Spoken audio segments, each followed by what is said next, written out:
with TeleTrip Gaming here, right? And we're having the next TeleMatch here, which is going to be Mobile Legends Bang Bang. Now, can I tell you how this is going to be a blast? Remember, at TeleMatch MLBB here, we are going to be all together learning the ropes of Mobile Legends Bang Bang from the pros to the casuals and having a connected and united experience here. Once again, this is organized by Sus, and of course we have prize partners coming in from Aftershock. My name is Nyterra. I am going to be casting here today for all of you lovely gamers at home. Now, of course, let's go give ourselves a run through of what we are going to be working towards today. Our players are working towards 10 Aftershock Blackout Tactical Backpacks worth $69 each and some Aftershock mouse pads. So you're not going to be going home empty-handed here. I would love myself a nice backpack to put all of my gaming equipment in, from my mouses to the mousepad I might be having, even my laptop just to carry around. And what better way to spot it than the Aftershock Blackout Tactical Backpacks? Now, of course, in an online community competition for casual players, so do note that while we do have competitive players, we are also communicating and, making sure everyone has a good time with themselves. So we'll be going through a few matches in different groups, different pairings, and the skill level will vary, but don't worry, I will be here to give you as best of a time I can give you all by giving you some high, fast-paced actions back-to-back with live commentary. Of course, this players means that players get to experience all the fun and different ways to play, right? Like I was saying. And of course, when there's enough individuals that come together, who knows, you can make friends and even form a team, which is why we had the individual signups online and ready to go. So get ready for all of that action right here. This is how our teams will be grouped up here. We have 17 teams here today and 4 groups. Now, within the 4 groups, we have divided them into, they will play in this round called the group stages. Each group stage will be a round robin, and basically all the teams will fight each other at least once in a best of 1, and the top 8, depending on how well they played, will proceed to the quarterfinals. And that's basically by making sure they win all their matches and, making sure their win average is as fast as possible, essentially. So that's how we kind of get our top 8 here. I'm not going to bore you with anything else from that and how they're going to get into it. I think the main thing you all look forward to is the matches itself. So hopefully we can get into that very soon here, because I do believe we have the first match more or less locked in and we're just waiting to see when can we start it. So before that, I need to introduce you to the teams, right? And these players, I'm hoping they are not strangers to anything we have here today at TeleMatch. So we are going to be introducing Team Swift versus Team Veil. These two teams are, like I said, hopefully no strangers, and that's why we're going to introduce them as best as I can. Now, Team Veil in particular is a individual sign-up team. So remember when I told you guys, hey, individual signups. These are teams that are going to be working together to make sure that they get up into the match and online. And of course, with that being said, that means that, there are players that they don't really know each other, right? We can't expect any, how coordinated they are and whatnot. And if they are coordinated, that's going to be something you got to think about. Players that come together with a combined passion can lead into something great. And I've got to tell you, that's the one thing I like to see. So we're going to run through some of the individual players in a bit here, but let me just get you with the list right now of players from Team Veil. Of course, Team Veil is made up of 5 individuals, which we will see in a very short while. And that is going to be Don't Bother Me, Reina Student, Ayato, Devon, Shok, and of course we have a 6th player as a sub-in just in case they want one, Complex. Now, these players, they all just kind of want to have fun and, play around. And usually in individual signups, or even team signups, they all have something they want to shout out. For this time, though, very surprisingly, most of them, I think they're a bit shy in their comment section. They just told us hi. So don't worry, we'll do you a good solid and we'll give you a very beautiful commentary for your team.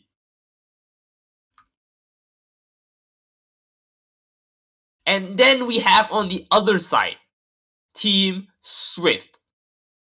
Now, of course, with Team Swift, I gotta give it to them, right? They are quite the team that it's a little bit more hidden, but they have done their homework. They know what they're doing. They're gonna try and run around, working their way up. And being the fact that they are coming in on such a level competition that we have here today, I mean, it might be casual, but then again, what can I say? What can I say? So we're gonna very quickly look into whether they're ready. Team Swift, I do believe, is ready. So I'm just gonna see if I can get their team details and let you know what they're doing. Team Swift has their team all together and they really train hard every other weekend, right? So you can see this camaraderie that will come together later on as they form up, and I'm very excited to see how this plays out. Of course, what else can I say other than that? They were from noobs to better players. They themselves have noted it down. As a team, when you work together, it's like playing any MOBA, right? You start at the bottom, unranked, you climb together, and you're finally able to go to rank. And you're like, hey, this is a team, I want to work together. 5 players, let's go in. And suddenly, all the way, they start climbing their way up to the top. So, maybe we won't see it right now, but a Swift gameplay is the main thing I'm looking for. If it's in the name, you gotta execute it. That's the main thing I go. And even their shout out here says, Team Swift, fast and steady. And I would like to see that. Whether they can hold their ground and push steadily towards the end goal here, or will our other side team, Veil, really hold the fort here just like a gust of wind and blow the veil off them. So, while they're getting ready, let's make sure they are all prepped, as well as you at home are all prepped and ready for the games as well. Because I wouldn't want to just go halfway in the middle of the most intense fight and go, oh no, I have to go and grab like a snack or a drink or even go to the washroom. So I hope you guys are going to get down to it because they are more or less ready, and if we can start the game soon, we will. And that also means that we're going into our pick ban phase. We're going to see your team is banning character. Because personally, this is one you actually see, right? You want to know what characters they think is meta, what kind of fits into their composition. If it's not meta, how do they adopt it into like their composition? That will always be the thing that we want to look out for, and they've already done the first ban, which is the Julian ban. Now, it's no stranger, we're gonna see quite a good amount of the swordsmen here get banned. The choice is mine. I think it's safe to say that it's not really fun to fight against someone wielding a sword.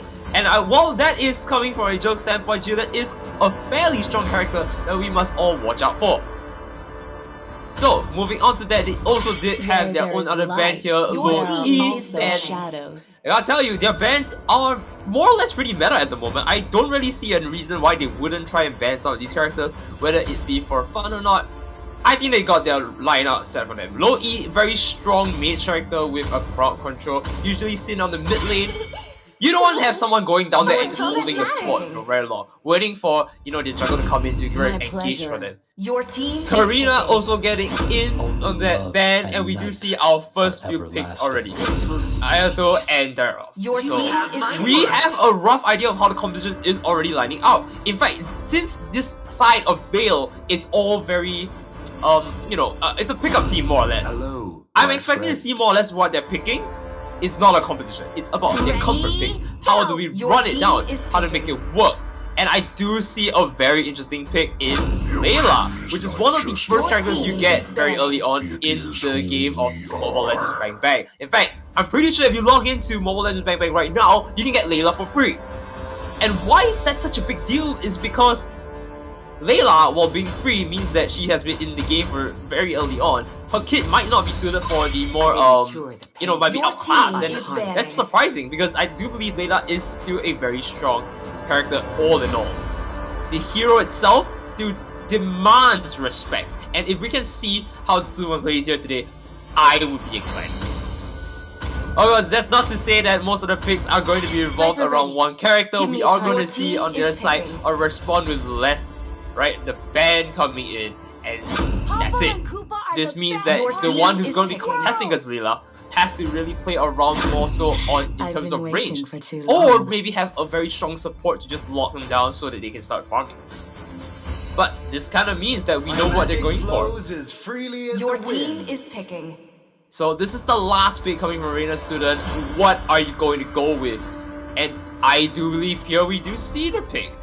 Is this going to be the pick they're going for? That is the question we all have in our minds. Or are you locking it in? Is this the pick?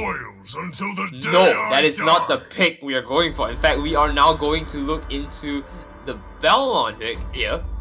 And wow, wowee. This damage regen carry, this farming character, right? He's gonna soak EXP and slowly scale in terms of level. If anything can stop him, we're hoping to see whether the jungle can come in to stop them, because that's the one thing they need to do.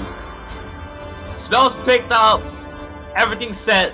Let's see how the games are going to go down. 5v5, Mobile Legends bang bang, your teams are Swift versus Veil. Who will make a legend out of you? Let's find out.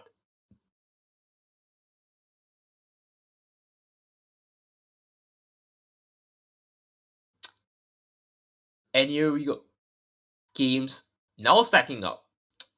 What can we say about the lineup before we go into it? I think since we have a little bit of time, all in all, still a very solid lineup. I think for the most part, Swift has an understanding of what they want to go in with it, right? We have Karina, who's most likely going into the mid here or into the jungle. I mean, like, I think the jungle is more appropriate here. I have seen Karina in the mid, but I wouldn't be opposed to seeing it in the mid, right? I really wouldn't. It would be interesting. But let's see. Let's be fair here. Jungle is the better role. Let's keep it in there. We don't want to be too spicy with our picks. And as we look here, we do see Galaxy here out down and Layla onto the top side. So I'm not too sure how this is gonna play out. I'll be honest with you. Layla has not been in my radar for a long time, so this will be interesting to say the least.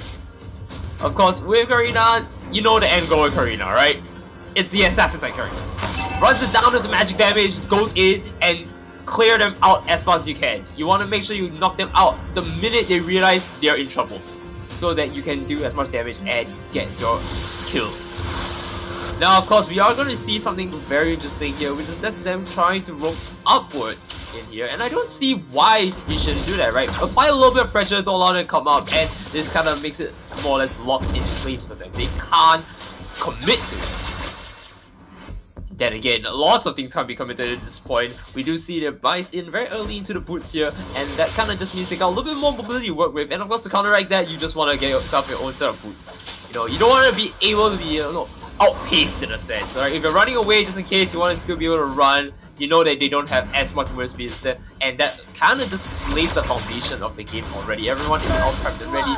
We do see our first blood coming in for Karina, being knocked out rather, and that sets the pace of the game. You're up just by a little bit more gold, hitting to the 5,000, almost a 500 gold lead already, just like that.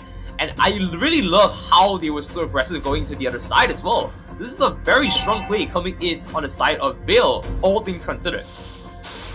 Now, of course, Shock, you really can't be that much shook if you're not going in to try and engage anything. There's no shocker feeling than getting someone off guard.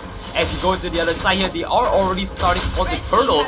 And again, wow, that one lead, I don't want to say it snowballed it, but it definitely allowed them to make so much bigger plays. Another knockout right there from the turtle, rather. And this kind of leads them up again in a submersible amount of gold, another 1,000 odd gold. And Shock, really? He's really feeling it, right? Goes for the grab, goes in, knocks him out just like that, and I can see how they're leading it with 2 kills. However, that's not to say that there is no chance for them to come back. Remember, Layla still can sit in the back here and just chip him away. You know, not so Shock feeling when you're getting chipped by Layla, right? Just slowly being counted down bit by bit. But with the assist of Ayato, maybe they can make something work here. Hiding in the bush here, they do not know this. Oh, there we go. The engage comes in. This is 3 players, 4 players now engaging together. Layla is going to be the only one to help out. And I don't really think you want to fight an engage like that. Arena though, Assassin, you're really squishy. And that fight, you go in, I don't think you're making it out. 4 players all huddling up on top. And there is another knockout right there. A nice kill coming in on the side of Veil. I really don't think there's much to say here other than, wow, Veil is outstanding. They are showing us what a team of individuals can do, right? Who knows? Maybe they had secret training behind our backs. We don't know that. But definitely is showing for it. And as we do see on the side there, they are already up almost 12,000 gold, and that just means they're able to slowly keep chipping them bit by bit. Karina at level 6 though is trying to make any sort of play here, and any sort of play, you just need to take one thing, right? As an assassin, you just want to take a pick early on and just slowly lead up from there, right? You just want to take whatever you can, because at some point, as an assassin, you're just too squishy to take any fights. You can't burst them down. And they already know where it is. Shulk trying to go in, he sees the opportunity, unfortunately not making it out. Karina just a little bit too stealthy and nimble for him. Of course, you know, we won the turtle. They won the turtle. Vale's just gonna huddle up right now, holding it. Reina Sudayato, you already know where your positions are. Let's take the turtle. Again, second turtle down, one turret down as well. And I've gotta say, looking like a commanding lead for them. Now we're gonna see how they engage one more time. They try for it, do not make it work. Balon is going to try to move forward, engaging it bit by bit, but look on top what's happening here. Karina in the jungle, level 7, almost getting knocked out again by Shulk. And this is not looking good. The team is more or less huddled out with Layla being the only one on top. And I gotta say, if anyone wants to take a free pick, hey, Vale, hear me out here. Top side, Layla is all for the picking. But on the other side though, I think Swift needs a little bit of peace themselves. What they really need to find is an opportunity to go to the other side of the map, especially Karina, and grab some of their camps. Because there's nothing else they can do here. And again, like I said, nothing else they can do here. Dives down under the tower, goes to the other side and picks them off here. Unable to get assistance from teammates here. It looks like they're gonna be a little bit worse aware. I do really believe that this is the one chance they get to fight if they can take Shulk out with the turret. This is huge. Nicely done. Now they are able to force enough fight, a good trade here, and return the gold back. Again, the lead is slowly increasing, 5,000 gold. They need to slowly take a little bit more to chunk them out, but we've seen it happen. We've seen it happen. A 2v1 under the turret here. Shulk was knocked out just like that, and with the combined efforts of both sides of bottom path, it was possible. But right now, the question is, how can I secure the next turtle? How can I secure the next objective? Right, Karina, you're farming up in levels. Your level is 8. Can you make any plays here? That's the question we have to see. Layla, you're level 7. Can you make any plays here? No, gets chunked down. There's nothing to do. Farming under the tower once again, slowly gaining EXP and gold, but not making any headway to push the wave in. No, it's just letting every wave come in and just get well over and over again. And now they go in another fight here, pushing in, and that's another KO. 4 players down, and Layla up position, just a little bit too far forward, not under the tower, knocked out. 2 more, can they pick another 2 more into the question? I don't think so. They're only able to chip it down, and unfortunately it looks like they have to give up this tower, relent to it, because the turtle is now on the top side, and it's all theirs for the taking. The third turtle here, and look at their level disadvantage. Not even counting the gold disadvantage they have, this is going to be tough.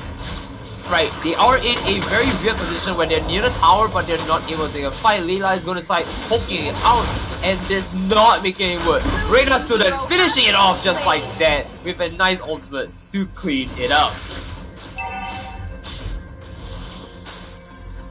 Alright, here it is. They're just gonna try and reset the position. I mean, while they have a commanding lead, I really don't think you want to be off like that, right? You don't want to lose your HP just off because, hey, I was in some positions that I didn't want to be in, low HP, knockout just like that. And that's really good. That's a very good play by them. On the other hand though, it does look like Swift is adopting more of a, one straggler and then a group up formation. With Layla being at the top here to slowly farm up, it makes sense. Layla's a character that really wants to spike itself in terms of its items and slowly be able to have a team fight here, but unfortunately they are forced to continue to group up and fight here, and no, they get a triple kill right there, and that is not looking good because they're all primed. They're all primed to continue pushing the lanes, and wow, even if without the turtle now as something, to start vying for, they are just able to split up and push in. Look at the turrets in here. Layla is under the tower, but hey, what can you do when everyone dives on you? Blue team turret has A very very decisive finish right there in order to clean it up. And I've gotta say, this is not looking too good. We're only 8 minutes into the game, pushing to 9, and there's not a lot of space they can move. Map control wise, they have it all locked down. Wherever they go, the whole team is there with 5 players. They just don't know how to respond to this, and there's no other way you can respond to this other than having a good team fight. Because if they're all gonna come together, I mean, the only thing you can do is clump yourselves together and throw your bodies at them. Maybe let them get chipped down a bit and then go for it. But what else can I say? As they slowly chip down lower here, I do not know what it can do. 7,000, 5,000, 2,000, 0. There it is. Lord is taken by them. It is gonna be running down the mid lane very soon as they make their way to what might be Team Swift's final defense.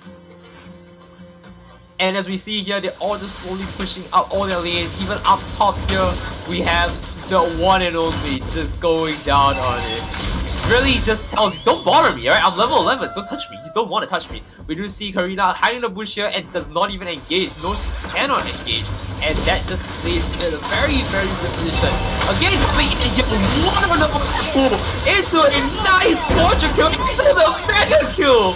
Wowie, holy, that was beautiful, and that kind of seals the deal. Like I said, the last defense there, I really wanted to see a big turnaround from that fight. Maybe go in for like a great team fight into the Lord afterwards and then push it down. But that pool was amazing. I cannot say anything more about that, as he was able to take a mega kill into the last remaining tower and then base. That was remarkable indeed. I cannot tell you how much that was. Look at that, 1 kill to 90. They did put up a good fight at the start, pushing in terms of their advantage. But 1 pick from the Karina led into a second one. And 0-2 from then on, there was not much they can really do other than huddle up at the back and farm up, which was something they tried to do. But again, Veil really just, putting a veil in front of their defenses, putting a veil on top of their jungle and saying, you want to go past to your jungle, you gotta lift the veil. And if you lift it and you don't like what you see, I gotta be honest with you, that's all you're gonna get. And as we now think about it, I mean, like, they had a really strong run. And remember, this is the best of 1. They're not gonna get their run back. They've got to think about how they want to adapt their strategy and move forward into their group stages here, because, like I said, it is a round robin. Best of 1 in the group stages. If there's anything they can do now, what Veil needs to do is sit pretty and think whether they need to change their strategy. Swift needs to think, is this working out? Can we really run Karina in here all the time and like hope that we snowball? Is this really the play? Is Layla going to really sit out there top and hopefully farm peacefully? Can we really support that? And I've gotta say that while that seems like a great idea, it really hinges on the fact that the team isn't capitalizing on the fact that, hey, Layla's alone, we can ambush her, we can just camp top, right? We saw that at the start, 2 players up on top just waiting it out, and slowly when the jungle approaches, 3rd one comes in, the 4th one just dragging behind from mid, right? Finishes pushing the wave, goes up help. So all in all, both teams really did what they could to capitalize on their lead, and snowball they did. Snowball they did. GG's to both sides.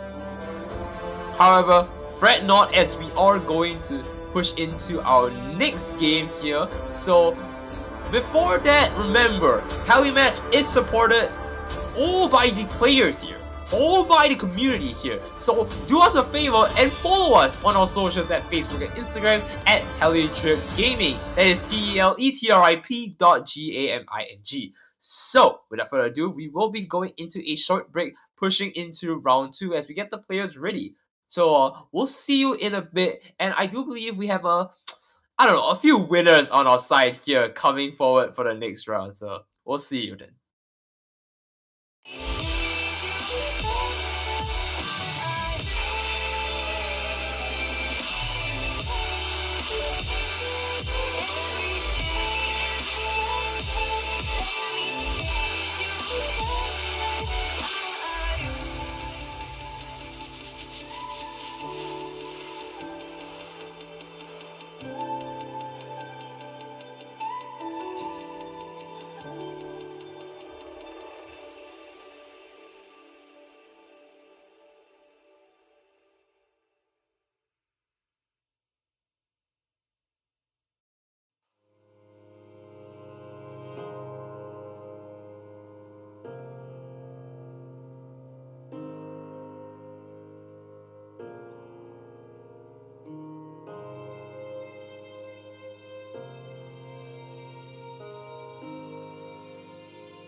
There is no time to rest. All the fears that you wrestle with need to end, but you must dissolve them. The pain you resist brings you strength only if your courage persists to exist. So open your heart and embrace who you are. It will set you apart. We're all dying to feel free again. We're all trying to believe in something else, something above and beyond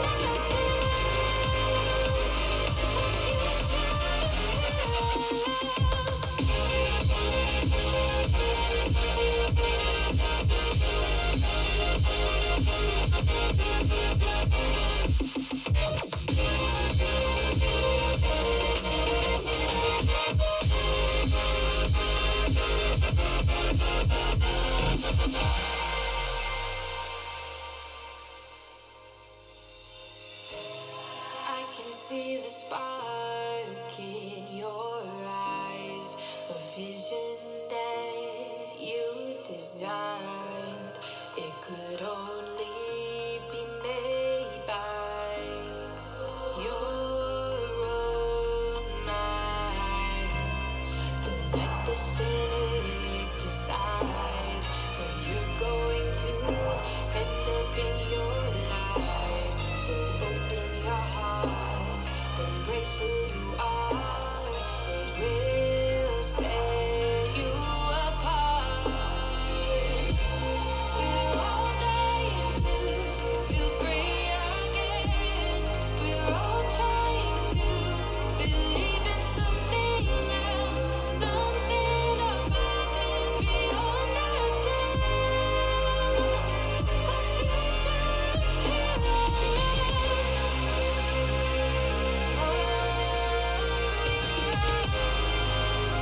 I guess it's a good thing that I don't think about you every other hour anymore.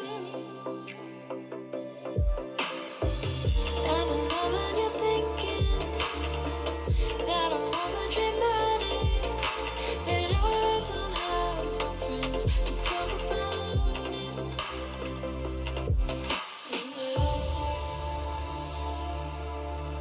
I don't wanna be without you. I don't know how to.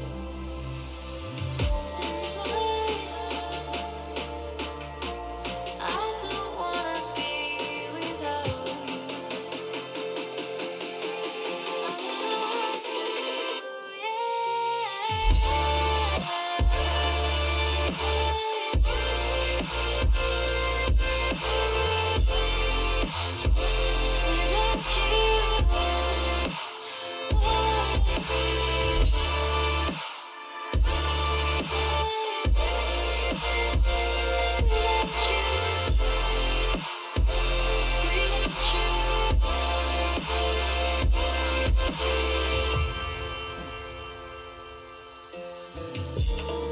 Got me thinking.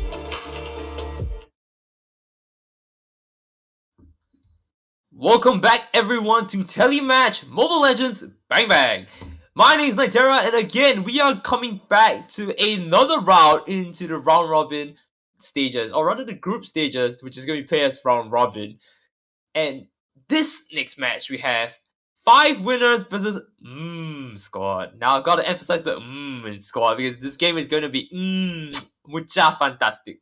For our next game for TeleMatch MLBB. Once again, we are organized by Susus, and we have some prizes in store for everyone here today. They will be fighting for Aftershock Blackout Tactical Backpacks. Now, remember, these are worth $69, so that's a nice from me. And of course, we have some Aftershock mouse pads as well to, complement it.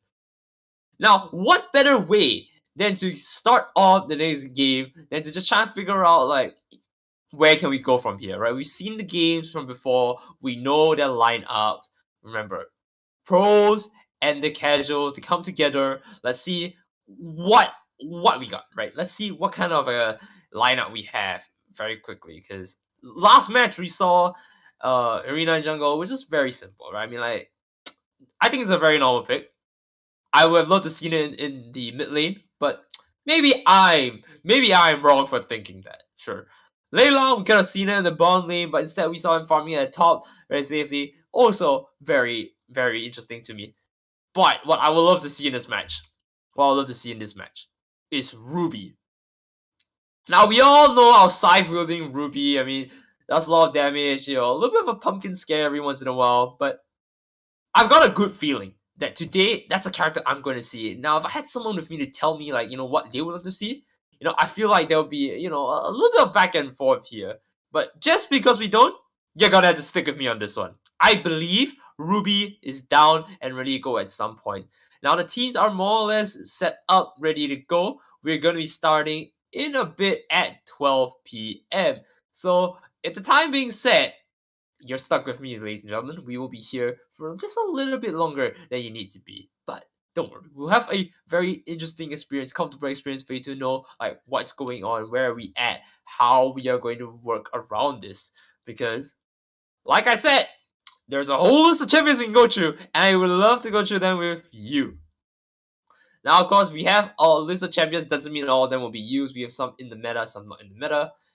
And that kind of leaves us in a weird position of like, who do we want to pick? I don't believe there are super terrible characters. I mean, we had some strong picks, right? We had Popo and Koopa, we had Atlas here. In fact, in the last game, Atlas was one of our MVPs, and it was riding on the back of Shook, who was piloting it so well, right?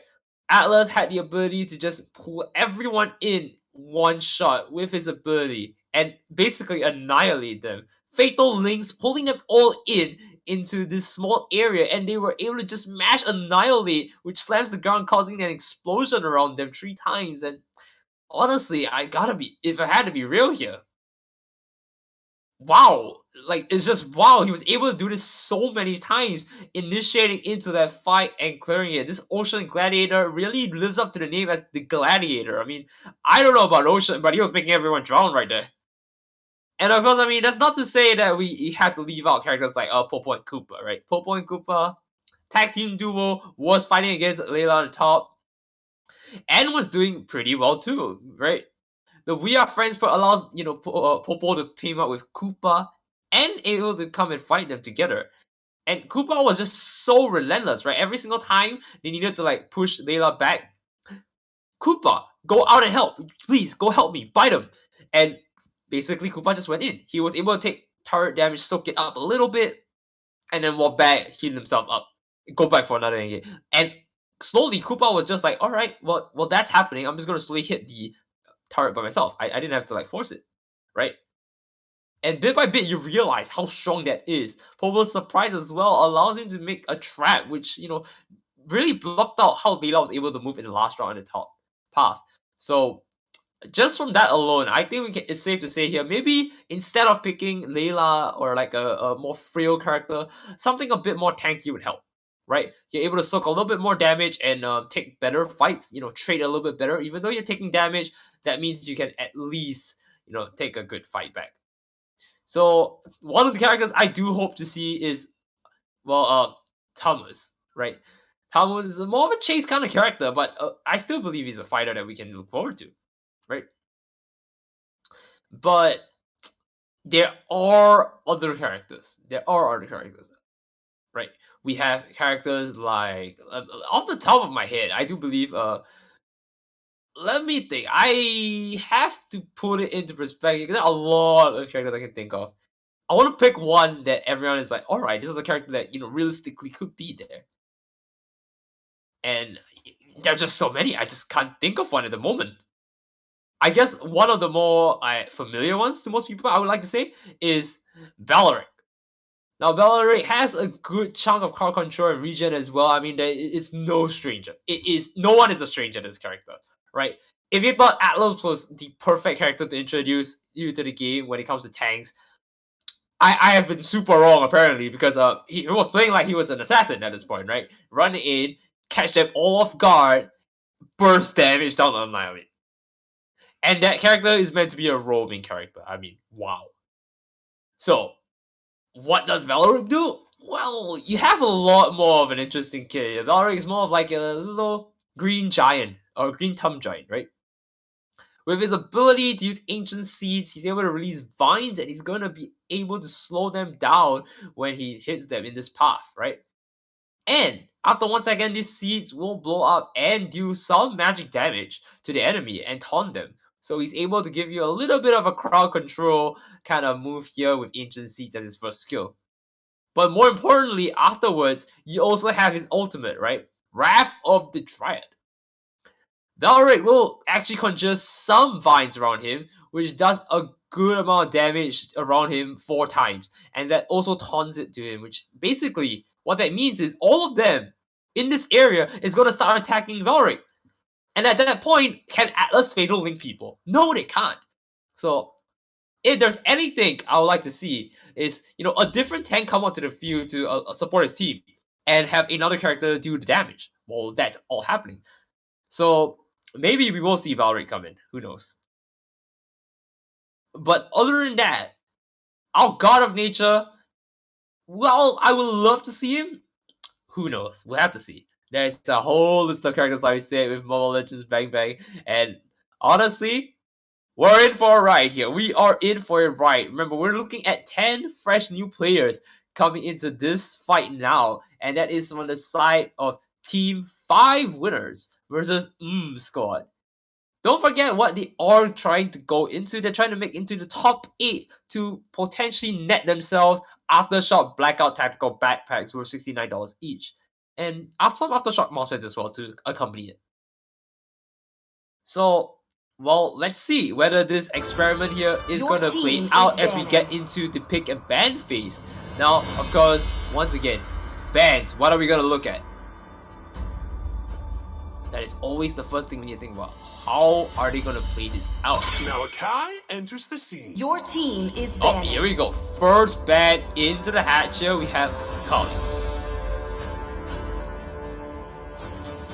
Kali is already going for that ban, which is nice.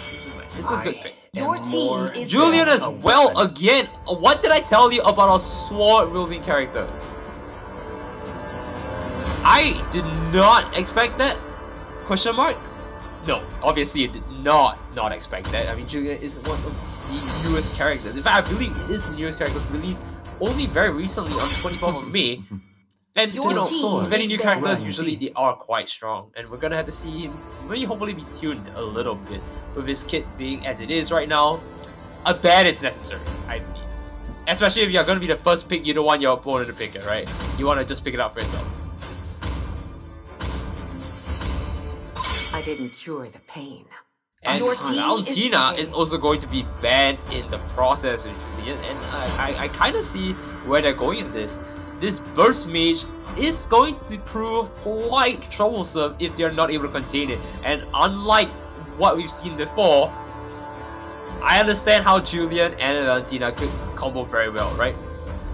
Julian also doing magic damage, he's going to be able to chase them down if Valentina is not able to burst Your them. So these team two is combinations allows them to kind of like, you know, have a rough idea of like what their combo is going to be, which is I don't want them to be able to chase us. They can burst us down, they can chase us, but you cannot combine the two together.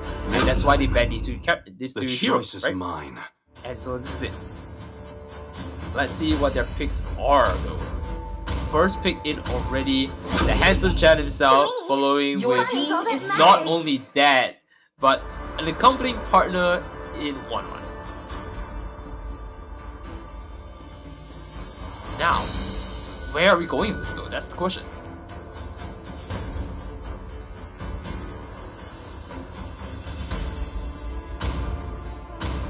One is picked up with none other than, oh no, here we go.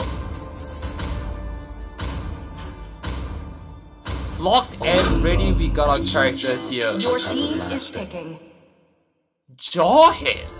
Now, is that a character we expected to see? Honestly, I mean, based on what they banned, a charge character or slash burst character like Jawhead was definitely a pick that I would have expected coming in on the other side. Now, of course, how this is going to play out is entirely dependent on them. Your team is banning. Now, Kufra though, as the initiator slash crowd control tank that we're looking at, I can see this. I mean, we were talking about it, right? We want a character with Your strong team CC is skills, dead. and this is a character that really does that, right? You can stop enemies from using any of their blink abilities to, like, you know, be able to escape certain situations, and I think Kufra kind of locks that position in. They have a charge slash burst character in the form of Jawhead. So I'm hoping that this is going to force them to be like, oh, we can't let Jawhead commit, and I am he. basically And all they Your can lock them team down is just like that. picking. No matter what. Oh, and here we go. I guess all their bans are locked in place. We did see one of the bans that I was talking about, like, hey, maybe this character can come in, and apparently it's banned now, so we're not gonna see that. We're not gonna see that, unfortunately. But that is completely fine. That's completely fine. So let's just see what they pick up here. Spriggan. Time's running short here. We do see Your our team character is picked picking. up.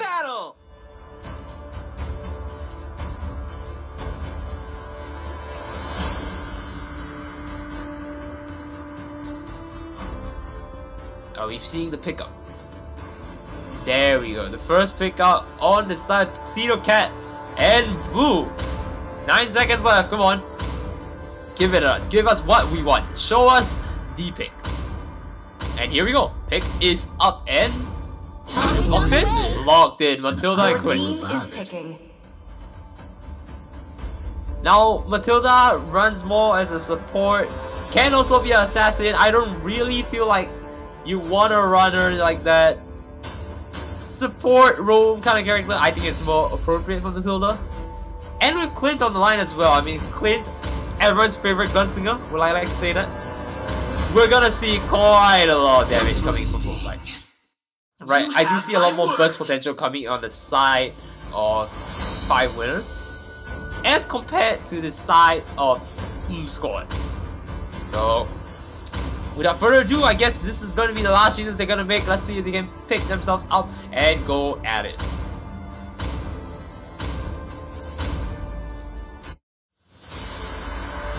And here's the lineup. Let's have a good time here. As the players are going in though and locking into the lanes, I am hoping to see if they can make it out of here a little bit longer than they can, because the last match a little bit too short for my taste. I would love to see a longer fight, a little bit more drawn out, both going back to back trading balls. Welcome to Mobile Legends! Indeed, 5 welcome to seconds Mobile till the Legends. enemy We are seeing reaches them the move into their battlefield. lanes now, of Smash course. them. Clint Morris, the marksman, you want to be mostly at the bottom lane here, and we are going to see that happen very clearly. Jawhead is also pushing for and maybe an invade here, I think. We are seeing Jawhead running all the way across here to the other side. But look at that, very early engage coming in here. We are going to see Nyterra just walk back a little bit scaffed here, but still pretty healthy. We can see if they can make another fight here, and just going chipping off the side of the mid laner here. But Nyterra is going to try and defuse for his teammate, making sure they they can't engage here.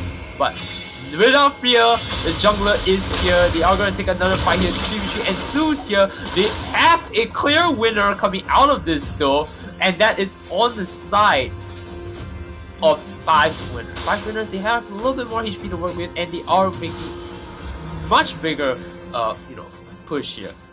Now, Quinn though is going to let the wave push into him, as Matilda is going to now engage in. I don't believe he's not really a support type anymore. Matilda is showing me that he wants to be more of the assassin, engaging in the fight, hoping to get a pick here.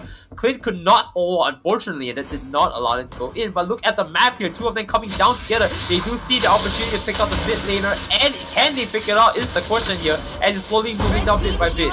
Going out here, just breaking away just in time, but now Matilda is a little bit hungry, and I don't know if they can make it out from there, as they all just reset the fight. And we're going to look at the top lanes for a bit, as Jawhead slowly picking up, farming up. Can they make any waves from that? No, we do not, but we do see people rotating in for them, and that's scary, right?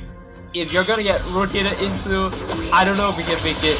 And now look at the fight ensue here. They do see the big ball jumping around here. 1-1. You have to back with a half HP. He's gonna retake a fight. It is after that first pick here. And now they're able to run in again. The ball bouncing in. Jawhead is not taking any damage. They have to back away. 2 of them are very low. Another kill coming in. Is this the next one? No. Another tower escapes it. You really want to retake a fight here? I would suggest you would just farm up here. This is the opportunity where you're like, alright, they're all low. Let's take the time to farm up, right? They're not going to commit to a fight. They know they might just lose out on, and that's good on the side of 5 winners, but really, they are still the winners here, and that's why farming up is the best option. Don't force them to commit any more than you need to. And slowly, they are going to pick up the pace here to farm up, and maybe make something work here. As they start onto the turtle here, we do see at least the teams are now in place here to try and take over this objective. Teams taking a fight here. Jawhead looking very low here. They spray them out, and they do pick out the Jawhead.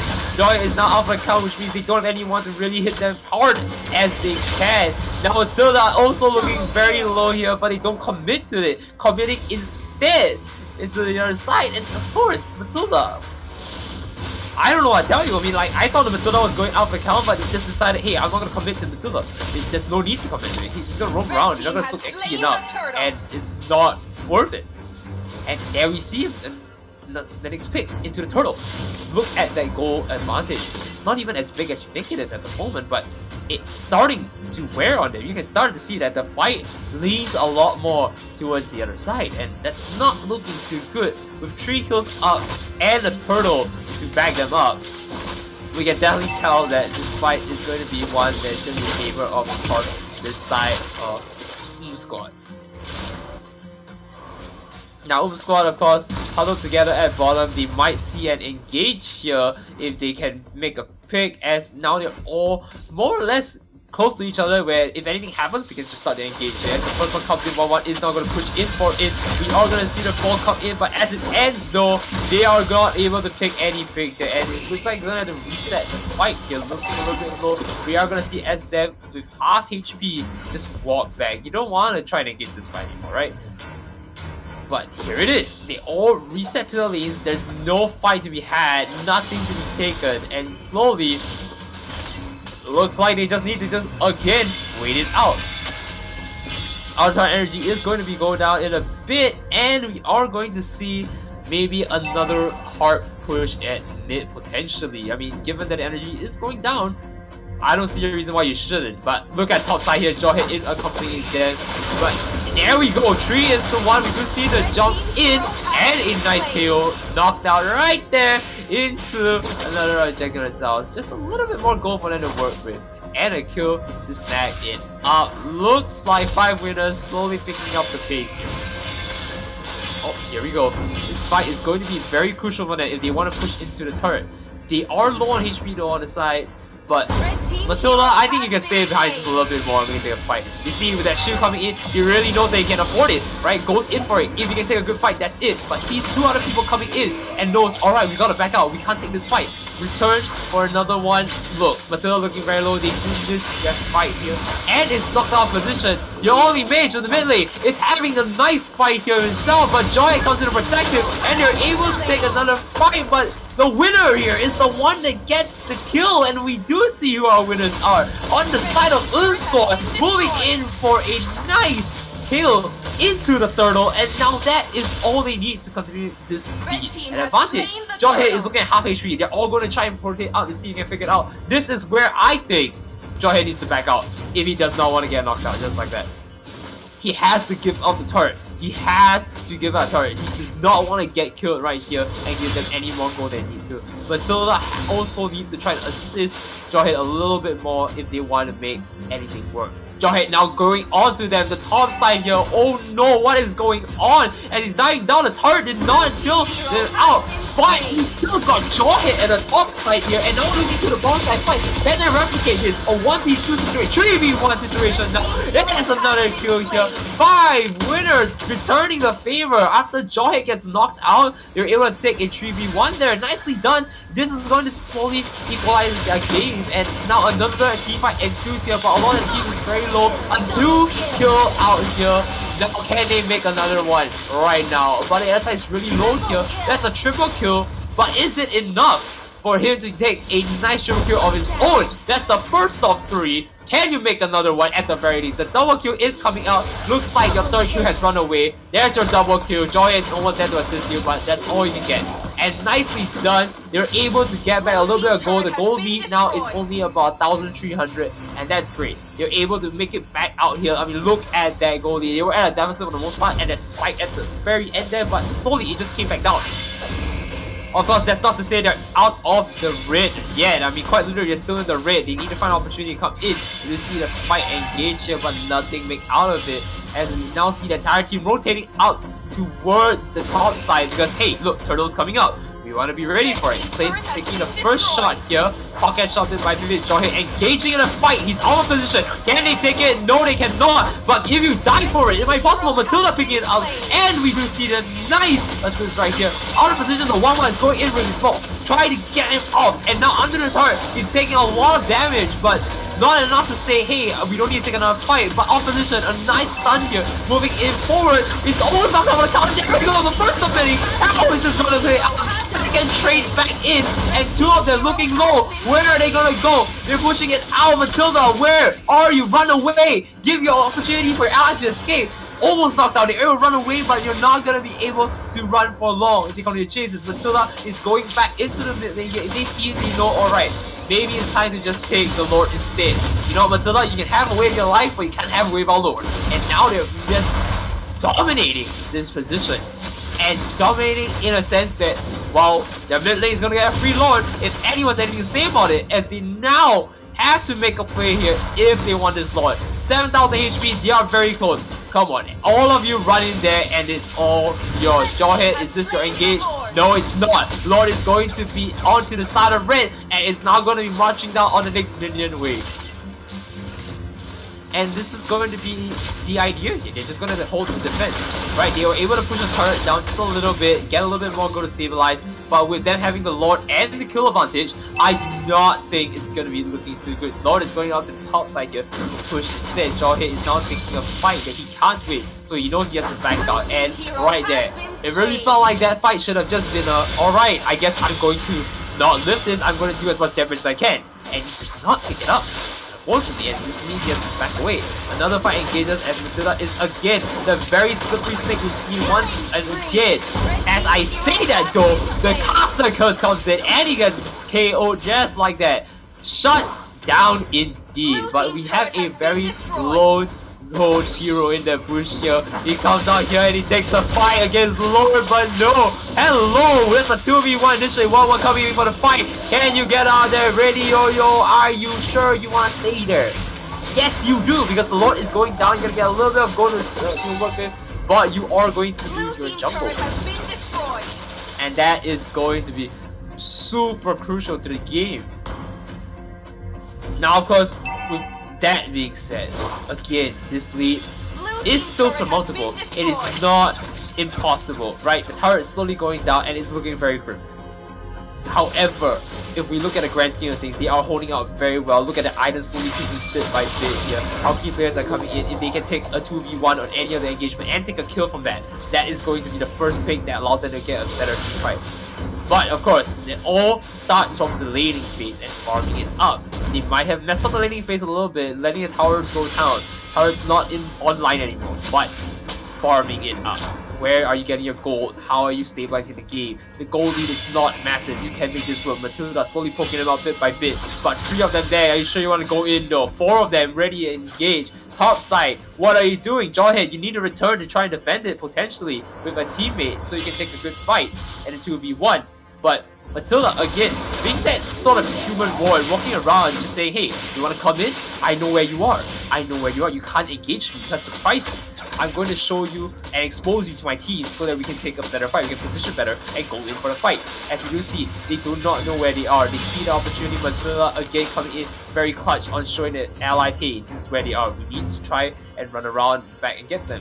But they secure this entire area of not only their side of the jungle, but the opponent's side of the jungle, and they're not allowing them to enter because they want the turtle. They want to make sure they get this lead. Once again, this might be the lead they need to finish up the game, and that's really why they're here, right? And excuse me, did I say turtle? No, I meant the Lord. The Lord has spawned. There's a reason why they're there. There's a reason why they want it. They're just holding it down and they're going to engage on it. And right there, this is the opportunity to take a team fight. 5 on 4, the Lord is taking a little bit of their health down bit by bit. As we do see the opportunity come in, look at that, 13,000 HP as we do see an entire tide of the red, all half HP. They do get the Lord, amazing, and they might get a quadruple kill just like that as well. They're too low, where are you guys at? Clint, can you get the final shot down on your lovely gun? No, that's not. Let them slip away, but this is it. This is going to be their push. They can push the turret right now.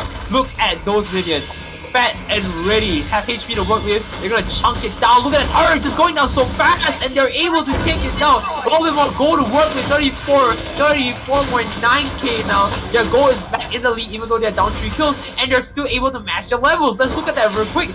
Average level 12 on the other side. Average also level 12 with 1 straggler at 11. That is not looking good. Look at that. That is intense. You are looking at a goal deficit for almost the entire match. A kill deficit almost the entire match. Suddenly, a snipe back around the corner with the Lord into a nice push. Look, there's nothing they can do on bottom. They don't want to commit to bottom and Lord because they see most of the players are at top side. So what can they do here? 5 minutes just gonna keep pushing. They're just gonna keep pushing. They don't have to do anything. Jawhead also just pushing mid. They don't have to commit.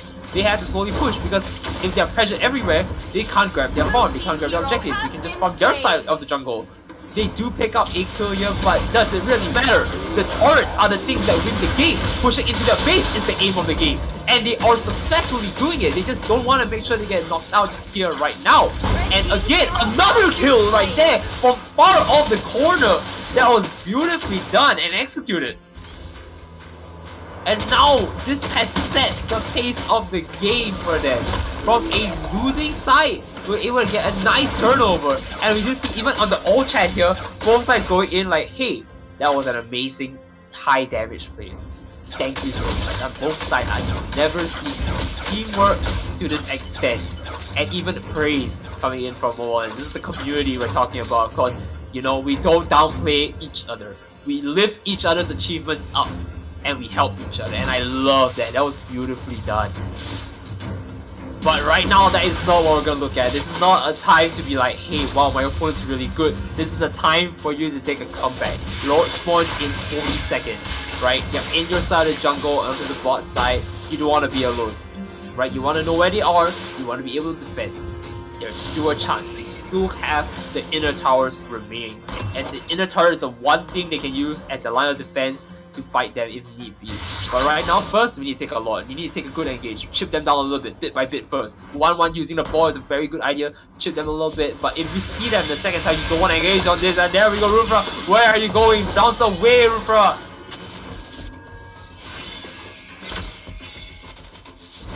There it is.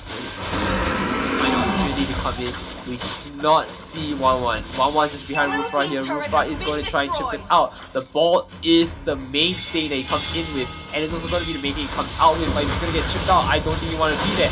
Slingshot trying to go over. Rufra is coming in. They already got chunked so much down just from one champion here. The hero is really going down. We do see Matilda take a pick here. And we do see 1-1 as well take a pick here. Both trading out. But the real winner here is coming on the side from not 5 winners. It's going to be the one and only Blue Squad, as they are able to take a nice triple kill into one of theirs only. And now a turnaround, we do see this squad taking the load from themselves. But if Joy has anything to say, it is his time to try and go in. But no, Matilda also attempting to do the same. Joy is going to run away. Since Matilda's in danger, can you help him? No, you cannot. You just pull them away, push them away, try to run away. Do not let them do anything to you now. You need to be alive to defend. That's the main thing you need to do. The waves are coming in. You have a reason to farm up at least to get your money, to get gold back, to farm up levels, if anything. They're almost all level 15 in the fight here. They're able to take a strong turnaround event, and the only other thing that can change this fight is items. You need to farm up your gold and make it count.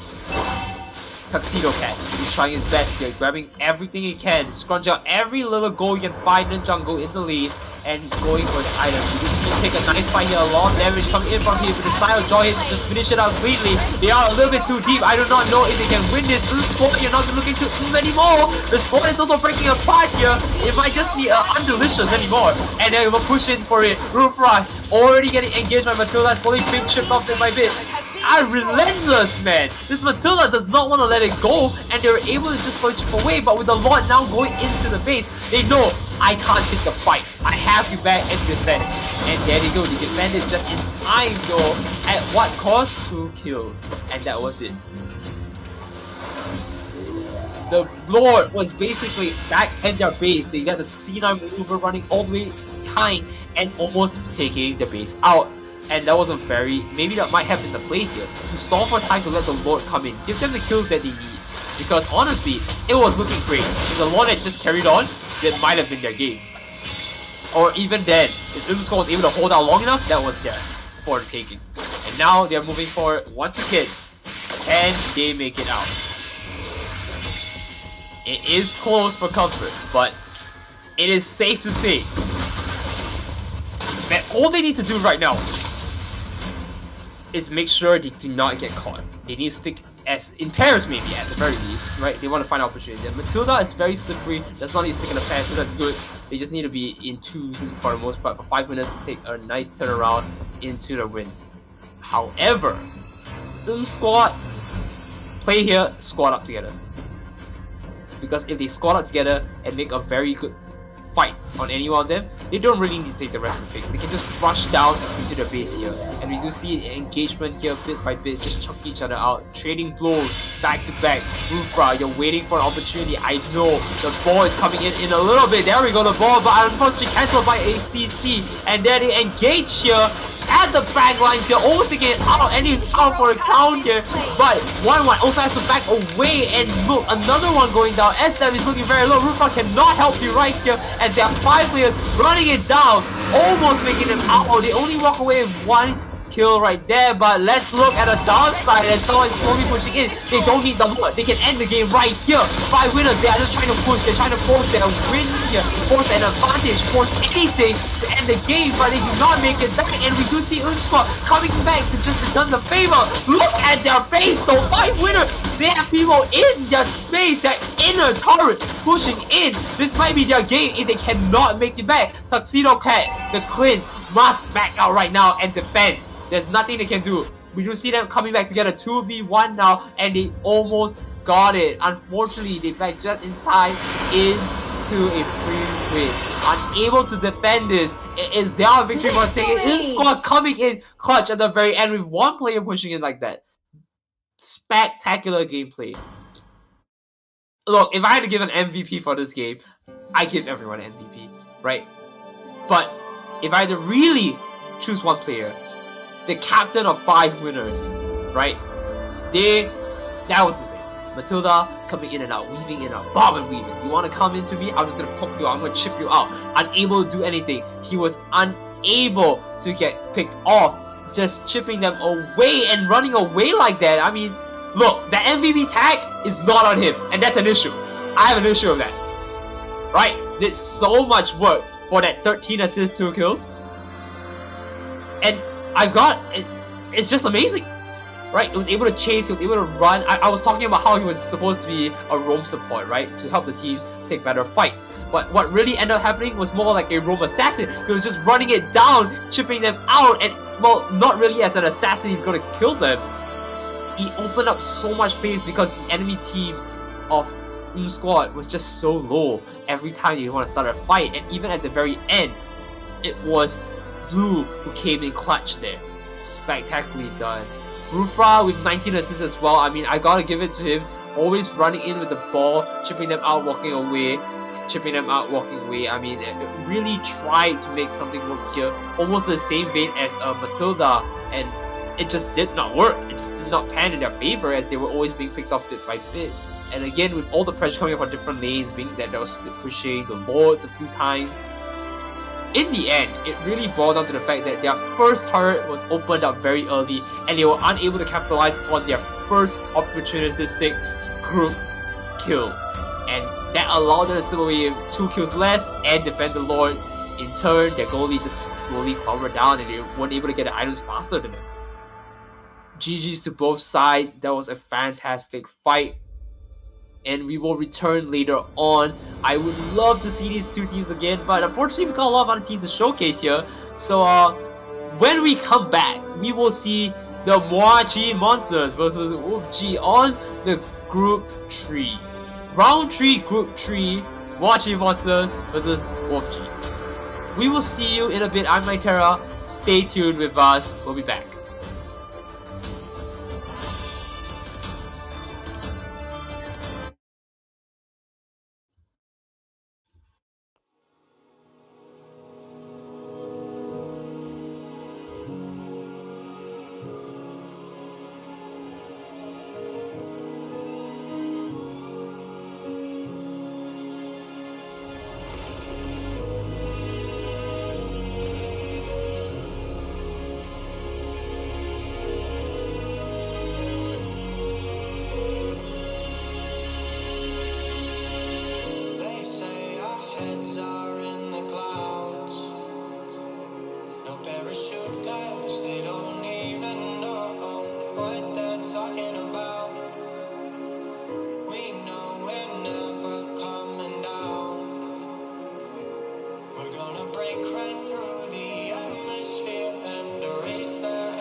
Yo, blood, sweat, tears in my white tuxedo. I put in work, that's my Camino. Stay up all night like high libido. Kick in the door like I'm Nico. It's more than a hobby. I turn up like I just took Molly. Make waves like tsunamis. Fuck with me, I'll catch your body. Gotta keep my head straight. Cut off the dead weight. You played me like a chess game, but look who checkmate you. Putting my thoughts into motion. I know you're mad you can't hold me down. Wanna put your chains on me, but you never get hold of me, cause I was born for this. I've got power and you want some, but I won't bow down to anyone. As far as I can see, you're just mad you can't control me.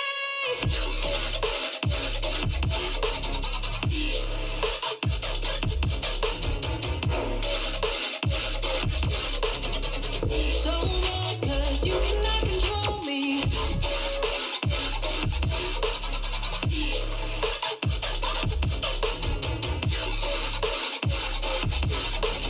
So damn mad cause you cannot control me.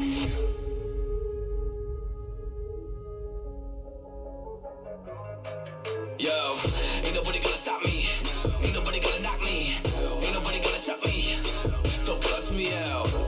Shy strong, all my haters get wiped out. La vida loca lifestyle. Somebody better pass me my crown. I'm putting my thoughts in motion, and I know you're bad, you can't pull me down. Wanna put your chains on me, but you never get hold of me, cause I was born for this. I've got power and you want some, but I won't bow down to anyone. As far as I can see, you're just mad you can't control me.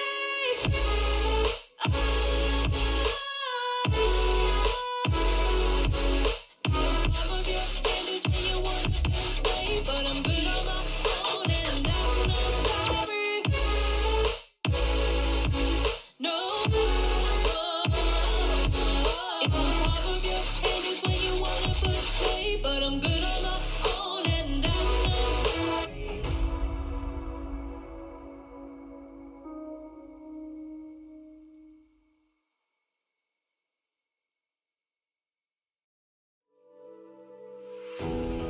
Feels like we are on a tightrope, treading lightly, oh, but I know I still want you with me, even when it's not easy. Feels like we are on the edge now. Wish somebody would tell me how to get us to safety, cause I need you, baby. Cause I will make it right. Yeah, I am by your side. I don't wanna let go of all these memories in my mind. I don't want a goodbye tonight, no.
Where did you go?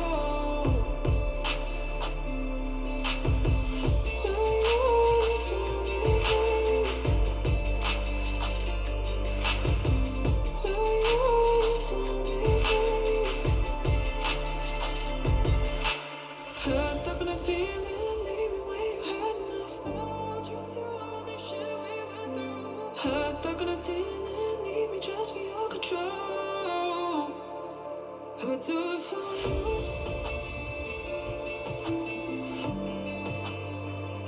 I'll do it for you.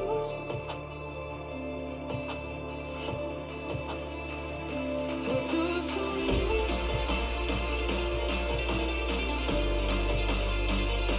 I'll do it for you.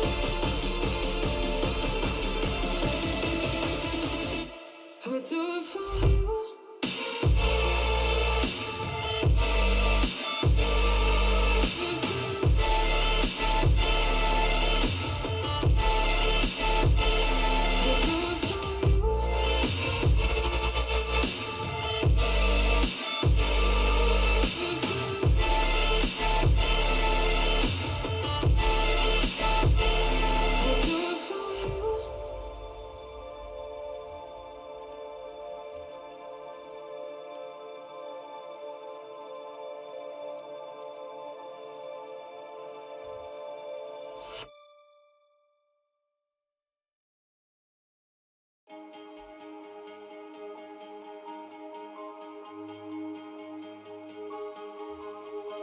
Wake me up, must have had a bad dream.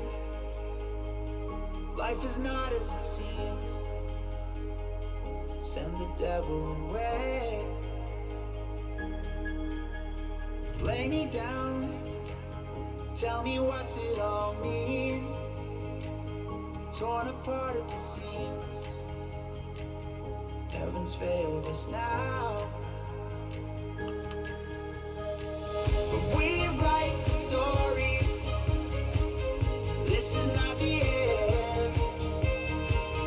Peace, love, united, my friend. We'll keep dancing like you said. But we write the stories. This is not the end. Peace, love, united, my friend. We'll keep dancing like you said.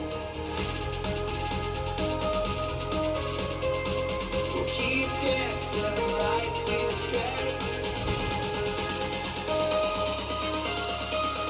we'll keep dancing like you said.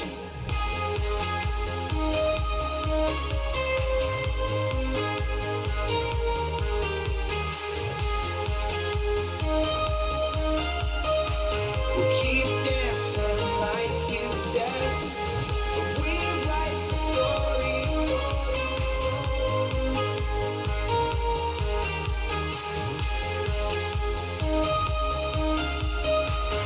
Keep dancing like you said. Insomnia, I'm addicted to you. Where would I change it to? Just for a better day. So lay me down, tell me what's it all mean. I'm torn apart at the seams. Heaven's failed us now. Heaven's failed us now. You are forever. It's not the end. It's not the end. You are forever dancing in my head. In my head. But we write the story. This is not the end.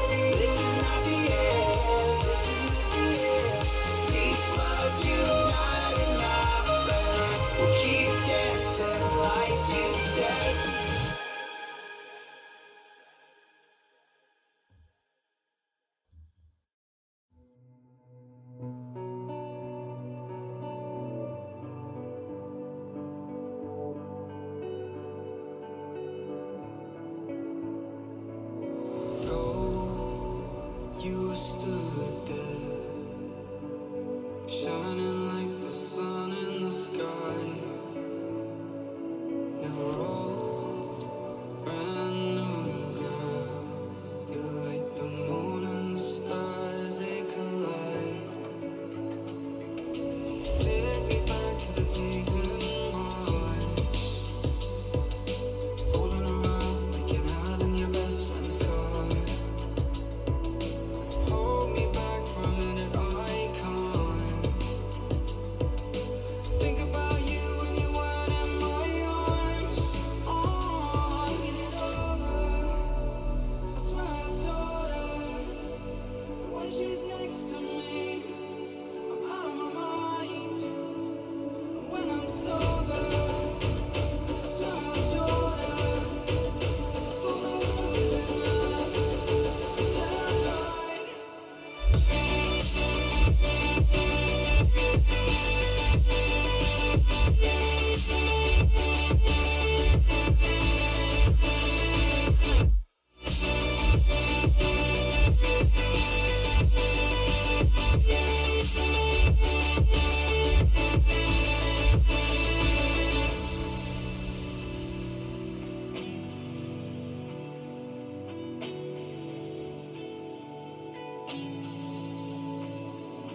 Take me back to the days in March, fooling around like you're not in your best friend's car. Hello! Welcome everyone back to our legendary games here at TeleMatch Mobile Legends Bang Bang. I am Nyterra. I will be casting the games here today. If you've already forgotten about that, don't worry. This is why we have an introduction here every time we restart this. Remember, TeleMatch at Mobile Legends Bang Bang is organized by Susus, and we have some prizes for you coming in from Aftershock. Now, before I get to that though, we are in the round robin stages, or I would rather call it the group stages. I think that's a little bit more easy on everyone's ears. And we are going in for our next match, and that is Mochi Monsters versus Wolf G. Our players are all getting ready right now, so let me introduce the teams to what they will be trying to win here today. Now, our winners are trying to earn themselves quite the prizes here, and that is 10 Aftershock Blackout Tactical Backpacks worth about $69, nice, and Aftershock Mouse Pads. Nice combo right there. I mean, I want to spot Aftershock all over my room, right? When people walk to my room, I want them to call me an Aftershock junkie. That's the first thing I want to think about, and what better way to spot Aftershock than to also have things not even outside of my gaming needs, right? Like a backpack as well. I put it on there and they're like, you're so into Aftershock. You have Aftershock monitors, you have Aftershock wares, you have Aftershock built PCs, and you have an Aftershock backpack. I mean, look, if that is the highest status I can go, right? The only thing left I would need is an Aftershock lanyard, but unfortunately, that's the one thing we did not have. That is the one thing we did not have. But that's totally fine. So we're going to take a look very quickly at what we have moving forward, and of course, we'll get into the game. So, well, I get the teams all set up and ready to go. I do believe they need a little bit of a short break, so we're gonna take a little bit of time to get into it, just to smoothen it out. What I can do for you guys, I can introduce you to the teams themselves. Of course, the teams, there are no strangers here today. Both of these teams, they have signed up as a group, right? Like a 5-stack. Players have played together before. So I want to give you a rundown on who they are. Right, on the side, Mochi King, our team captain, King24. There's one thing I like, it's Mochi. I mean, just between us, right? The viewers at home, one of my favorite desserts, Mochi. You can get me Mochi, that is almost as good as getting me banana cake, right? I'm just saying it right there. And they chosen to tell us one interesting fact about the team, and that's that they eat Mochi for breakfast, lunch, and dinner. Very, very interesting into it. Of course, I'm not too sure how else they get here, but a big shout out from one of them is to Potato Pluff, your team. I'm not too sure what they're trying to call out here, but hey, a shout out to you, Potato Pluff, And of course, the team of Mochi Monsters. You know, one day maybe, Mochi Monsters, if you guys win your aftershock backpacks, call me out, right? Call me out, we get some Mochi together. That's something we can do. But let's save that for when you guys win, because we still have a long way to go here today. One more team we've got to introduce here is Wolf G and his team captain Yoshi. Now, of course, their team has stick together for about 3 years, and funnily enough, while the game has been out longer than that, they've been friends for over 10 years. So they could have been here for so many different games, and we just didn't know about it. I mean, there's so many MOBAs in the scene now that I can name off the top of my head, and I mean, who knows? More than likely, they might have been in all of them, right? You have a lot of MOBAs, so I again really wouldn't be surprised. Now, what I can say though is that because these two teams have basically that kind of like camaraderie, the bond they had together, I wouldn't be surprised if this is another drawn out fight. You know what they're doing, you know how to rotate, take certain fights, right? Because think about it, you're friends for 10 years. I think you know the ins and outs of your friends from the side of Wolf G. And of course, from Mochi Monsters, look, if you are a team that has eaten Mochi together for breakfast, lunch, dinner, look, you must have spent enough time to know, the ins and outs of your teammates. At the very least, right? So, gotta tell you, I'm interested to see how this plays out. Of course, while they are taking their break again, hey, everyone, all of you at home right now, all of you watching this, grab yourself some time to go and, washen up and fresh up. The word is supposed to be wash up and freshen up. Let's do that again. All of you at home watching the stream, you need to go do yourself a favor and not washen up. Y'all need to wash up and not fresh up. Y'all need to freshen up, right? I'm sorry for the mistranslation there. Inner translation was not doing well to me. English don't do me good. And without further ado, grab yourself some food as well. That's the one thing you need to do. I mean, like, that's the without further ado part out of the way. As our teams are preparing themselves, what other lineups we get to see though? Now that's something we have to go through very quickly. We did see a good lineup of characters beforehand. Last match we had the Matilda. Beforehand we had Koopa. We had Luca Koopa, and those are characters that are really strong. Even the Kufra was another initiator that we had seen very early, along with Atlas as well. A lot of picks coming in. Now, what I am hoping to see again is the one and only. Oh no, it's on the top of my head. Wait, it's. I'm sorry, I remember it. Baloric, I think. Yes, it's Baloric. Yes, Baloric.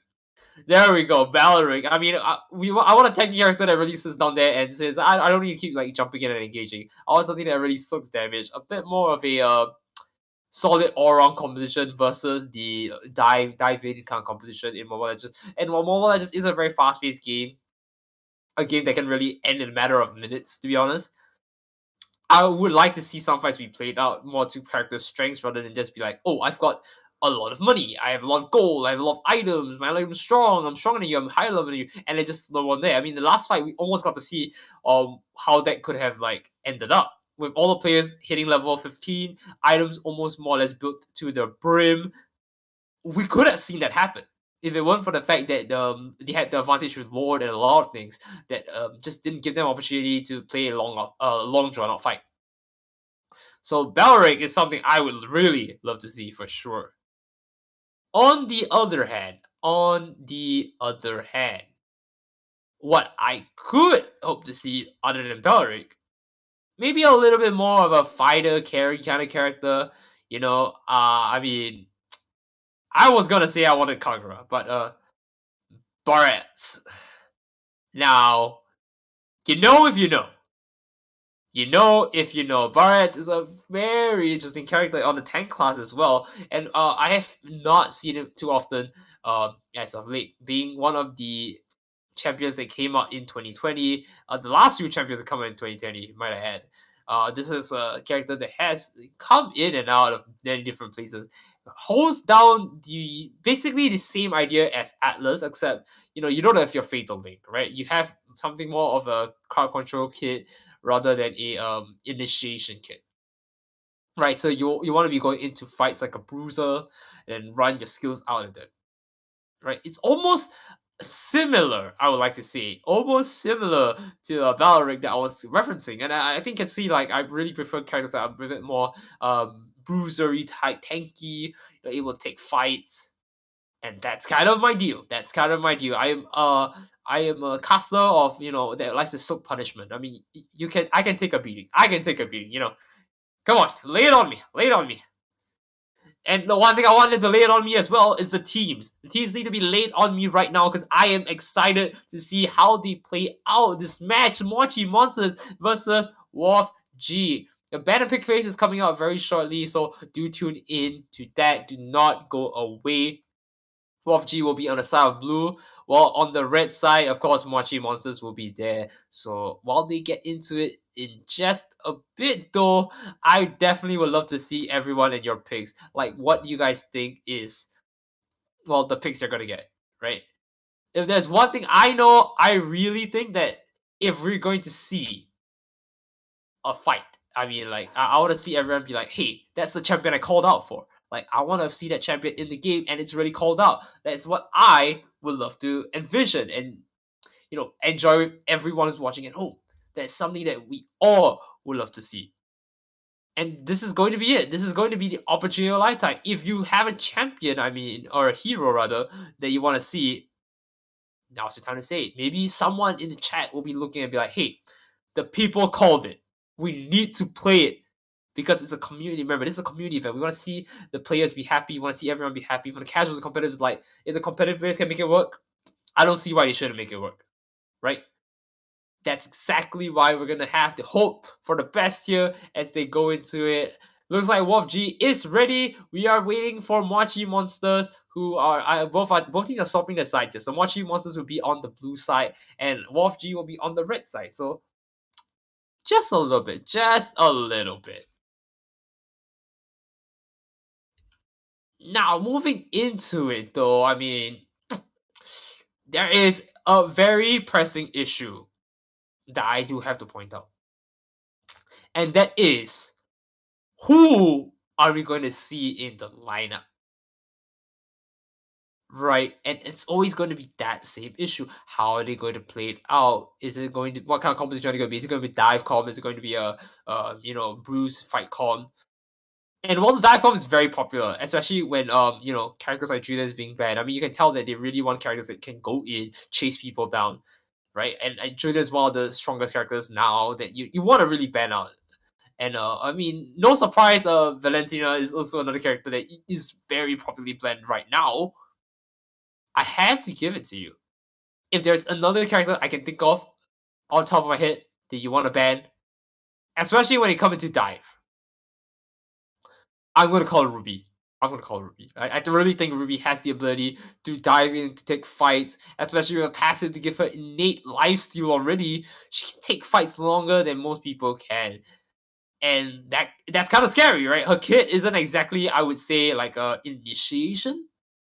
But the fact that she can sustain long enough to take good fights makes it very interesting. I would even call her a tank. I would just call her more of a fighter, more so than a tank. And so, if anything, Ruby might just be the key to beating all of the dive comps, right? Sitting down there, slowly healing out, dive comps, they'll be stuck down there. So, anything else I can say though? I guess the teams are gonna have to prove me wrong otherwise. I mean, I don't have any other things to tell you. And now that they are almost ready, can we get to the games? That is the question I have. Can we get to the games? If the team of Mochi Monsters are ready, we can start the pick and ban phase. Because I'm pretty sure you're excited. I'm excited too. I'm just kind of waiting for it. I am really hoping we can get into it right now, as I don't want to see this blank screen anymore. Look, pick and ban phase is where I can see all the other champions, the heroes come out to play. What am I locking out the playground here? Is it going to be another Julia Valentina ban? Am I going to see Atlas being too OP? Am I going to see Ruby come on to play? You know, something that I like? Are we going to see some interesting picks? Kagura maybe? I don't know. And this is going to be time for them to see. As we now move into the draft and pick phase. Let's get into it. Fantastic. We're finally Your in as we team are now is moving banning. into it. We see our first ban come in 1-1 as our first ban. Very surprising to see 1-1 get banned. In fact, in the last game we didn't see 1-1 get banned. We saw a very different thing get banned, right? We saw 1-1 being played rather. And the first ban was not Julian because, you know, as the first ban you Your definitely want to make team sure you is don't banning. allow your opponent to pick Julian up. Ling is banned in follow-up to that, and well, we've seen Ling get banned as well. That is not surprising here. Surprising no one, right? And here we go. This Chase Burst hero here gets banned. Xavier gets banned as well. Again, another hero that we are Your not team surprised is to see picking. banned. And Julian, to no one's surprise, Julian gets banned. Julian, Xavier are the ones that get banned the most. Valentina also getting a lot of picks. 1-1, Your team also is another one that's picking. high pick. Now we do see the side of Bowser and Luigi go on for their pick to see. What is your lineup here?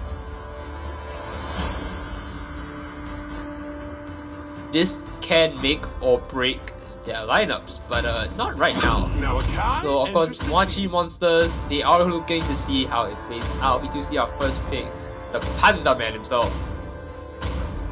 My mission is to protect lives. Your team is picking. Right, Hylos. Hylos is going to be one of those characters that again falls in the line of like trying to dive in and initiate the fight. So we're gonna see him galloping around the map and hopefully take a few picks here and there. Has a lot of durability as well. I mean, making quite an initiator. I've been waiting for too long. Oh, here we go. Shakalaka baby, what do you got? Zaxia. Your team is picking.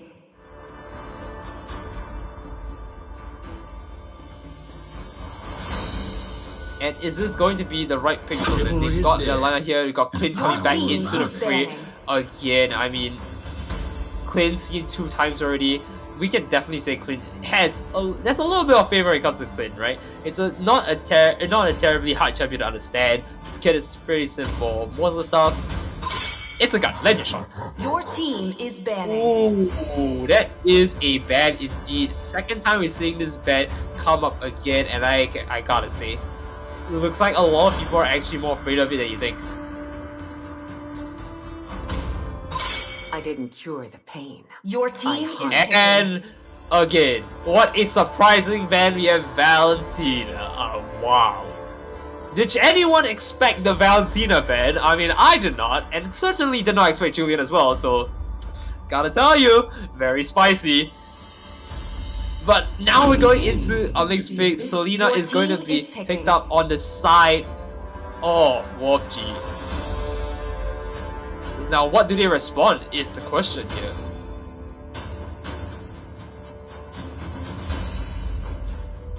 And we do see the Matilda back again. Is this going to be another crazy Matilda that we saw from the last game? Is the question though. And King 24, what is your pick? Even the strongest of turns. Bane! Your team is picking. Bane! I'm sorry, has anyone seen Bane in a while? I've not seen a kind of long while. I've not seen Bane in a long while either. Free as the winds. These are picks that I have not seen in a long time. Bane being one of the earliest champions to come out, one of the first few champions to be released together with the game. And I gotta give it to you. I mean, you wanna pull out a Bane? I mean, shock me, surprise me. Here we go. I mean, that's not to say that Karina was like something I didn't call out, but like Karina has seen play here and there. Bane is not something I've seen in a long while. Bane's ability to push is almost one of the best pushers, right? He just sit down there, slowly whittling down the turrets and just shoving the waves. That's just what he does. He's a pirate. There's no space for you. He's gonna take what he wants and get what he gets. Welcome to Mobile Legends! Of course, there we go into the lane 5 here, seconds till and the let's enemy see reaches the who battlefield. is going to come on Smash top. them. All troops deployed.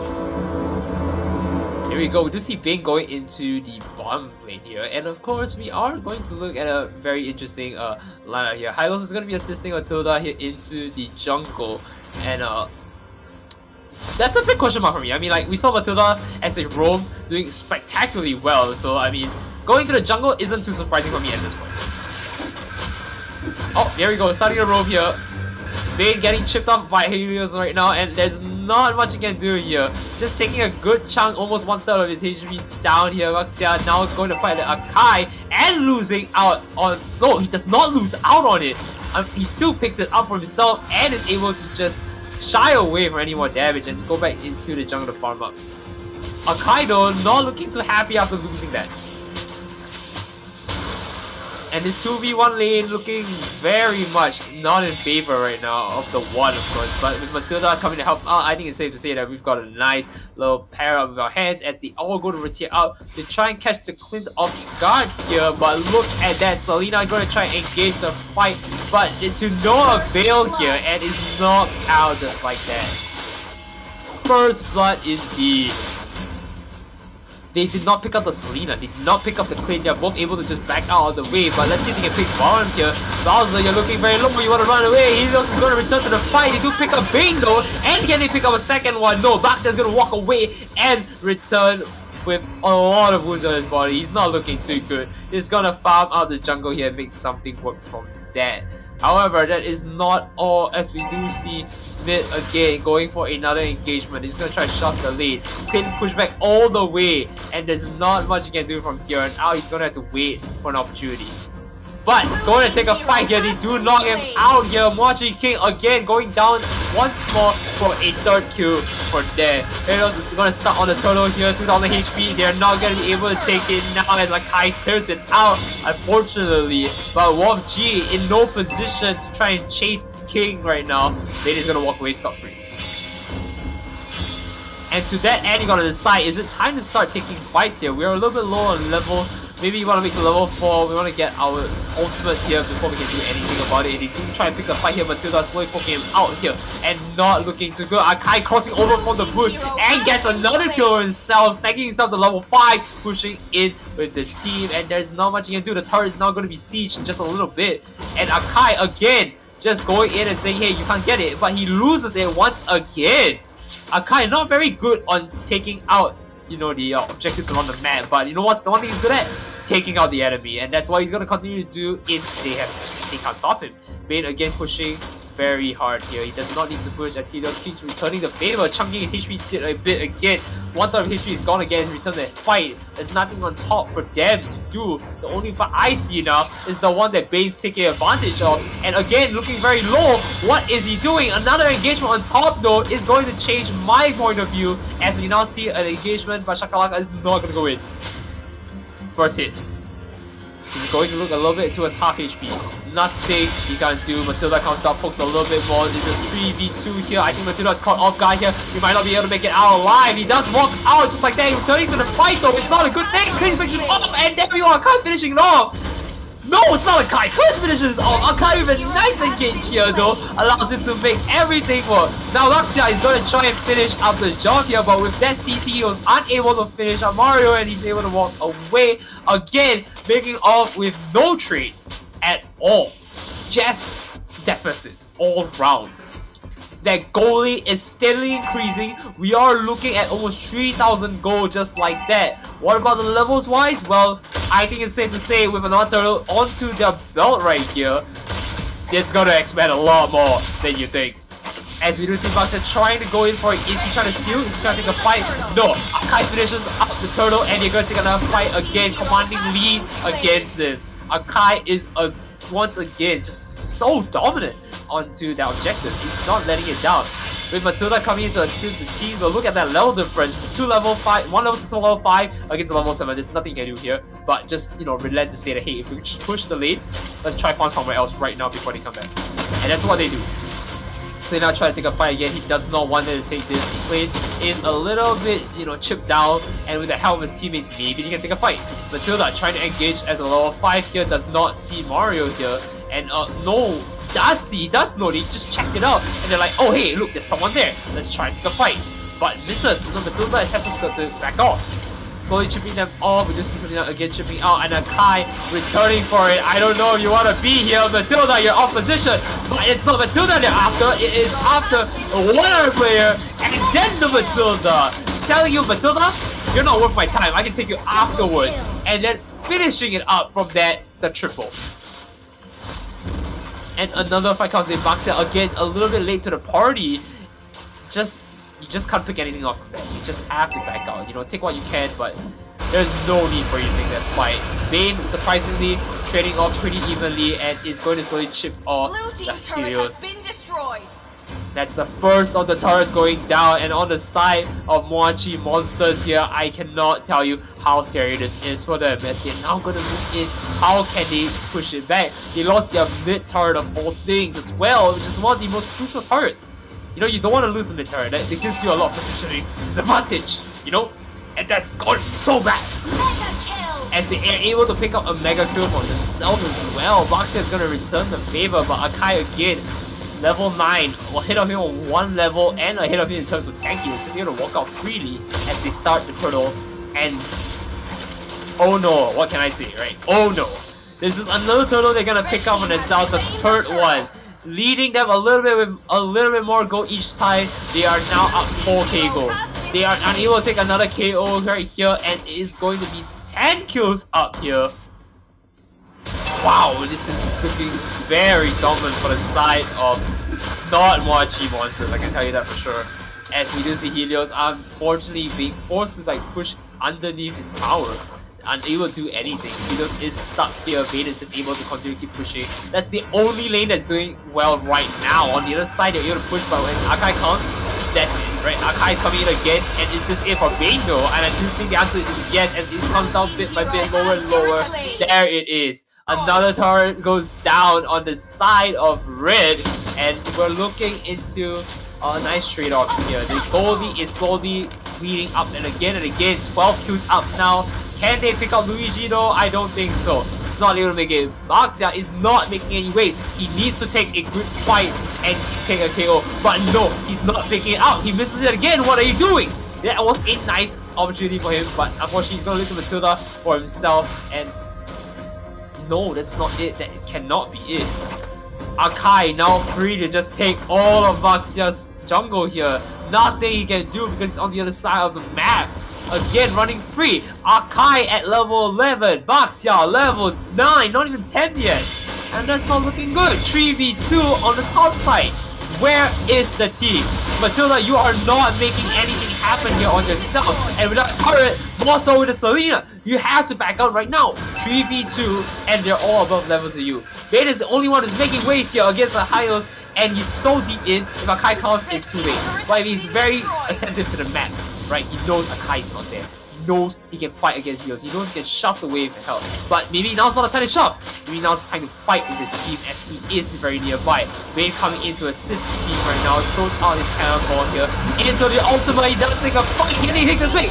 First pick. Helios coming down. Akai is coming in for it. Level 12, 2 levels ahead. Can he make the play here? And Bane is going to slowly be chipped off here. Akai is going to take another kill, but that's a 4v1 against Akai. They can make this work if they try hard enough. And Akai slowly falls down. And there we go. The shutdown. Moving forward, they're able to now take a commanding position into the next objective here. And what better objective to follow up with than the Lord itself?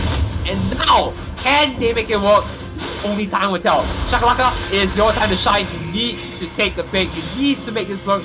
Otherwise, I don't know what to tell you. This game may as well be lost. They pick up the Lord on themselves. They're able to carry on the fight here. And they are going to try and slowly stabilize their gold deficit. Now only 1k gold deficit at most.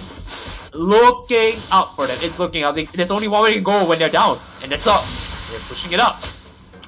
That was a spectacular team fight. They all grouped up together, moved in as a unit. The Bane was pushing. He saw the map. He was like, hey, I think it's time for me to just shove the wave and go up and help my team. And he realized when everyone was suddenly coming up together, he's like, I have to go now. He gave up his wave. He just went out, and that was beautiful, right? That was the first of many, and then the team cobbled together into the Akai. Masterful teamwork right there. Mochi Monsters not willing to go down. They sat together, they've eaten together, they know that it's the time they need to be together. And they were able to capitalize on that. And now with 2 turrets down on each side. Has been destroyed. Wow. 3 turrets down on the side of red though. They're able to make this work. Bane looking very low. Uses the ultimate to push him back. Kai is going to try and go onto him though. And onto the Bane. Bane is out for the count right here with a little bit of a stall. And now 1 more down to go. I don't think he can chase him. Kai, expended a little bit too much of the energy rolling into the Bane here. And that's all he's going to tell. And that's all he can do, right? He's just going to back out and see satisfied with 1 kill. But look at the bottom side. Lord just doing massive amount of damage to them and not allowing them, putting pressure onto them, forcing 3 of them to be there. I think it's time for you to start making waves here. You've got a lot of places to go and farm up. Let's do that right now. Your goal is slowly coming back, and that's all you really need. Coming back out, team is secured together onto the mid lane. They are going to wait for an opportunity to try and take a fight, but it's anyone's guess who is going to start engaging first. Because on one hand, Mochi Monsters might be slowly stabilizing. They have 1 Lord, but that doesn't mean it is game for them. It doesn't mean they have the advantage. They still have to remember levels are a thing in this game as well. Average level 11 on the side of Mochi Monsters. On the other side, level 12. Right? With Akai being level 14 as well. Don't forget. Not looking too good. First engagement, Baxia looking a little bit worse for wear here, almost at half HP. So what if you have a shield? It's not gonna help you if you're already stuck. Comes back around. Can they make a pick here? They're all off station, primed and ready for another ambush if they come in. Bane walking alone by herself. It is very dark. Do you really want to walk into that? King walking back out, nicely done, avoiding the tornado, and now it is 30 seconds to it. Another fight is going to ensue in a bit if they want to make something work. Bane coming in here, does not see anyone. Does not take a pick. Bane is stuck here. He does not know what to do. He's going to walk out, however, and he's safe. The entire team is grouped up together on the side of none other than WolfG, and they are not doing well to capitalize on that. As they get picked off by Maxia, just taking out Akai a local HP, and now the fight ensues. Matilda is going to just try to rebound and rebound and leave. Coming back for a fight again, he runs around the corner. He's going to push his angle. That's not pushing back. He's going very low. He takes another comes back into the freaking Bane, taking a hit here, and there it is. The triple. They're coming very soon here. Not the triple, only the double, and they're unable because turret saves them in the nick of time. But with that being said, only 3 players left to try and take the Lord on themselves though. We are looking at 4 players on the side of Mochi Monsters here. They can start taking the Lord here, and maybe they can force a team fight here to maybe make it work. But with another turret down, I really don't think it's time to try and fight for the Lord. It's not the time to fight for the Lord. Akai, you can try and make a wave here, but before they're coming down, there's a one opportunity to take a fight here and disrupt them and back away. That's the best you're gonna do unless the team comes to you. Akai looking very low, pushing down bit by bit here, and of course Lord is being slain by the side. Oh, none other than Mochi Monsters here, and now they're gonna push in with it. But they are gonna trade back and forth here. 2 for 1 right now. They're able to hold their ground and stabilize the game a little bit more each time with a kill. And with that being said though, Lord is going to be pushing out onto the top side of Mochi Monsters. They're able to return the favor here. You know what, Toto? You want to take it? It's all yours. We're going to take the Lord instead. And that's what they do. They return the favor all onto them. Akai might be level 15, but that doesn't mean he's going to be leveling up anymore. That's the highest level he's going to be at. And the only thing he can do to make this game even more unfair for the other team is if you get items. And at the moment, it doesn't look like that's going to happen as the entire team is all stuck together. Baxter coming in level 14 to 13 heroes, and he's unable to do anything. He's just going to walk back and take a little bit of damage, but that's not going to be enough to hold it down. And he's slowly being chipped away though. That's not good. Akai has to try and engage here first if he wants to make anything work. His team's a little bit behind here, and now WolfG's Helios is out of the picture because if he jumps in, that is a KO for the side of Mochi Monsters. He needs to wait for an opportunity. Team has to gather together before they go in for it. But look on the other side though, Mochi Monsters that gather together. Bane is already off side. He's just waiting to throw his cannonball at someone. You know, he knows it's time. Matilda, where are you going? You're waiting out for an opportunity. Items almost maxed out on both sides. As you do see one of them though, completely filled up to the brim. And on the side of the WolfG, they are not filled at all. They're just waiting to finish it up. And this is it. This is their time to shine. They have to find and work around from this. They're gonna see if they can peek it out, in and out. Check it out. Do you know where they are now? They are in the bush. They're waiting here. If you can throw your skills into it, that'd be nice, but that's not something you should force. They have a minute and 10 seconds to make something work here. There's still some farm around the map. You know, you can farm the lane as well. Akai, you know, just farm a little bit more and he may be able to take a comeback here. But again, gold lead, not that big. And not even a Mochi monsters inside as well. So it's safe to say here, if they really wanted to make something work, they could. Just a little bit more farming is what they need though. That's the main thing. They need EXP. Come around the corner. Do you see Bugs here all alone by himself, but sees an opportunity to pick up Matilda, but does not want to engage. He's afraid. He doesn't know where they are. If Akai comes in, that is going to be detrimental. He only wants to take the farm though, and he does try for it. And he goes for it, takes it up. He's peeling back for him, and now they're able to walk away with a little bit more gold than they had initially. And this is going to be it, right? If they want to take a fight, the ambush is coming. They're waiting in the bush. They're waiting for the opportunity. Matilda is there. He's waiting for it. Baxia, where are you going? Are you going to engage the fight? Are you going to walk in? Because that is how we start the fight. You go in or they go in. Baxia, it is your choice to make. But if Helios comes in first, this is going to be a very spectacular opportunity for the side of Mochi Monsters and take their first pick. Lord is up. They don't want to start it. They are afraid to start it. Anyway, you have no choice. You need to find an opportunity to take them out and lure them out. I suggest hitting it and then really wait it out a little bit, see how they respond. Akai starts it out just as I suggested, and Clint is able to just poke it up. They're able to see Shakalaka, and it's going to be a Shakalaka baby when he goes back to base here. They're going to try to take a fight, but no, does not go into it, as we do see the entire side of Warp trying to go for it. We do see a nice stun here from Bane here, and they were able to pick themselves out the Lord here, which means Warp G is at a disadvantage. They need to try and take another fight with only 4 players down to their names. How can they respond to this, especially with another Lord on their back and call? They're forced to go on full defensive again. And look at that, Bane is coming out of Matilda to just push the wave again at bottom path. They have to respond to that. They need to go down and try to see if they can pick the pick. Matilda is just waiting in the bush here, not allowing them to approach, and that's it, right? Is that the end of the game? This is how the story is. You know, we saw 1 to 12 kills just now, and now it's 10 to 20. It's slowly increasing back. It's slowly stabilizing, like I'm saying. Stabilization again and again and again. But Mochi King is not making any headway for the side of, you know, pushing into the base. Until I say that though, the turret has gone down, and that's great. Now they're slowly picking in bit by bit, and they're making it work. They're making their efforts come to fruition. Now that they have the advantage, you just try and force the advantage. You know, they're ahead of levels. They have to force it. And here we go, pushing again. Entire side of Mochi Monsters level 15. We still have 2 stragglers on the other side though. Nope, not all level 15. They're all ready to go. It's items time. And how big of the are you? About 1,300 gold. That's not that much in grand scheme of things. It's just a little bit more, and that's not a full item. If they have an opportunity, it is time to try and strategize around it. The ambush is not work the first time. You know where they are. You know where they are. Can you maybe poke them? Throw some skills at them. C3 there. Do you really want to be there? Do you really want to be there? Bane coming around from bottom here into the middle lane. He's grouped up his team now. Makes sense. You want to group up his team. First time coming in, they do take an engagement. Bane almost falling down right there and then.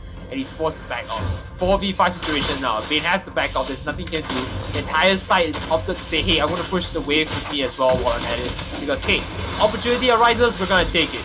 Goes for it. They're going to try and enter Akai, making it happen here. First pick now. Second pick is being pushed away as Matilda is unable to run away. Not the slippery snake we once saw. Now being picked off right there. Nicely done. Baxia trying to save him and not making it work. Has to run away with his team. A nice ultimate by the side of Bane here, but that's not going to save them as they continue to go on their will on them. And now the turret is going to save them here as Bane picks up another kill for himself to carry on the fight. However, that doesn't mean they're all declaring just yet. Woods is still very dense here with 4 players, and they have to make sure that they clear them out before they can see the light. Lord is going to be spawning in 20 seconds. They want to group up and make a very good engagement here, but I don't see it happening. I don't see the opportunity coming to fruition, and it is looking very grim. Turret has been destroyed.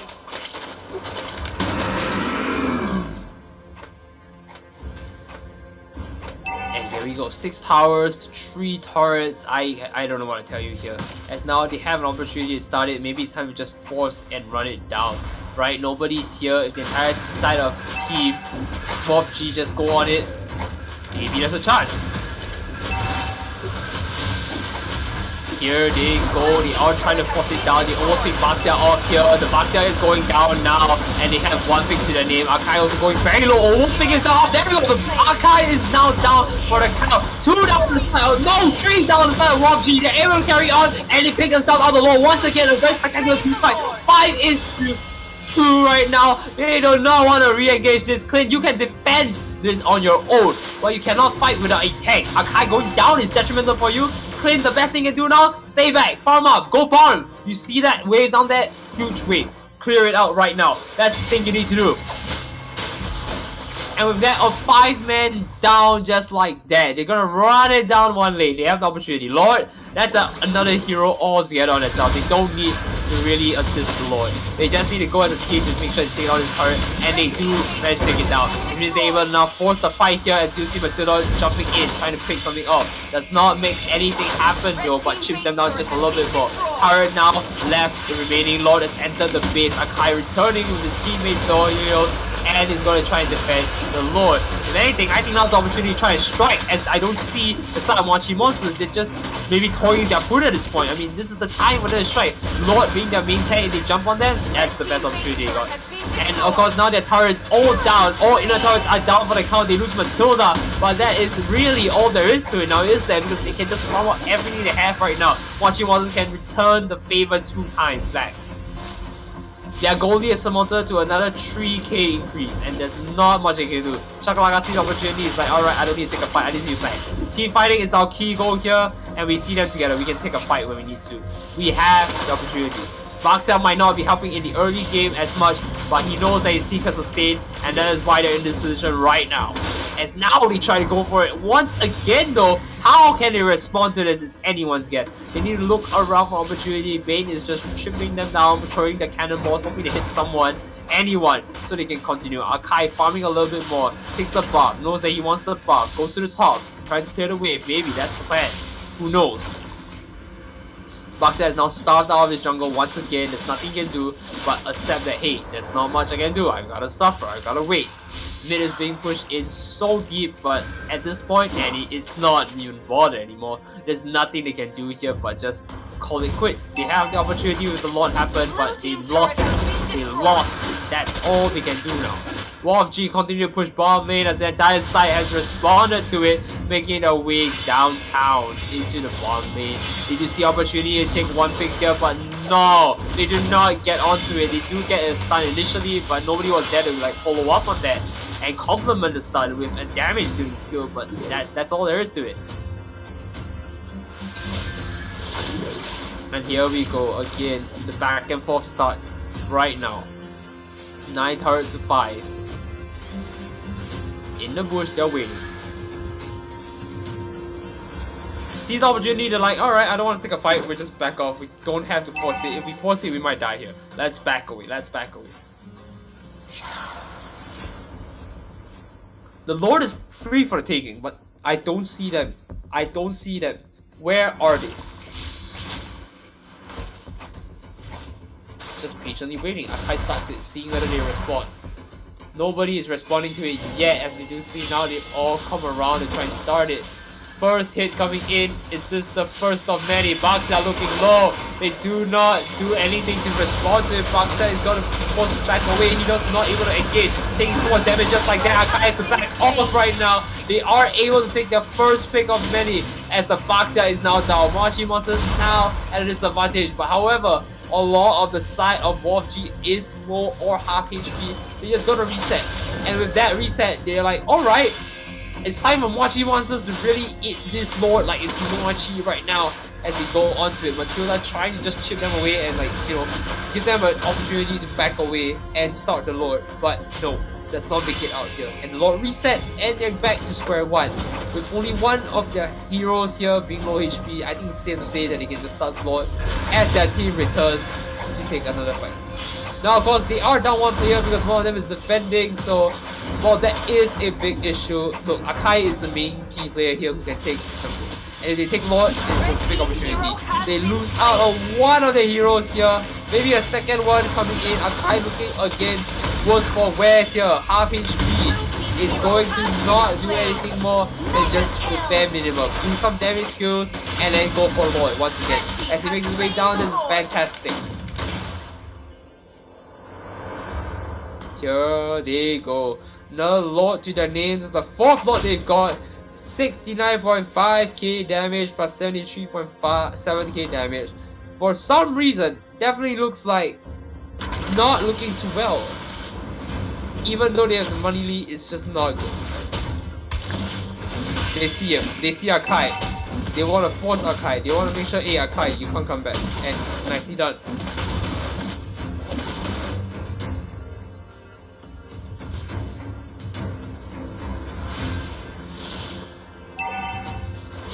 Alright, here we go. We do see another one. Hilo getting turret has again. been destroyed. No, should just do guard, just do the defense to make it easier for him, but no. Comes down. Blue team base turret has been destroyed. Here they go, 2 rounds.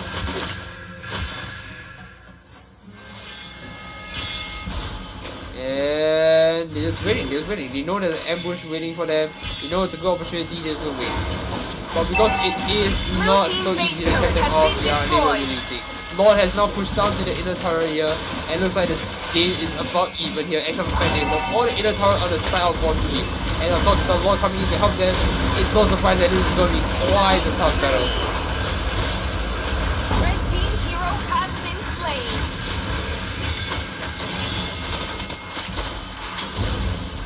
Here they go, continue on the wave again. I don't need to tell you how this is going to play out. HP going lower and lower each time. Bugs are trying to hold them away, push them back. Base is being chipped down again by another minion, bit by bit. They have no way to cover all their entrance. All they need to do is split out. But that's the worst thing they can do. That is the worst thing they can do.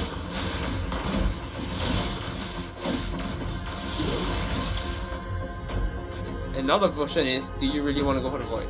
And the answer is, I think yes, regardless. Here we go.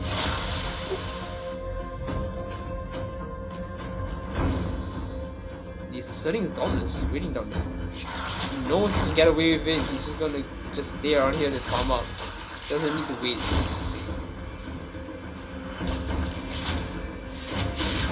And here they go. I'm just seeing where they can push the opportunity here, and I don't see any way they can make headway. Only thing I can see now is if they group up together and go down on it. That might be the chance that they have on the side of Wolf G, but Wolf G, concise and precise effort. They come in again, nicely done, good hit. But is that enough? No, that is not enough. Matilda's still looking fairly healthy, and now he can just walk back to his tower to heal us, and that's not good.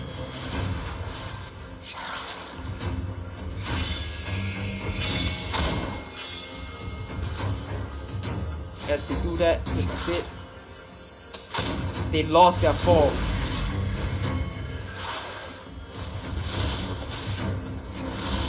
Again, another fight with the crocodile. He's not gonna take a fight after that heat. No, we don't have to do this. At least not now. It's really scary to see how they can make any headway from here on out. Even though they have the kill lead, they are looking very, very dangerous. And now we see how they were going to make this work. And it's not going to be alone for yourself. There's Akai, all is trying to back away here. Spinny Din Din does not make it out, and the dim sum is now rolling for his life.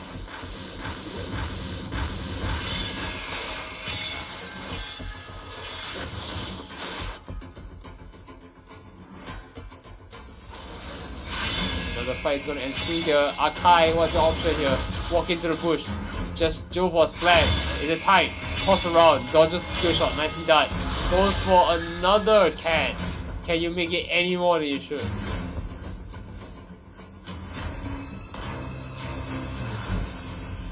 Oh, here it is.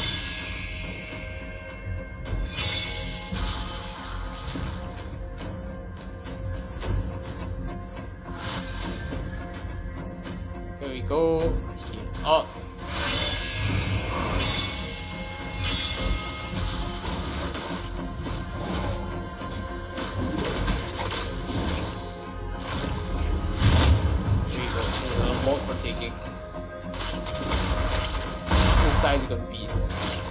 opportunity is going to rise onto the side of Wolf G here as they are positioned and ready for it. But Wanchi Monsters are just biding their time, waiting for an opportunity to strike. The minute Baxia goes in, they know it is time. Go for it. The wheel is not yet here. Where is it? Where is the wheel? Goes for the wheel, picks up. Does not pick it up. Gonna try and return again. Baxia is gonna force it back away with the wheel, and unfortunately they're gonna come up together and try and run away. But it's not enough. They have to take a fight here, and they do take first kill of many onto the side of Wolf G, and they're able to also take the buff.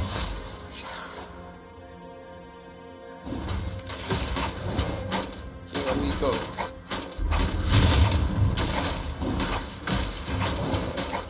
Here we go.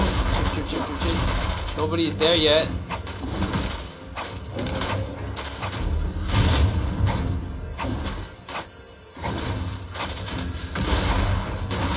Lord is again very low again. MHB, team is coming together, they're all very low. They were able to pick up for themselves the Lord here, but it's enough as Akai tries to run it down but not making any hits with that. Maybe the Lord can help you this time. And there it is.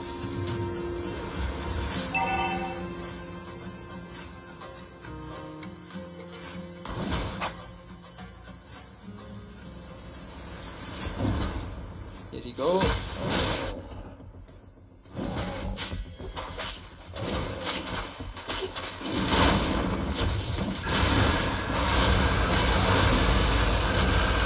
And there it is. It's already gone.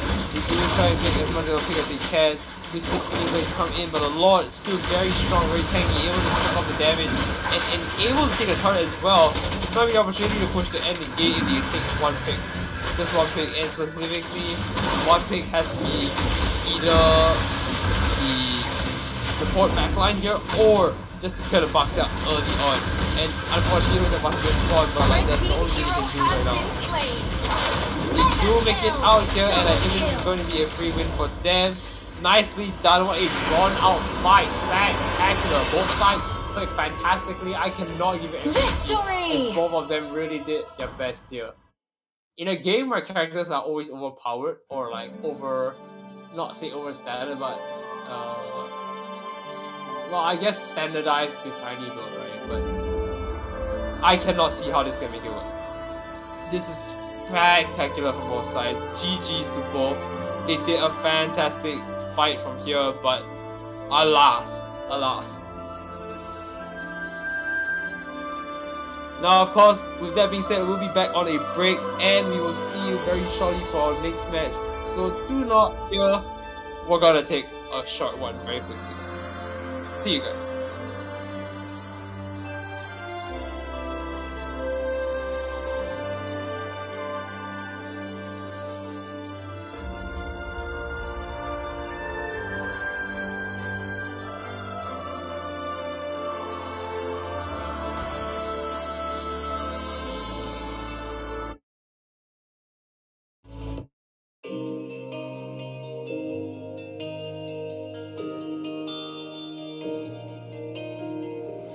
My life is a boat in the ocean as I float through a storm of emotion. Only goal is to keep my heart open, to reach the shore, just avoid being broken. Why would the world wanna do me like that? All I ever wanted was to love you back. Why would the world wanna do me like that? As we fade to black, give me love, give me light, get me out of here. Give me sight, get it right, make the clouds disappear. Give me love, give me light, get me out of here. Give me sight, get it right, so there's no more fear.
outside, take me home to the city.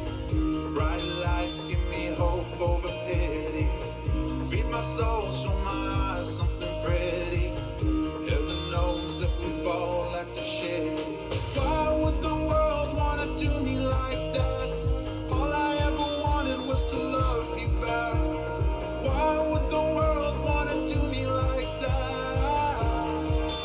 As we fade to black, give me love, give me light, get me out of here.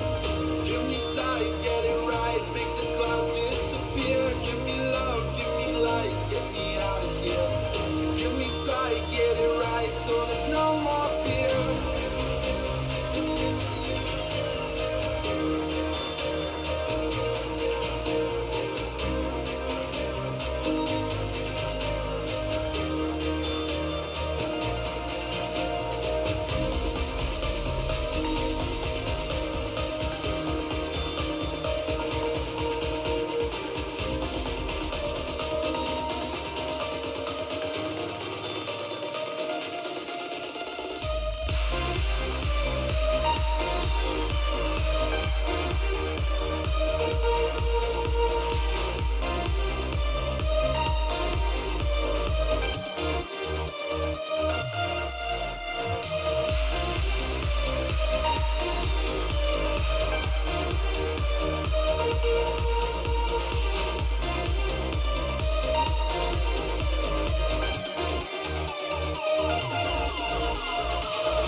I've been praying for a lover, someone who says you're thick and thin, who knows me like no other, someone who gets under my skin. I let down my walls and I let you in. You make me fall over and over again.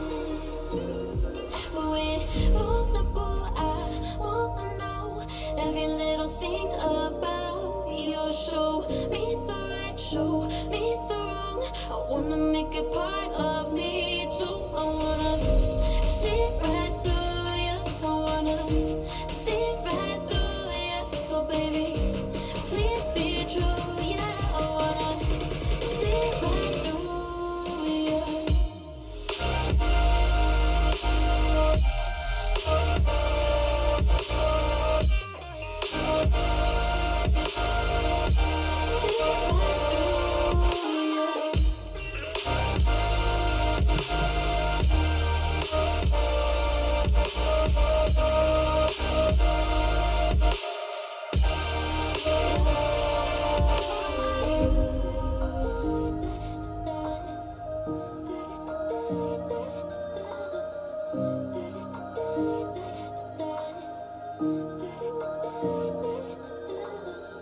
Crystal clear in your atmosphere.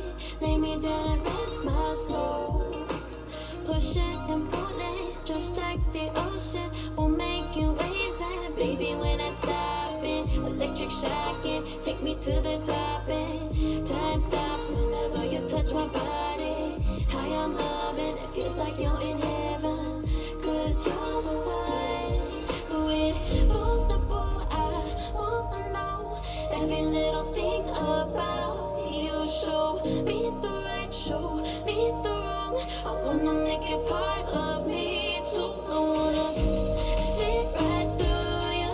I wanna see right through you. So baby, please be true. Yeah, I wanna see right through you.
what you think when you push me out of my own head where everything makes sense.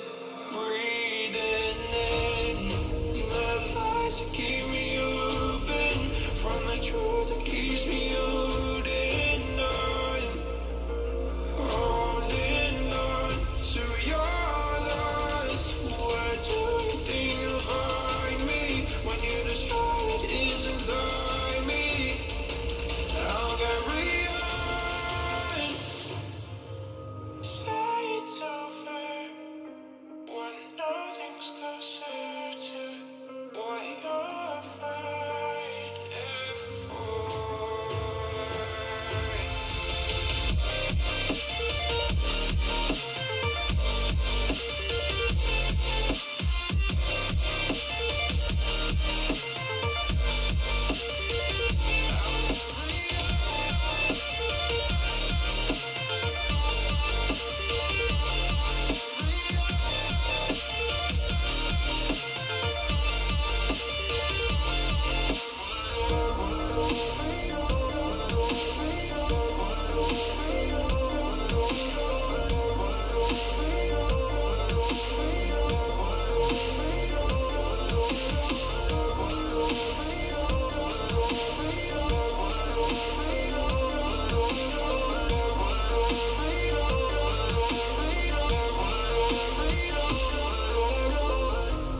Fade away from where we've been.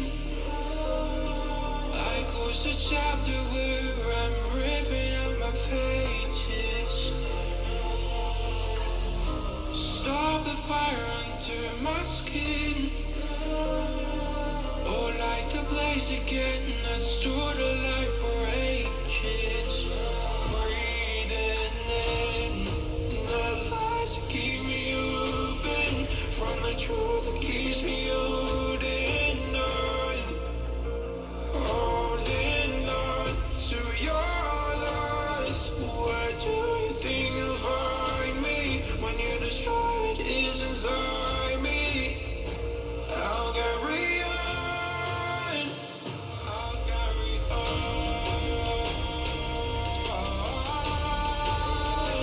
I'll carry on.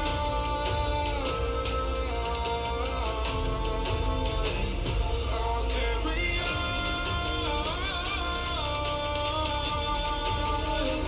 I'll carry on.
You don't like the lights, but it's camera time.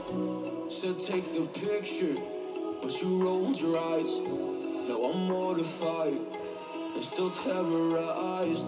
Push me behind to get me from my better side. I wanna push you back, but that's all you want. Wanna rub me up, I'm holding back.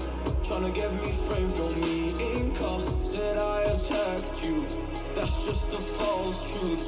No need to argue, and yeah, I've had enough. You follow me anywhere I try to be alone.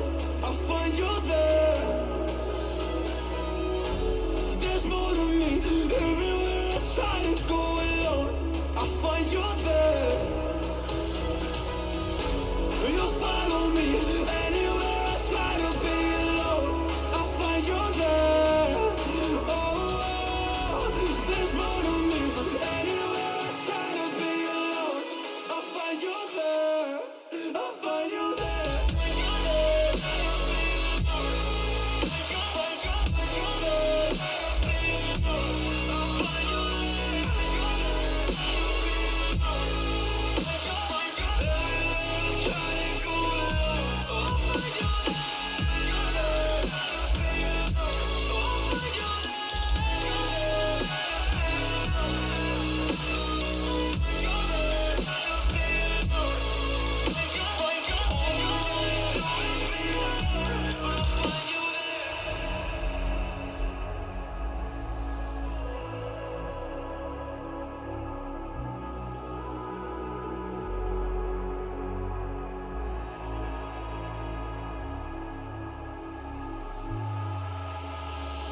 I'm so scared to leave my house, so I cannot run free from this. Always being watched by you, and that's so inconsiderate. My privacy, does that exist? Probably haven't heard of it. Need to live a different life, cause lights and cameras are in it. Trying to find a silver lining. All I wanna do is avoid the violence. But you're here again, I'm losing it. There's no more screaming and sliding. Get out my face, turn off the flash. I hate the fame, no more of that. Leave me alone, or I'll collapse. I need a break, don't feel the crack. You'll follow me anywhere I try to be alone.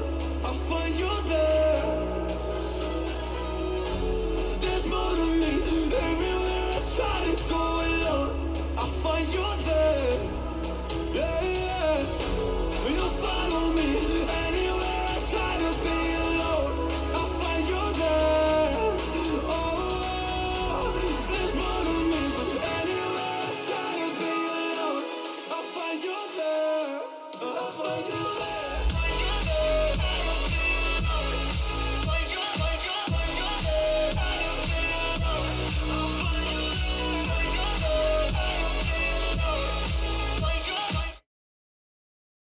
Hello everyone! Are you excited for another round with TeleMatch MLBB?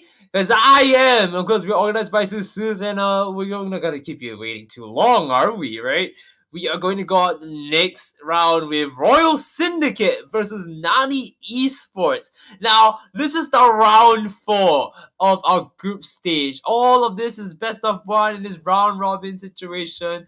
It's gonna be a little bit messy, but hey, players are all lined out, the teams are all ready, so we can get started almost immediately. So I'm just going to run down some very quick details before we get started.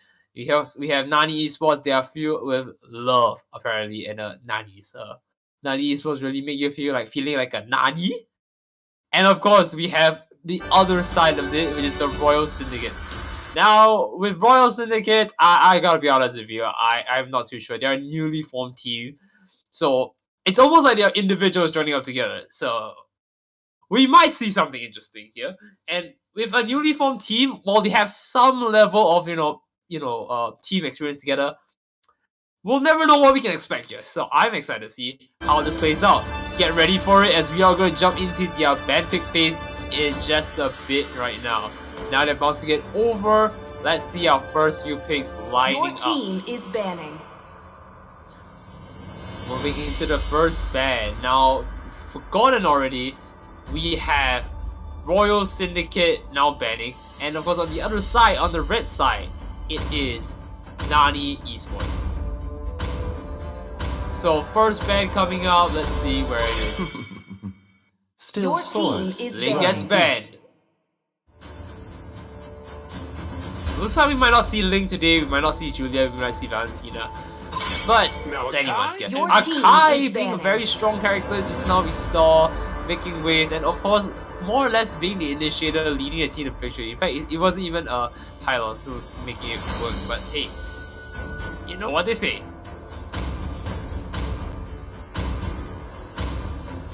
Link's ban coming up. My pleasure. Your team Karina. is banning. Now that's a surprising one. Well, I did say it was quite a strong pick. I did not expect that to be one of the characters that you call out immediately, just like that. And of course, that does mean your last slot has to be relegated to potentially Julian if you don't want them to pick it up. And I expect Julian to be picked up. Your team Okay, is thank you for banning. completely ruining my experience, and whatever I say, my entire confidence has been shattered by the side of Nani Esports. Really made me go Nani? Because they didn't ban Julian, and now that's on the table. Valentina as well. I mean, Julian was definitely the pick that you're like, I don't want to give it to them. I don't want to give it to them. So if I don't see a Julian here, this is going to be the one thing I'm really upset about. Your Come team on, is alright. banning. I like this. I like this a lot. And we see another pick come up. I didn't cure Julian. the pain. Valentina, there we go. We didn't see the Valentina ban. We're gonna pick it up right here. But Julian, where is the Julian? Stop taunting me. There we go. That's the Julian. We saw the Valentina ban with the Julian, and here it is right now.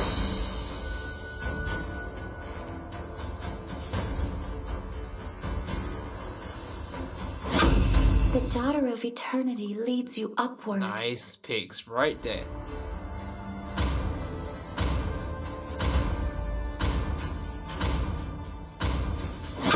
Time and tide wait Your for team is picking. Oh, the switcheroo right there. I was thinking they're gonna stick to it. I don't want to say anything. I've been baited so many times to say like, oh, they finally finished their pick, and then suddenly, well, bam, Beatrix, team Beatrix. is I'm like, banned. why? And of course, you know, Beatrix is just gonna slowly reap and do damage. Those are his two core roles, and I think you know what reap does for the most part. I'm not gonna explain too much into it, but it makes sense. It really makes sense.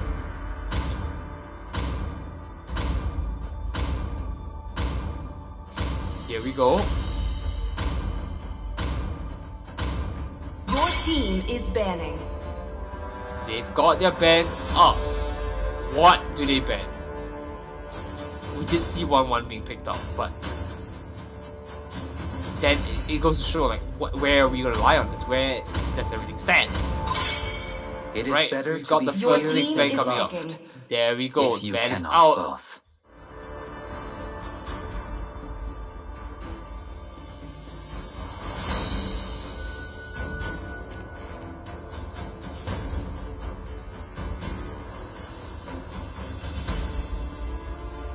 Where is your next ban, G?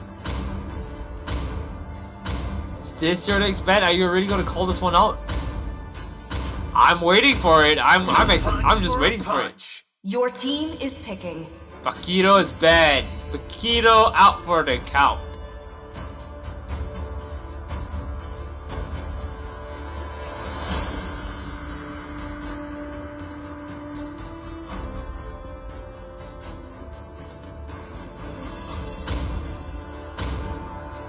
Oh, there it is. He just picked up, and Selena again. Your team is picking.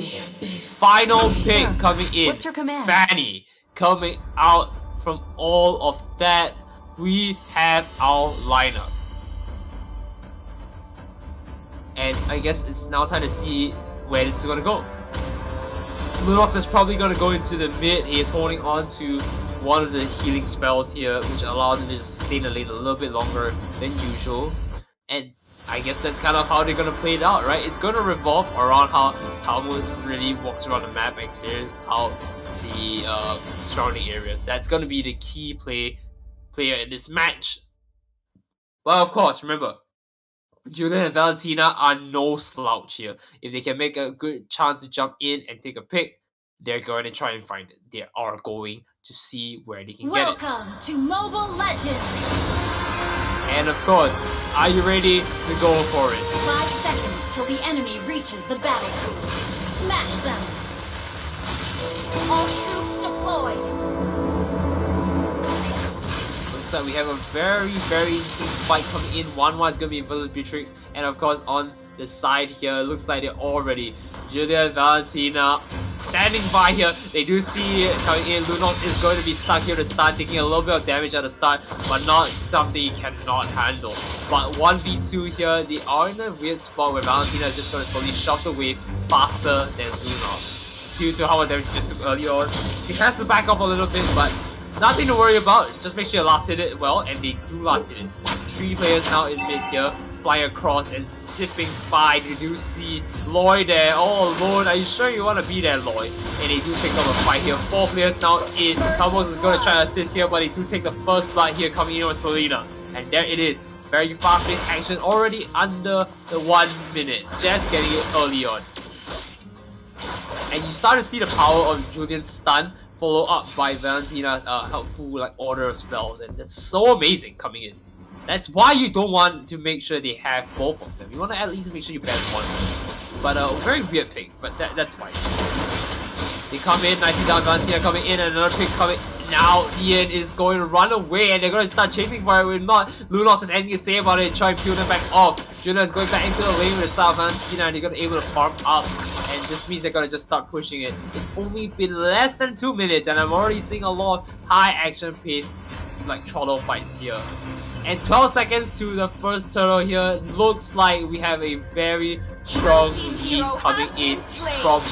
There we go. You know what? I didn't even need to say their name. You can see that Nani Esports is obviously ahead of that, and they're on top of their game right now. If they want to get Turtle, now's the time. You can just go for it. There's nobody there. You do see one player going for it, and of course that is none other than the Fanny, as he's able to just go down well on the Turtle. There's no one stopping him. Tarok sees the Paquito and he's not allowing him to back, right? He's stuck down there. There's nothing he can do. Wait for opportunity. They get a Turtle here, and that means level 5 can really take a fight here. Even with the minions, he'll try it. Thomas is not able to return anything back to him what he dishes out. And that's the fighter for you, the boxer, really dishing in and out.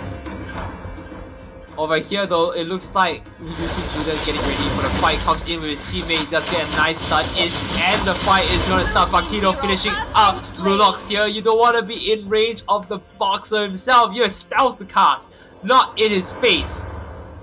And that means they're all back, resetting for it. Thomas is the only one to defend mid, and he's looking very low already, not too good. As now, again, Paquito chasing him out. I think he's out for the count. Level 4, the turret is not going to be able to save it yet. He's able to blink out of that fight here, but not enough for him to kill out, as Yin is now going to run away from 4 of the heroes here. Knocked out by Fanny, giving him a little bit more to work with. Not good. Carry on the fight here though. Is this going to be it?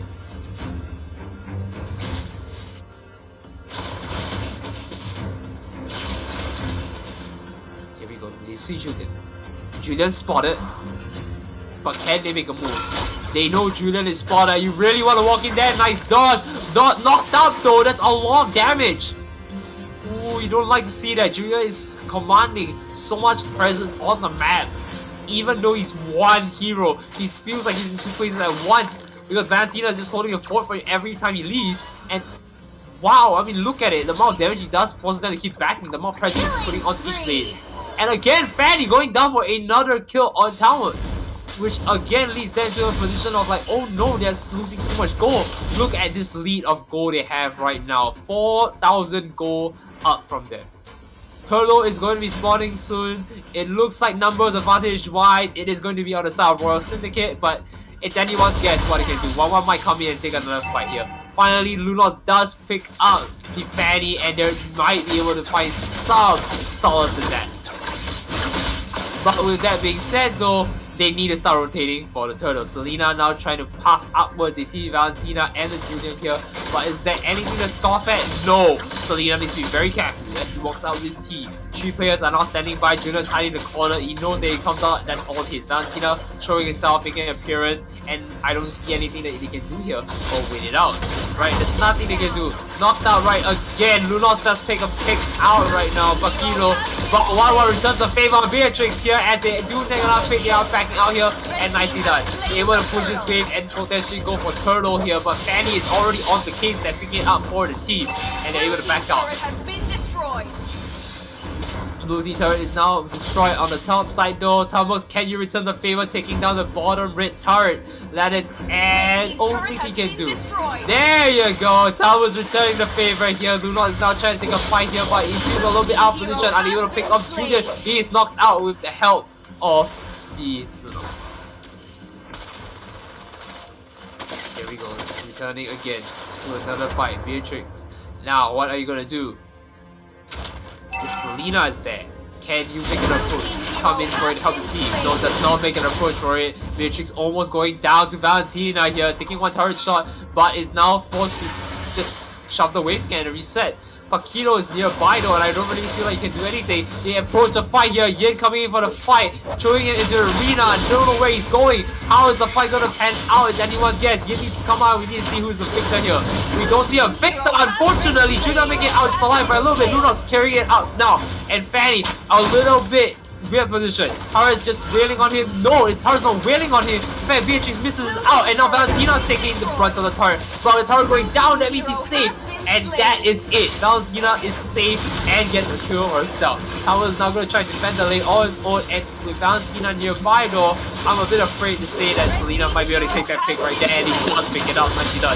But again, Fanny returning a favor. Thomas, where are you? Where is your sight? We need to pick it back up and take a fight. He almost takes the fight down with Luna's coming to assist. That is all they need to return the favor, and the tides are slowly turning bit by bit.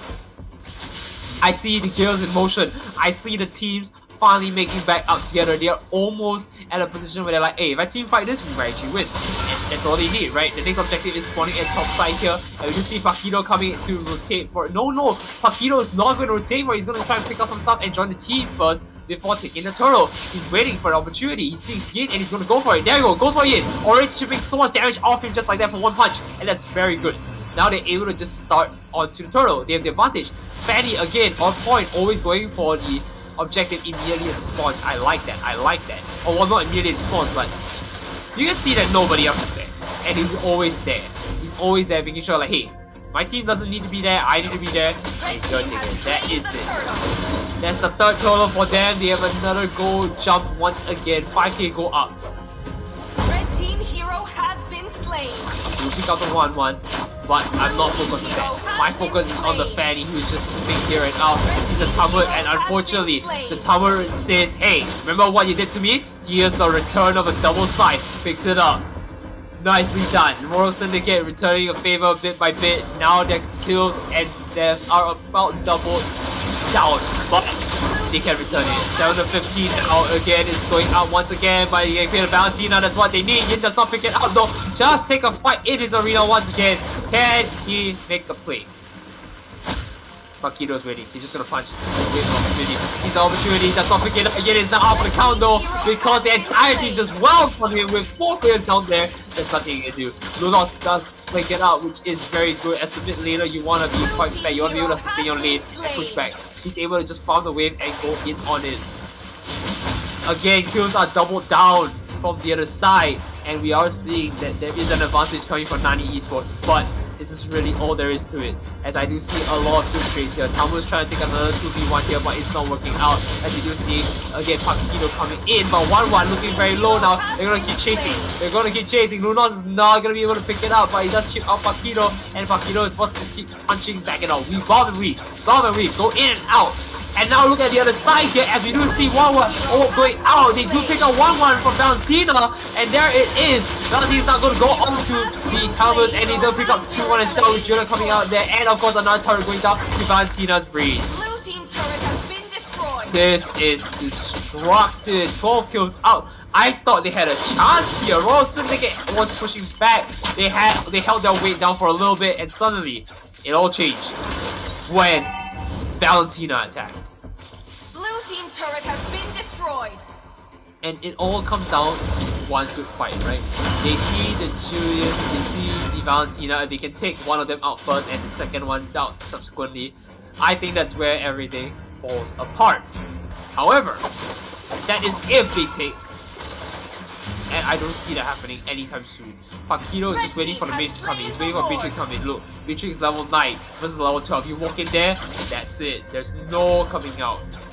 Nice stun come in, but you do see the 1-1 there, right? You do see the 1-1 there, and you come in, going down just like that. I'm not sure why you're doing that. Beatrix gets knocked out, and we're gonna let the double KO right there, and they're gonna push in for another turret. And pushing the advantage, Fanny is gonna try for it. Knows that, hey, I'm going to just fly in, and I'm going to hit the turret. There's nothing you can do. Flies to the right corner, does not pick out the Talmud, but here we go. There's the fight ensuing. Talmud is going to a 4v1. We know how the story comes down from this. He's in this one now, and they're going onto the base itself. That is it. What a spectacular fast finish. It was back to back over and over again.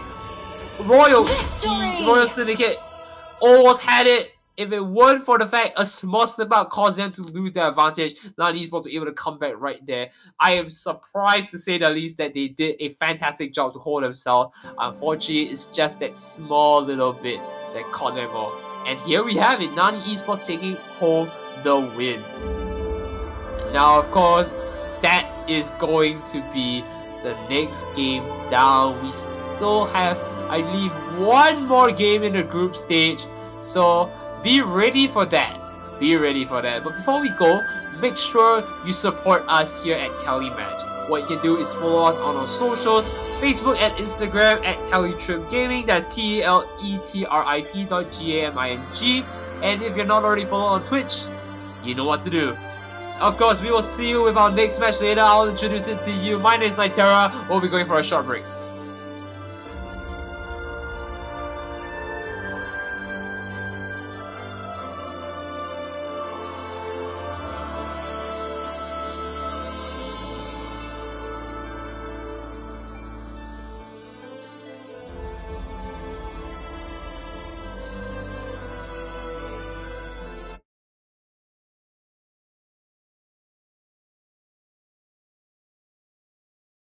Calendar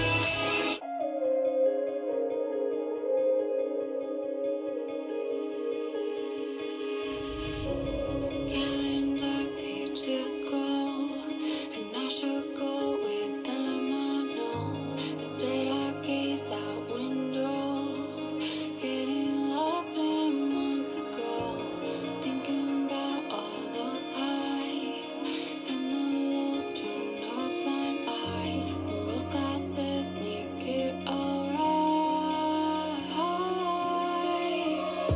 Another side of far past repair. What if I say I don't even care? It's just being nice before I could right. I'd rather have all the day with you here. So let's forget all of our senses, take down all our guarded fences, take our history, make it all repeat. All our hesitations, sugarcoat our reservations, whatever would be to make our history repeat.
story's over now, I must conclude. I am conflicted, watching where I step still, hanging in the balance, not the life I want to live. I want to take it all, standing tall, fear outweighed the person you are. Oh, break out, I've got to see. Spent all my life holding all of it closely. I played it innocent, a feel of discontent. I'm finally facing it all, fearless.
And I try, and I just can't seem to get it right. Every time I fall down again. Do I need to find a way to make everything right? But each time we fight, I fall down again. I fall down again. Oh, I fall down again. I fall down again. 'Cause every time I fight, I fall down again.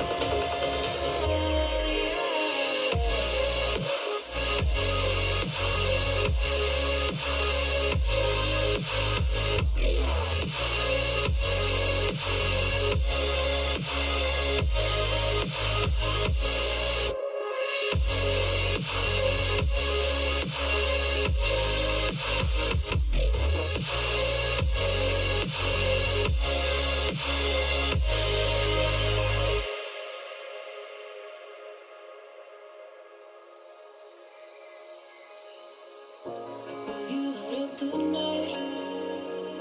My heart bursts up like fireworks. Something bright and bright for you. But I was right. There's nothing I can do to make you realize. Every time I spend the night, I fall down again. I fall down again. Oh, I fall down again. Oh, I fall down again. Every time you spend the night, I fall down, I fall down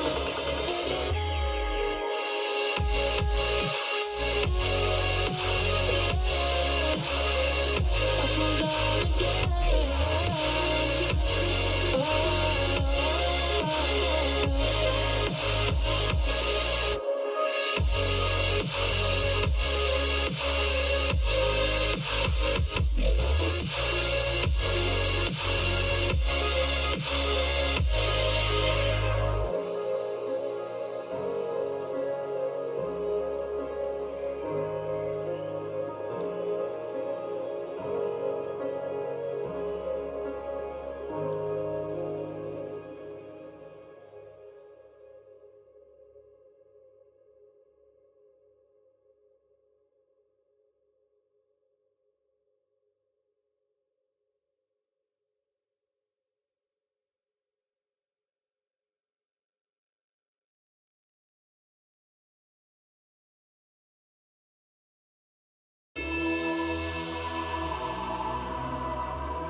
Yeah, C-Flow and Turbo with a new collab.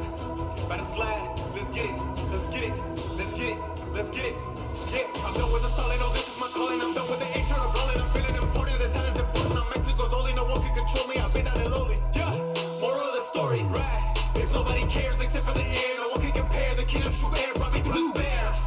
With all of my hair, with all of my flair, let my dreams take sail. Let my dreams take sail, all that God will prevail, all that God will prevail. No, he won't fail ya. No, he won't fail ya. Now let me tell ya. Let me tell ya. Let me tell ya. Let my dreams take sail, all that God will prevail, all that God will prevail. Now let me tell ya. Let me tell ya. Let me tell ya. Let my dreams take sail, all that God will prevail, all that God will prevail.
seeking the dollars.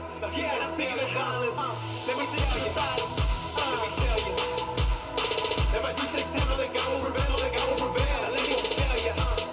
Let me tell you. Let me tell you. Let my 2 6 handle it, God will prevail, let God will prevail.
You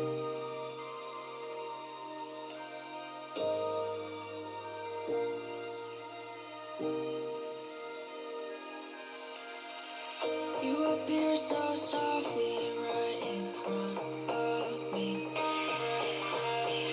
Oh, you're scared to break off from the shell that's causing you fear. Every time you try to tell me, you always lock yourself from the tears. Oh, honey, don't you worry and tell me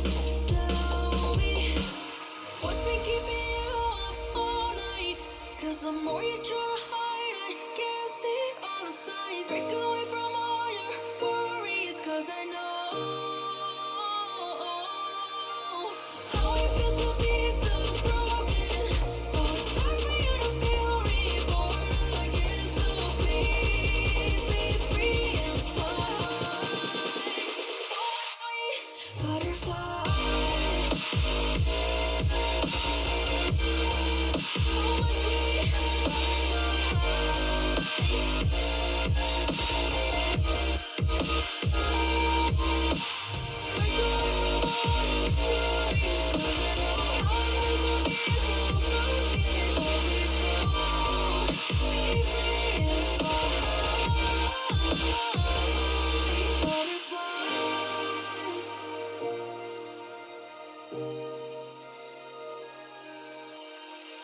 Tell me when you need a shoulder to cry on to.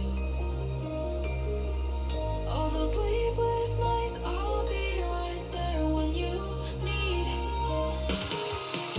Every time you try to tell me, you always lock yourself from the tears. Oh, honey, don't you worry and tell me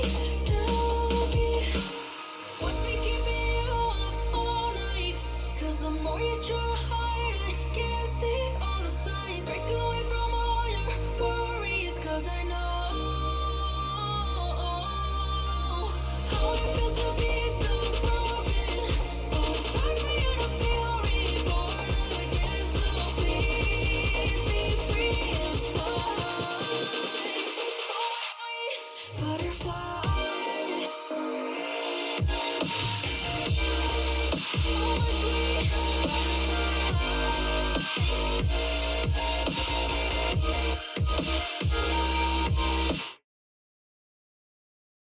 Welcome back, everyone. It has been a fairly long break, but that is okay. We are now all up and ready. My name is Nyterra. Welcome back to TeleMatch Mobile Legends Bang Bang.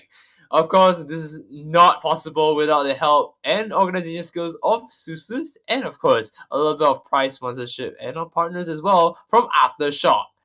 Now, last where we left off, I did mention that this will be our last match in the group stages. This will be in Group 4, the Muslim Knights versus Too Easy 4ZX. Yes, I started right there because I was so confused. Too Easy 4ZX is going to be quite an interesting match versus the Muslim Knights. Now, of course, with this being our last match, we're hoping this is going to be a banger of a match. They do not have any description on their teams for 2Z4ZX. As for the Muslim likes, they like to talk a lot and make fun of others. We'll see how that plays out, right? Honestly. In any case though, players are more or less set and ready to go. They're just missing one player, and then we'll start. So of course Muslim Knights will be on the blue side, and of course 2EZ4ZX will be on the red side. Now, I'm not gonna bore you with talk of which character should come in. You just need to know one thing from me. I'm looking forward to seeing Valric or Ruby in the field. That's all you need to know from me. Everything else, throw out the window. Of course, once all is said and done, then we can get into it. But without anything else to say here, I've got to at least tell you what they're fighting for, right? I mean, there's no reason they have a group stage and then they don't win anything. And so, I am going to tell you right now. This is the prize they're winning today. 10 Aftershock Blackout Tactical Backpacks worth $69 each. And some Aftershock mouse pads. So I want you to think about it real quick. These are quite the lineup. And this is going to be very, very good. Because, look, if you want to bring out your gaming equipment, sometimes you play Mobile Legends, you want to upgrade a bit, you also want to be a legend. You don't want to play on your mobile anymore. You want to play on your iPad or your tablet. Tablet Legends, bang bang. There you go, there you go. But where do I put my tablet? Right, so I need another legendary item. It's called backpack. You know the thing you wear on your back and you carry stuff around? There you go. Aftershock has gladly brought us these backpacks for you to win and so you can upgrade yourself. And you know what? Table dirty or you go outside, that's okay. Mouse pads can also be used as a table pad. Just put the thing on the table, put your iPad on, and you can start playing Mobile Legends bang bang. I mean, look, see, everything is thought out together. We didn't bring the prizes in for nothing. Isn't that right?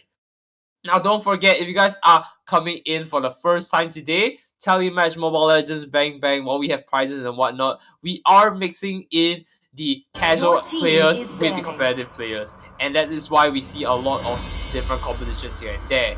So, let's see whether this will be interesting or not, because we have our players come in here into the pick ban phase. Short of one player though. So, big question mark right there. But that's alright. However, let's see how they go in. Hayabusa is now being the first ban. Let's see if we see the ban.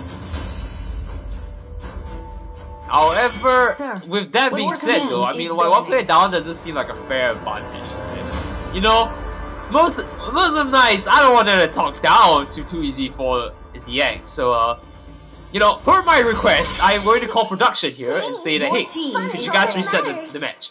You know what? I want to see a fight. I want to see a fair fight. You know what? First rule of Fight Club, we don't talk about Fight Real Hard. Second rule of Fight Club that I just made up, we have a fair fight. We're gonna restart this. And we're gonna see how they pick up. But for the most part, I think the bands should be the same. Right? They should be the same bands. I don't think they'll be picking the same champions, heroes and whatnot. That's the only thing. So I'm sure they can just go ahead and pick whatever they want for now. Because in the spirit of fairness, you know, I don't think it's cool if you see your character already, so just throw your stuff out, right? Because you still have one more character on the side, one more hero on the side of Too Easy for X and pick. And counter pick. So, yeah. So, I mean, just looking at this, I mean, Atlas is making a return. Julian, no brainer here. I do think a Valentina might come in later on, but maybe our player who's not here is going to be the Valentina. That's kind of why they need to be back online, so we can figure it out. But have no fear, we will see in a bit. Your team is banning. I'm bound by nothing. Your team is And picking. yes, bound by nothing, that's why we're going to restart the match. You're going to have to repick. And I'm having word that we do have our 5th player here actually. It's just that the reason why you don't see our player is because our player is seeing you. They're in the spectators. Your team is picking. Yes, you heard that right. They are in the bleachers. They are looking from above at the bantam picks as you guys are. So a little bit awkward right there. And honestly, that shouldn't be you know, allowed, but for some reason they stuck in there, you know, VIP access. Shouldn't have let them in there, but you know what, that's fine. However, fret not, we will get that sorted as soon as we can. Once we are ready, we can go on.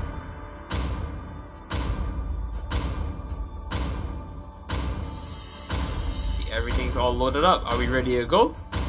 Let's get the surrender going immediately because we need to reset the lobby.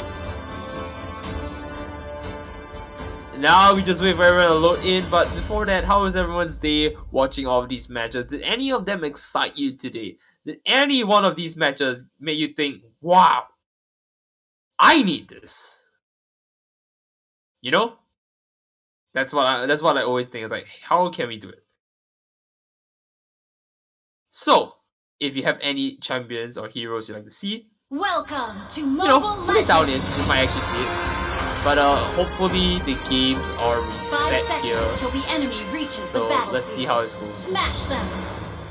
Is the room All being troops remade? deployed.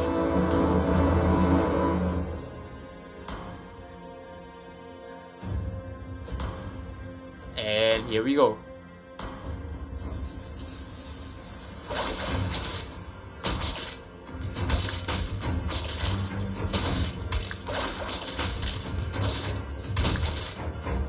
Is our room being reset? I have no idea.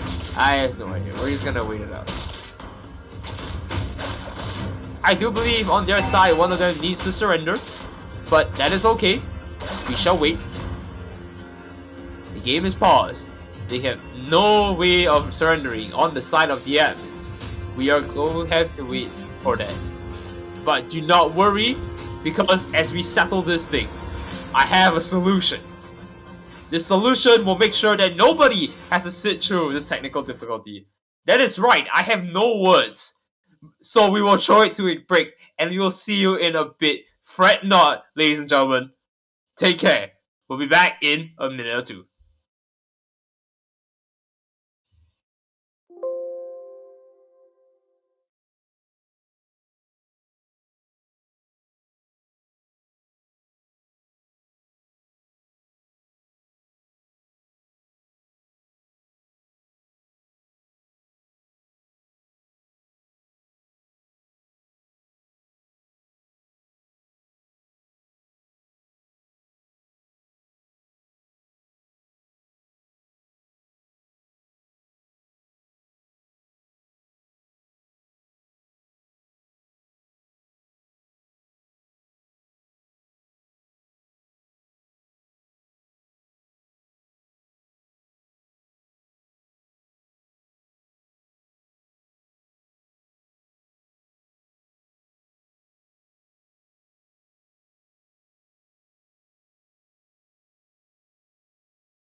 I wish I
Welcome back once again. We are returning from our technical difficulty, and do not worry, we are all ready to do it once again.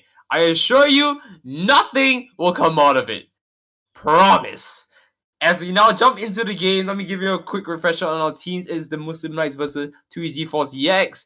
As we now load into it, 2EZ4ZX will be on the blue side, while we have the Muslim Knights on the right side. We know what their bands are. We know what they're picking for the heroes. Let's see it again. 1-1's gonna be the first ban. We also had a Hayabusa from before. And he's the same ban.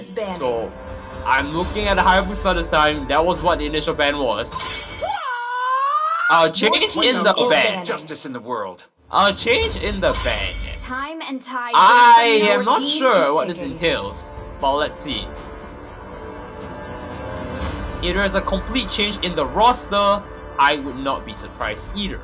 Because like I said, you know what? Maybe the players are just picking characters because like, oh no, the match started and it's like, oh, there's one player down, we gotta restart. My blood boils until the day I die. And here we go. That is the player that completely was absent from the match, looking from above, going with Belmont. Roger is picked up. And we are going to see the next pick here. Where there is light, there are also shadows. Now, of course, we just get Julian here. I don't think we're seeing a Valentina. So, well, we do have a very strong CC character, right? In the form of Jun, which allows you to take a lot of good fights. Especially how big his stun is and the range of it. I wouldn't be surprised if this is still going to be a very hard fight.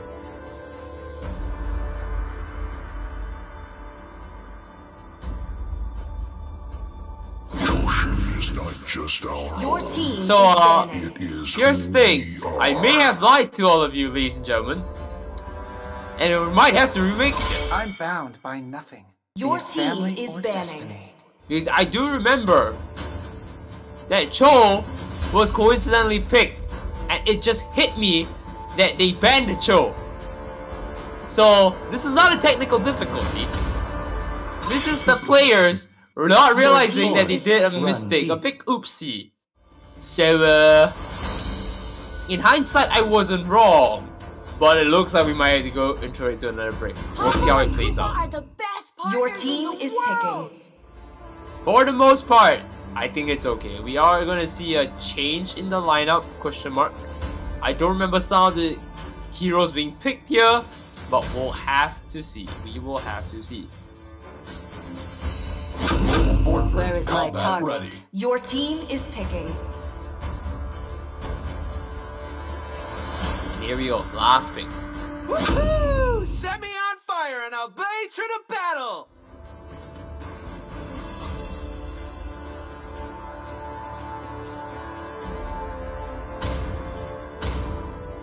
And here we go.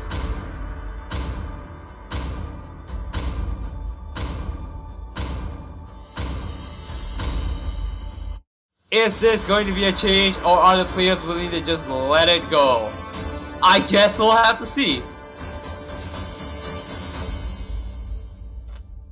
Well, it's only up to the players to decide. I mean, if the players are unsatisfied, they will make a remake. However, do not worry, I will be with you throughout to commentate not the game, but the issues that they have. Both players are staring down each other saying, why is Cho banned in this situation? And how will they respond to this as they move into their games? First mover's advantage. If you surrender first, it means you must have been faster than them. You won the game of speed. And that is what they are looking to try and do here. Is it the surrender angle or is it the play it out angle?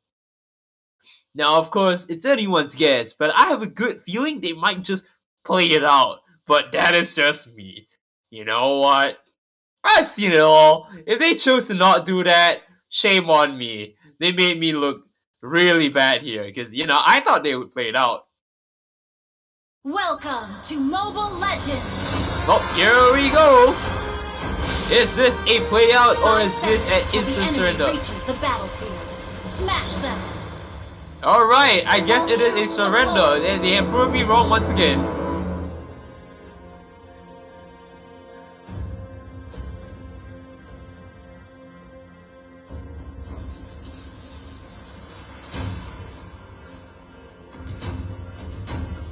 Well, it looks like the dispute is going down into the chat here, and so thank you for completely wasting my time in thinking that you guys would have played it out, but that is alright.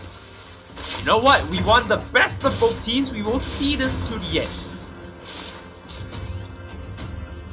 And as they just decide who is going to surrender first, we will see who has the first mover advantage.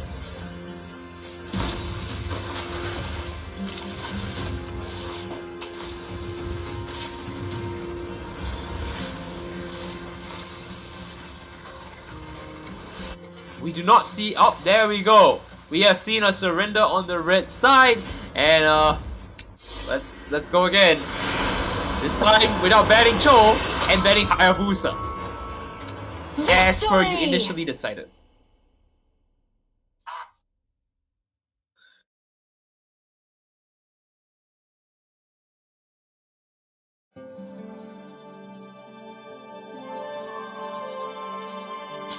Well, we have a clear indication of who is not the winner.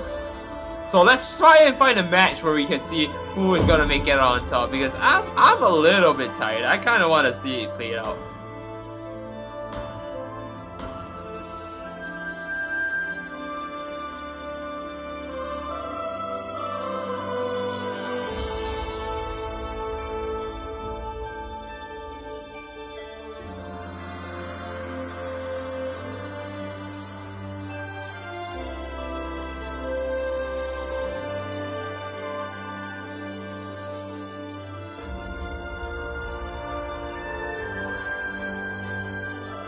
Alright, are we ready to start the game? That is the question we all have. Players are lined up getting into it. Nobody is in the spectator zone, and of course we are now ready to go.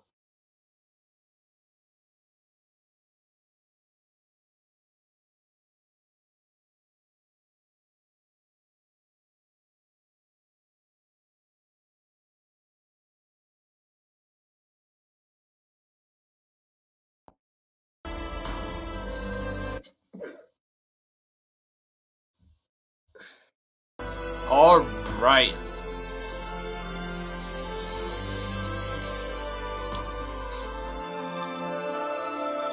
Players are lined up now. We know their compositions. I don't need to tell you too much about it. You don't have to be reminded of it. Let's see if we get it. Ban the Hayabusa to start. Stop changing it. Let's keep it simple. Hayabusa 1-1 Link are going to be the bans. Let's hope this stays the same from here on out. To me, Your team is banned. I really hope this time they don't actually restart the match. Sure. On the account they didn't ban Hayabusa. Because it'd be really bad if they did. Your team Thank you! They banned the Hayabusa. My dream come true. time and tide wait for no Your man. team is picking.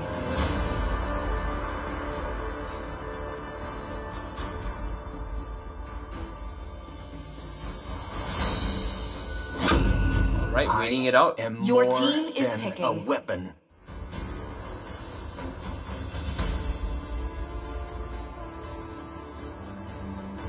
Ocean is not just our home. Atlas comes back out again. You saw how dangerous Atlas was at the start. The next two picks. Do we see the Belmont? Belmont is going to be the last pick most likely, as we saw at the bottom. We see a very interesting lineup that isn't picked before. I hope they don't pick it up. I am vengeance incarnate. I do not believe that was picked initially. Fortress combat ready. Your team is picking. I could be very wrong, but at this point I had to remember the picks a few times, so yes. Your team is banning.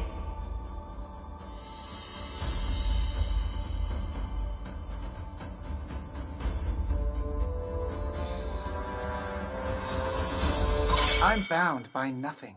be Your it family team is or banning. destiny. Alright. So far, everything is in line. If they ban Belmont, that is not anyone's problem anymore. They have chosen to ban their own hero. I would like to make that very clear. Ban the right character. Ling. Thank Your goodness. team is picking. Run deep. Let's get to it. Popple and Koopa are the best partners Your in team the is world. picking. Do you want to make friends with Nana? Alright, that's the Nana, last character. Boys, Come on, until there the we day go. I die. There we go. Our lineup is more or less done. Last one, low E. Gaze the stars and seek your path. And there we go.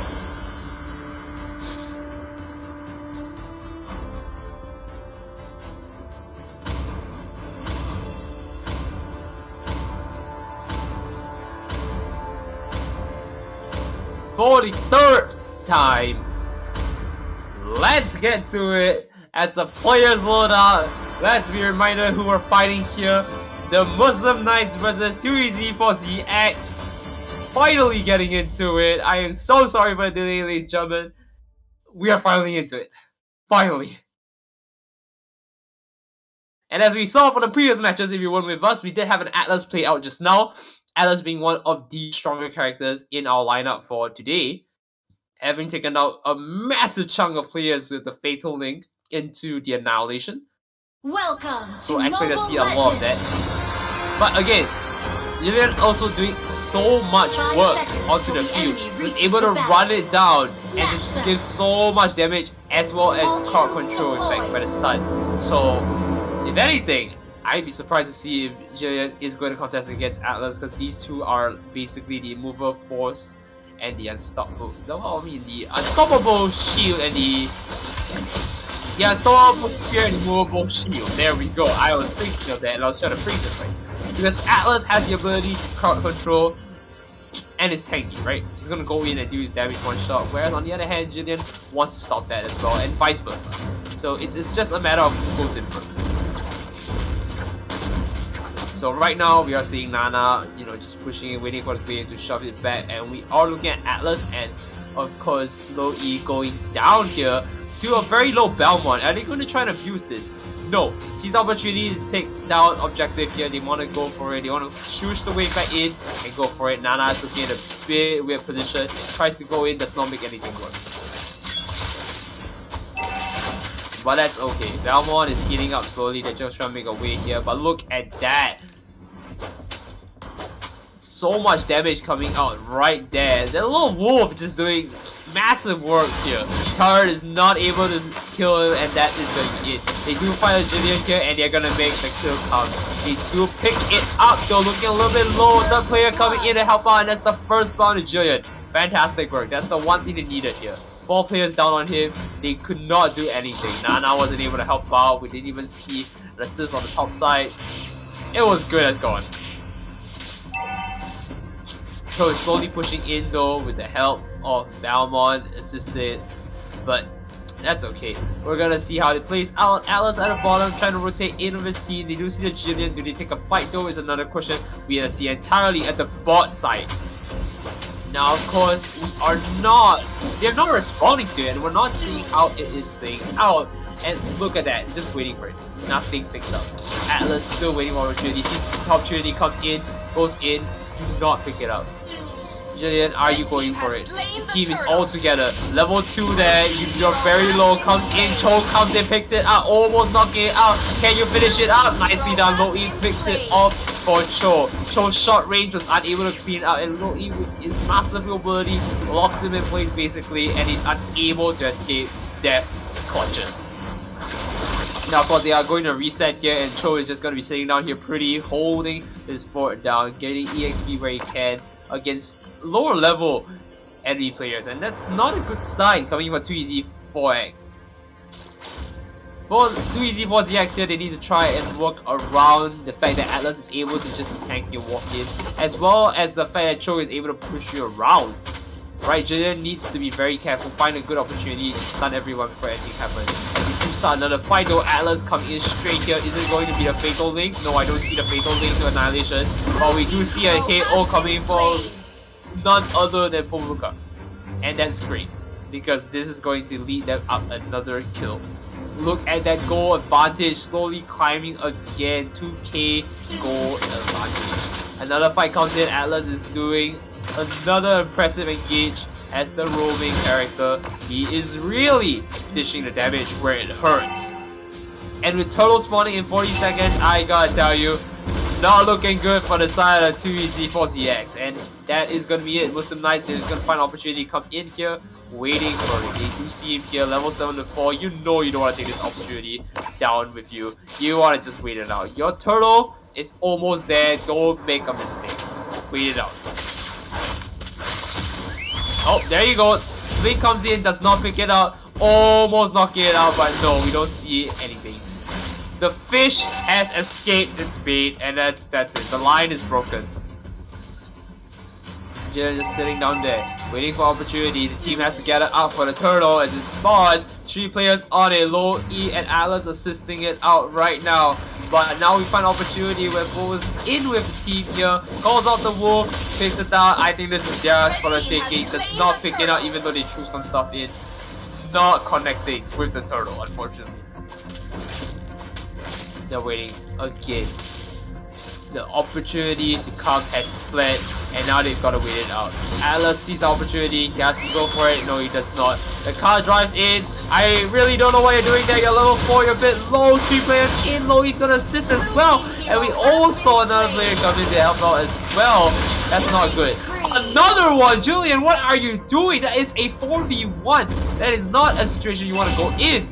That one sitting down there, getting knocked out, waiting in a turret. I don't think you want to do that. I think he was waiting for opportunity for Cho to come in and take a fight under the turret, but no, does not find opportunity, and Cho is now safe again. Look, if Cho engages once again, that is it. You can't afford that one. You can't afford that. And if they dive on you, that's even worse. As we do see Lowy and Alice come into Cho here, that is it. Knock out. Ooh, you hate to see it happen. The car trying to drive in once again, missing opportunity, but Jiren is here. Can they take a fight? I'm not sure because it looks like 3v1 and they're just wailing on it for a killing spree. Low-E looking fantastic right now, and with only the 1 player left here standing, I don't think he can really hold onto that turret on his own. Low-E's just gonna keep showing his skills dishing damage even under the turret. There's not much he can do. Right, Cho comes in, he's gonna try and pick it up, he's gonna take a knockout right here, but with the turret out, manages to live a slither of health. And back away from the fire right there, and I cannot believe my eyes. That skill shot was perfectly timed, and just shy of that, real quick, shy of just a little bit of the Belmont. Jiren comes in, sees the opportunity, 4 levels under, you really want to take this fight here. He comes around the corner, he's not going to be able to take a fight here without the help of his teammates. Belmont comes in to try and assist him, but against an Atlas, a low E, and of course, none other than the raging beast himself. What else can you do? Screams out Jaeger and goes in on it. Does pick it up though, the turret almost knocking it out, but you do get a shot down, and really Selena needs that shot down right now. Blue team turret has been destroyed. Red team hero has been slain. Atlas down as well. That's fantastic. This means it's a great opportunity to convert all of that kills back into an objective clear, and that turtle is there for now.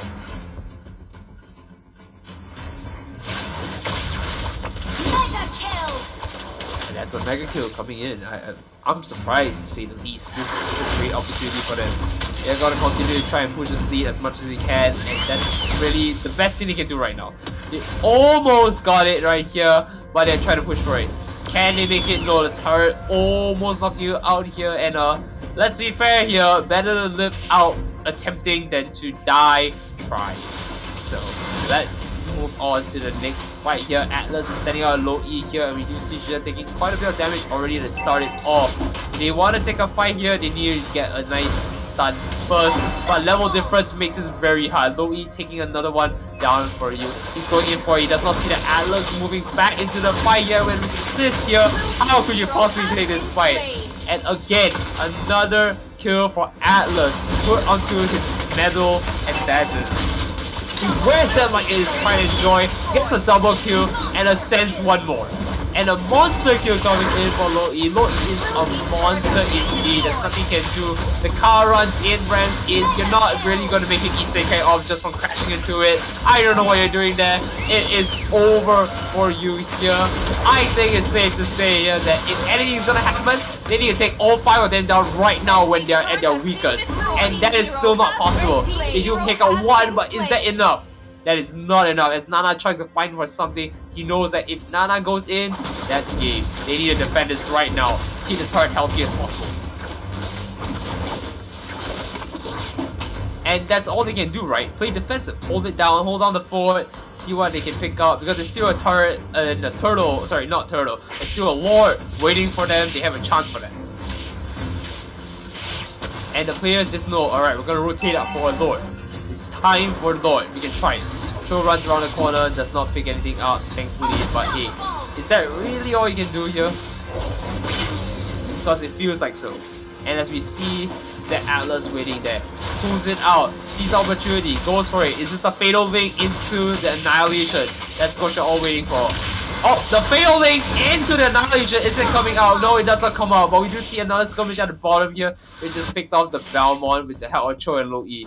But nothing to come on Atlas, unfortunately, as I was looking onto it. But that's fine. They do pick up another kill right there, being out the legendary status. And honestly, do you even need Lord at this point? Like, there's no reason for you to take Lord. If I was on the side of course, the Muslim Knights, what I would do is just force my advantage. Right? There's no need for the Lord. There's no need to waste time to give them an advantage. Just force it out. Blue team hero has been slain. Another one, 23. That number is slowly scaling. 19 kills up. 20 is inbound very soon to take another fight. And I do see them trying to attempt this defense. Which means the fight is going to ensue. Fatal Link coming in, annihilation. And into a oh my gosh, I don't know what I tell you. Nana, I'm just making it out just a little bit, but not enough to save him. Level 14 to level 9. I think you know what the story is. The car comes in, crashing in, but not damaging at all. No fear right there. Base exposed. Minions are running it down. They can just go down to try and push this one. And I think it's safe to say they've got everything they need.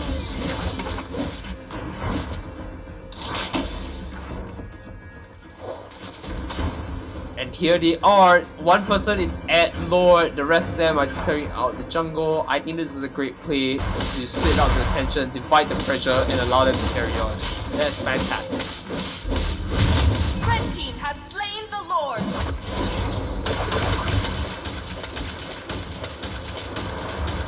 There you go.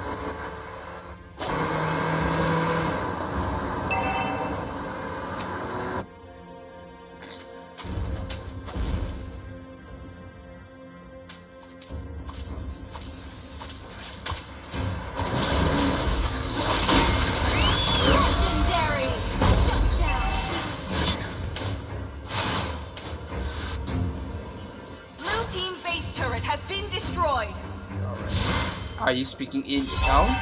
And there it is.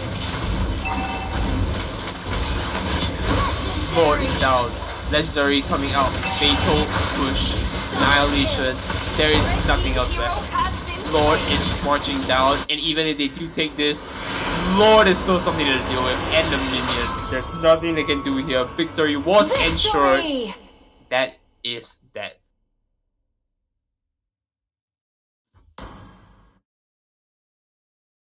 That was a very, very hard-fought match, but unfortunately, the overwhelming strength completely collided and landslided them.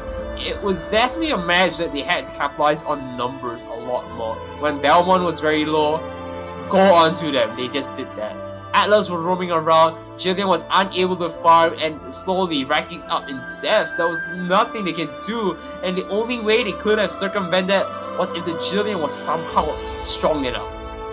But if you look at the items, you look at the gold, that wasn't going to happen anytime soon. They had to play it out, and unfortunately, they didn't want to drag it out. Like I said, it was just time to push into it. But with that being said, we can tally up the scores and figure out who our top 8 is. And for that, we will be taking another break to tell you all about that later on. So, might I introduce you to a short break as we bring it out to the top 8.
do is use it. You break it, you lose it. Sorry, your time is up. Now I'm coming back to life. I'm taking back my life. Sorry, your time is up. Now I'm coming back to life.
You're too late, begging on the floor for me.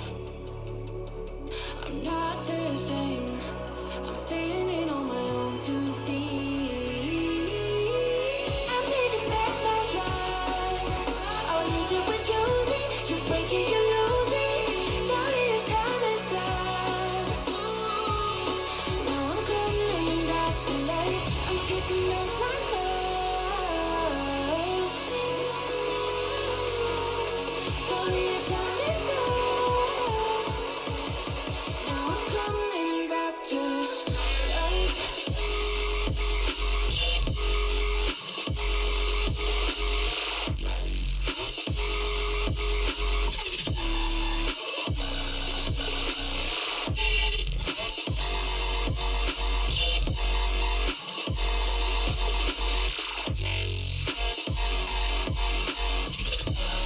Now I'm coming back to life.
Hello everyone, welcome back. We are finally here. It is the moment most people would have been waiting for if you stuck with us throughout. First of all, remember this is TeleMatch Mobile Legends Bang Bang. My name is Nyterra and I'm here to bring you top 8 right now. Of course, this wouldn't be possible without the help of Susus. This organized this entire event for us, as well as some prizes that come in from Aftershock themselves. Now, top 8. What a time to be here. We have in Group 1 and their winners and their runner-ups and for our ages and Save Your Tears. In Group 2, your winner and runner-up is Azria and Squad. Group 3, we have Gen Z, Wolf G. Group 4, we have Vale and the Muslim Knights. And of course, this is our 8 teams going into the final rounds of today's tournament. For our quarterfinals, though, we will be watching our first match, which is Azria vs Wolf G. Unfortunately, we will not be watching the other quarterfinal games, but fret not, we will be seeing one of those teams advance up right now. So, we've already seen some of the teams here. Wolf G was a team that we saw before. They managed to hold their ground and they're back in it again. Let's see if they've got what it takes to, hold this front down. So, moving forward, can we see some amazing matches? Because now we are moving on to the quarterfinals. And of course, Azrael and Wolf G, these two teams, no slouch, they're able to make it up here. So, what have we got in store for them? Well, I'm glad you asked. And if you didn't, well, let's be fair here, I'm still gonna tell you.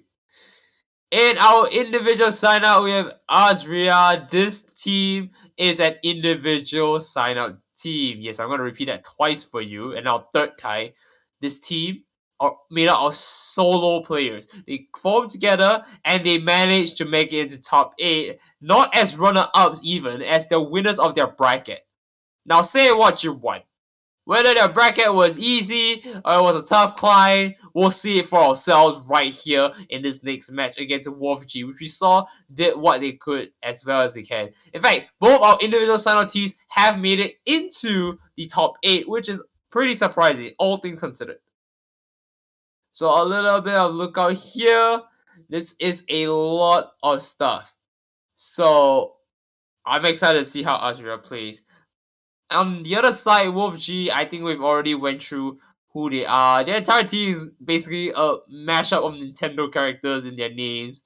So, other than that, I don't have much to really call out to you. They are a team that has really stuck together for 10 years and really played for 3 years already. So, without further ado, I mean, if we can get into it, let's roll in because they still got their pick and ban phase to go into, and I really don't want to delay them too long. And that is all up and good. Now, what will we see them run?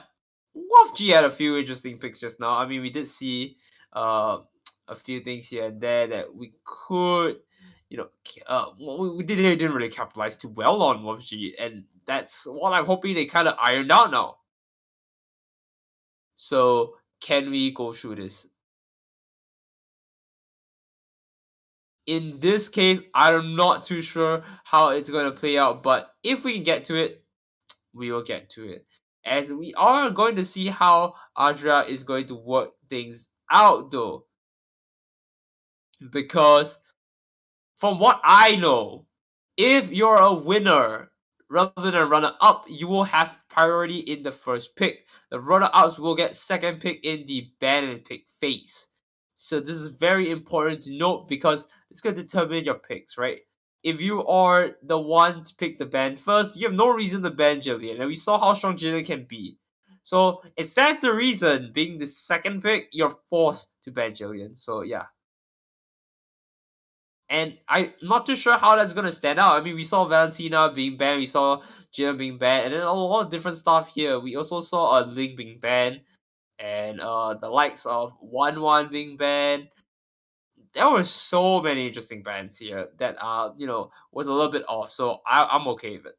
But picks, that's where it gets very interesting. Like I said, a lot of characters are just like diving in and making it work. I want to see characters that can sustain in like team fights. That's the main thing I want to see. And you know what? Let's get into the banner pick. That's the main thing we're gonna look at. Your team is banning. Here we go. First ban coming in. Who are we going to look at? Well, don't keep us waiting. Valentina. Your team is banning. So I can expect the Jillian ban coming on from the other side just to ensure everything's all hunky dory. Or are we just gonna see a Valentina Jillian ban? Well, anyone's guess here. Your Link team is is banning. So the Jillian is gonna come on this side, I do believe. And if we don't see that, then it's gonna be a bit dicey. There we go. Jillian is banned. What's new? And on the other side, though, do we see a 1-1 ban? I don't think 1-1 will be banned in this case, but it will be interesting to see. Now Akai enters the scene. Akai gets banned. We have seen Akai being quite the menace. Very tanky, able to engage and dip out as and when he wishes. Now the 1-1 is picked up. Your team is picking. There we go. And this is my stage. Alright, Kitty, how are you gonna get counted? Xavier is coming into play here, and we are gonna see the next pick, which is going to be.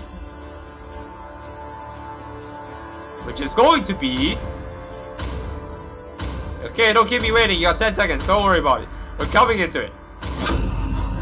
Tammuz. Your team is picking. There we go. And this really helps him, right? I mean, now that you have Xavier in the field here, he has quite a bit of damage as well as range to work with. He's able to pick off, kills that answer when he needs to, and it really helps him. So I'm going to look a lot into his abilities, the ultimate dawning light and infinite extension. Those are the two skills that they're going to use to take out players off the card. We see the ruby!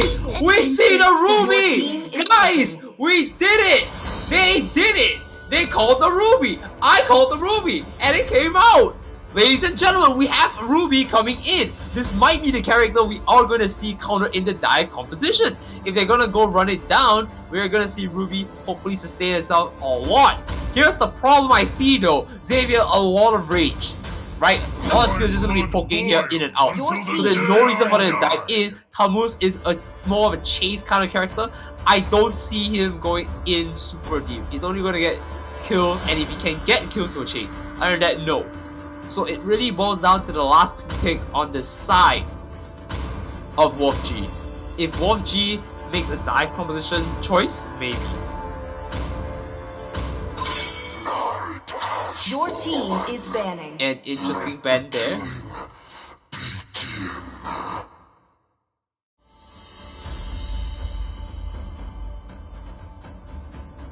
Last one.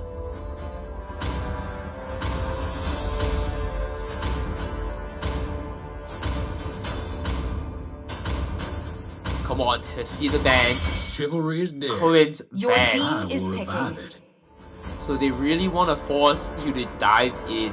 That's kind of their option here, and that's very interesting because think about it. Valentina Jillian allows you to dive in safely. Strong CC, strong damage. Your team Matrix is being picked out. Very short range, kind of carry character.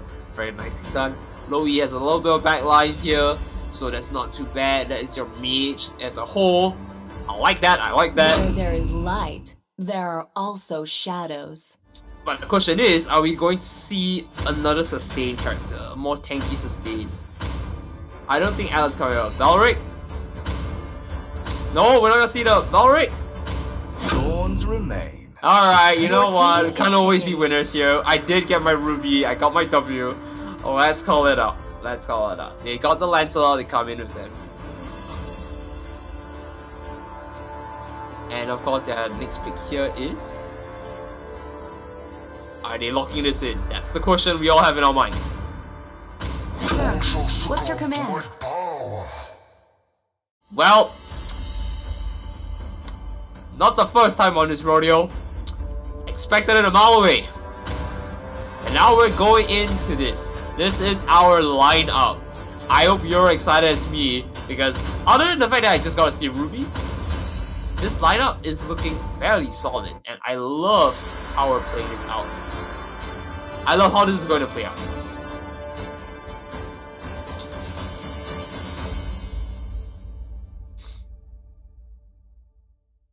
Alright, here we go.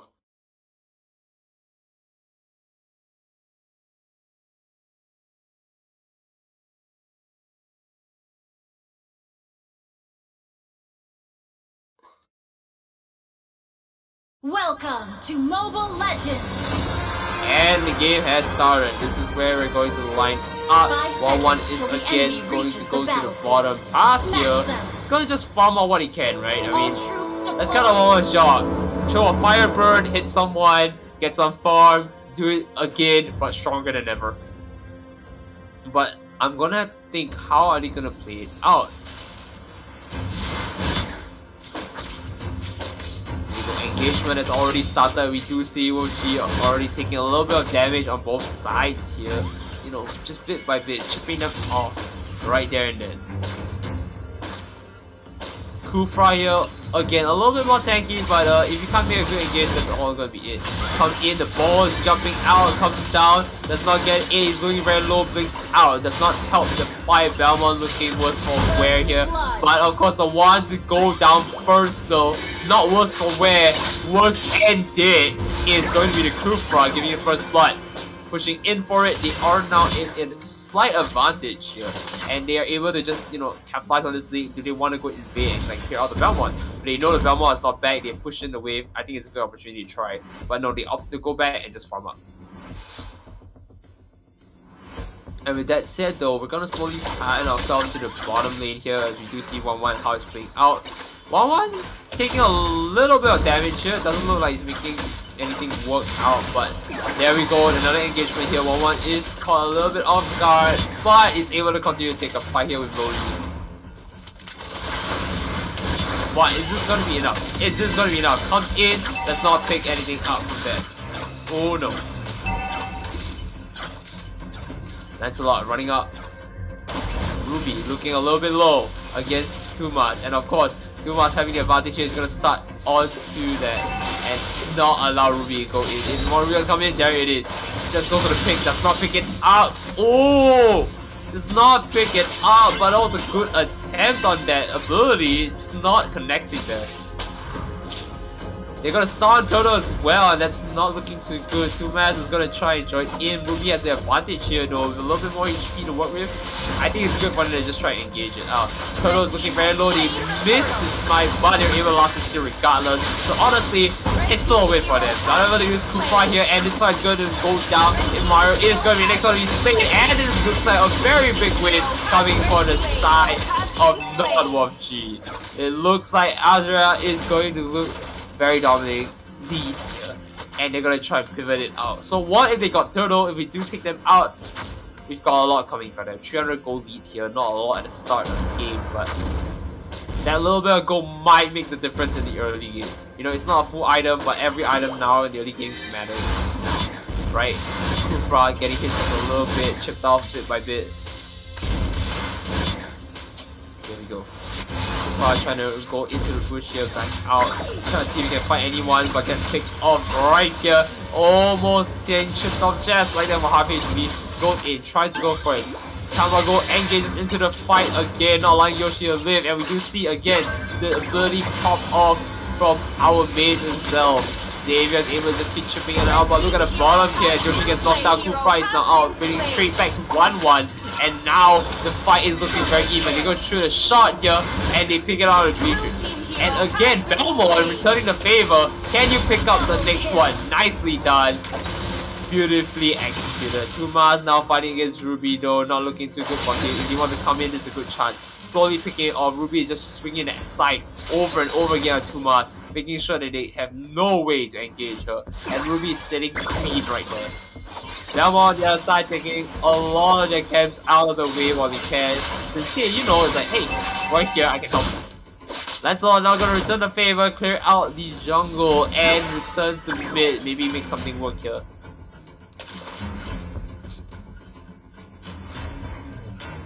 Nothing starting yet, we're just waiting it out. Popping off the corner, we do see 1-1 trying to engage here, but now we're gonna look at the top side. Kufra assisting Tumas here to ensure that Ruby is kept in check. Look at Ruby's HP, max HP. Before that, we're looking at did not back at all, was able to heal up still because of innate lifesteal. And able to now continue to push. Turret is going down bit by bit though, and of course we are going to see a turtle start. Ruby recognizes the situation, knows that objective started, we need to go in right now. Goes for the spin, goes out for it, almost making it out, pulls him back, takes the kill right there, and now engages into Tumas here, and Tumas has nothing else that he can do. With the hell low E here, he does not pick it up, but they do not pick out the turtle in spite all that. Ruby a little bit low, he does pick up another kill on the Matrix, and he finds the Belmont is another question. I think it's good to start taking the fight here. There's no point running away, but no, does not take the fight and is going to now charge on to Lancelot after that kill. Belmont looking very strong with his lead. Lancelot needs to try and find an opportunity to get out and dodges very cleanly out just like that. Belmont unfortunately not able to pick out the objective here. Is going to suffer just a little bit of distress here, but no, without the help of Xavier here, he's able to just pick out another kill for himself. And right here, this just means that their goal is stacking back and forth. Initially, we saw it going to the side of Wolf G, sorry, on the side of Azria. Now Wolf G sliding back that goal lead. And that is beautifully executed. I mean, 2,000 gold up. That's almost a full item in for them. And from here on out, it's safe to say that they're able to take another strong fight, and that is going to spell doom for them.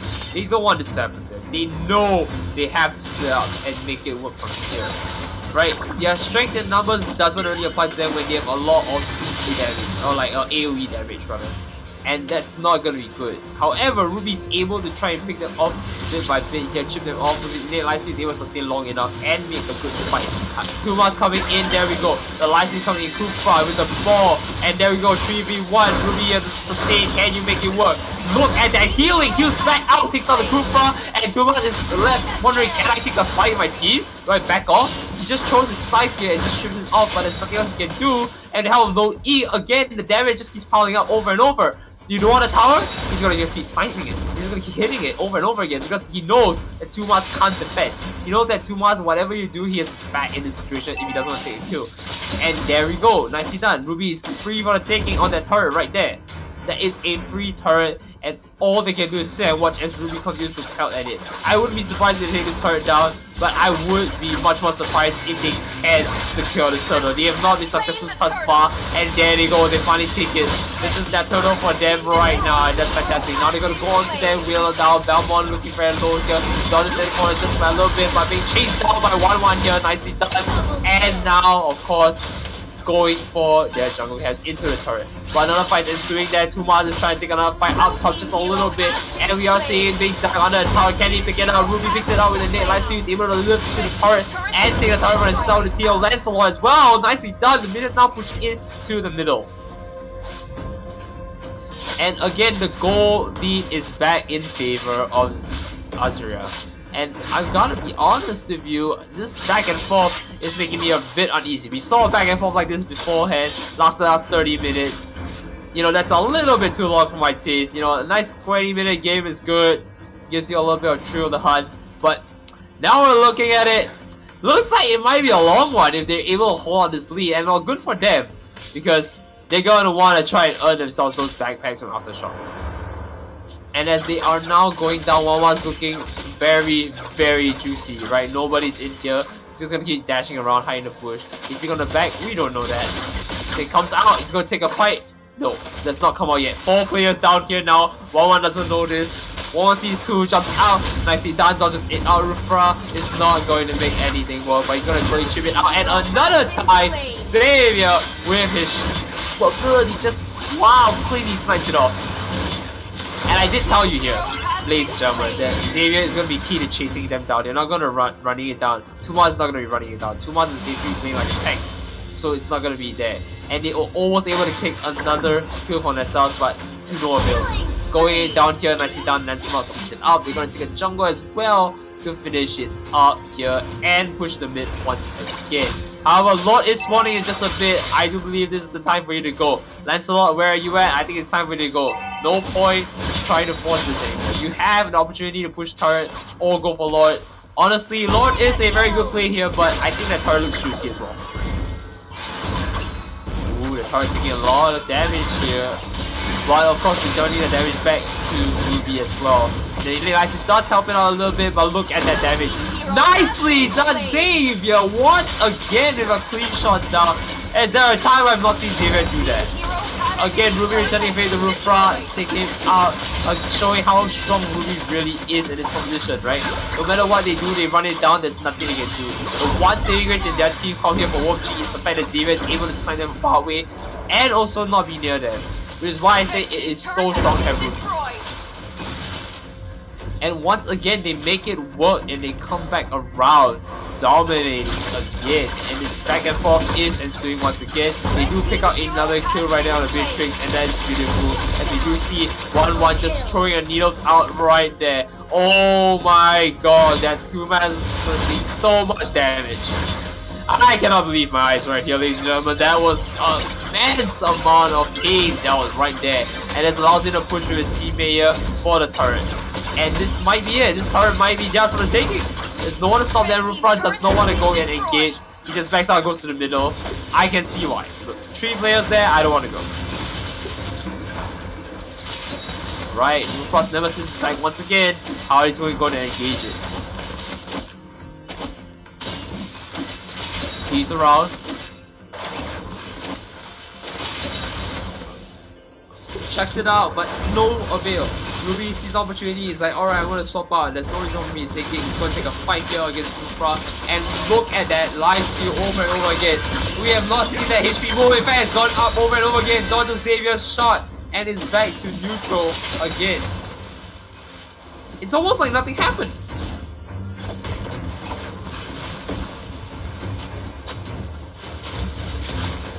Here we go. All hiding, going to take Lord right now. They took the opportunity to try to do this. They see an opportunity, they collect it. They know he can't run away. The 2-man is looking very low now, and they pick it out with the help of Lancelot and a Lord. Then we jump by 1-1. This is going to be their Lord. That's what they're trying to say here. They want to go for it, and they try to wheel on it over and over and over again, and they finish it on this push. Oh, there we go. They finish it off nicely. No point chasing the dead, right? They just go and clear the rest of it right now.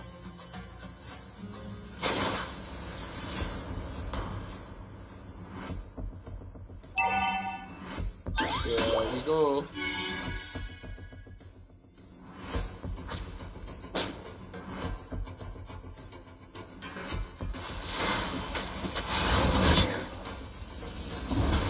Here we go. Lord is pushing down mid. What can you possibly do in this situation? Hope to defend it, don't take too much damage. Because if they want to ambush you, it's a good time. There you go, again.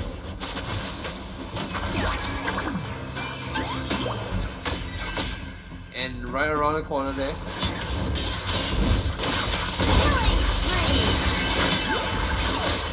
Wow, oh my lord, Rufra is unable to defend this. Knocked out for a double kill, and they're able to come out of that and continue their assault again. Even though there's a turret there, what can they possibly do?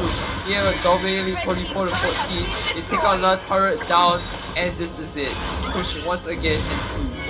Turret is all yours for the taking. If you keep forcing it, all but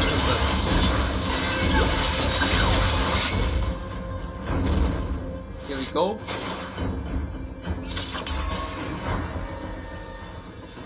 They all just huddle up in mid, they're just waiting for opportunity. They see that, hey, a super minion is here, but what if we wait for a whole wave instead? Right, this is going to be the fight of a lifetime for them. They want to win those armors from backpack. And we do see a first pick onto the Zalmon, the second pick coming in very soon for the Rufra, because he's trying to run away, but hey, look, it's all good. They just managed to sit, and there it is.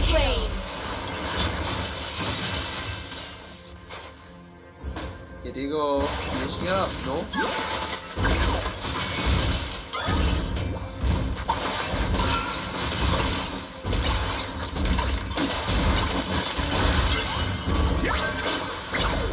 And that's hurt a little bit more. There we go. No, that's not it. No, I think hurt it. Oh, it looks like they need another shot.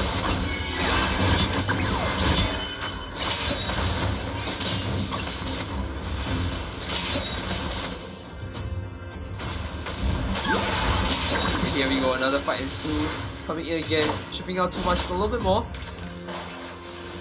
Push it up. Reset once again. Pressure coming down the bot, the pressure coming out the top. All they can do is force a defensive position, wait for them to do something and then react to it. And I don't know how that's good for them, given the fact that they have a lot of champions who are just sitting down there. Those heroes completely unable to do anything. They are going to try and attempt Lord maybe. Nobody is there, and that's a good opportunity to try for it right now. Do they try for it? They are trying for it, but it doesn't go far. Nobody is nearby. If they go for a try, that's all they do.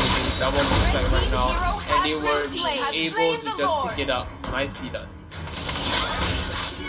With the help of some players, they were able to make that pick work. And now, honestly, Red team base turret has been destroyed.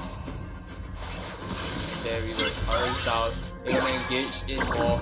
They've got the minion wave coming in with 1 melee and of course a small little crossbow minion. Can they finish it out with potion? That dash is anything. That dash, can they take it out? Can they keep it up? Turret is all down. Now it's all up to them. Last beat. Red team base turret has been destroyed. Red team hero has been slain. Here we go, pushing in. Lord is going to continue to bail on it. I think it's safe to say they just all tunnel their effort into the base. It is just sort of taking just like that. Beautifully done. Did not need a lot of resources to work around with, just needed to take the right picks, and there they go. They've won their round. Beautifully done. 30-16. It really started to climb up from there. Honestly, I gotta give it to you. They did really well. Kumas made what he could, tried his best, unfortunately was unable to contest against the top. And that kind of just let it snowball from there. On the other hand though, from Morph G, so this side would be Australia. I mean, we don't know what they're built with. We just know that they're wired. But, you know what? Doesn't mean anything if you take the right picks at the right time. So, with that being said though, we will be moving on to the semi-finals, I do believe. And we'll see you back in a bit once we get a confirmation.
Dry up your eyes and make sure no one saw you fall.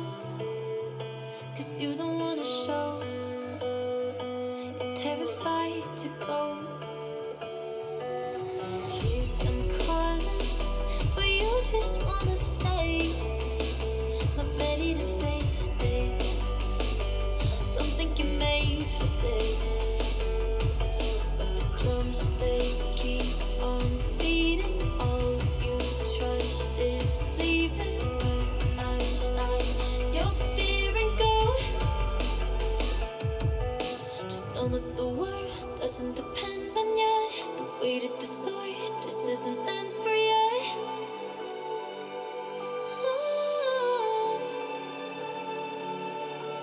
I hope that you know you don't have to carry me, don't have to kill to feel you're protecting me.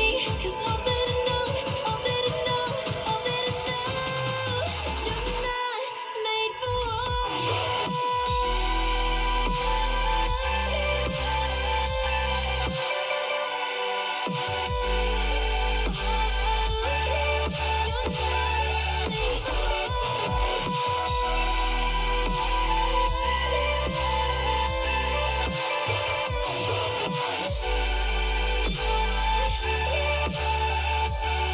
Between a rock and hard place, 'cause someone put you there, and know that you would leave your life in the name of sacrifice. Made you a warrior when you just long for peace. It brought out your defensive side, and now you must defend or die. Drums, they keep on beating, scared to death of leaving. Dry your eyes, it's time to go. I can feel your wild heart beating. No, there's no retreating. Guard your heart, it's time to go.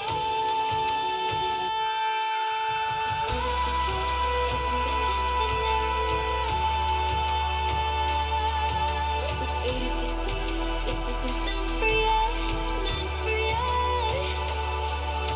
I hope that you know you don't have to carry me, don't have to kill to be your protector.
nobody else can do this job because they got too much feeling.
with each other.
That's why I called you so late last night.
We don't have much money.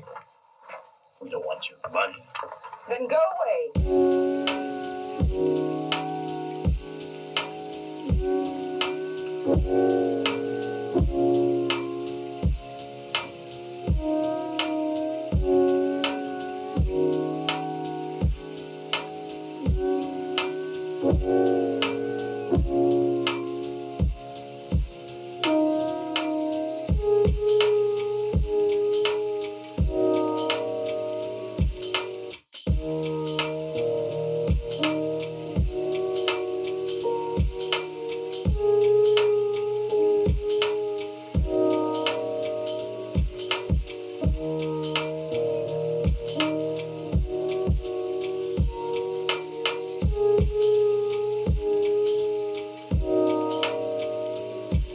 So what?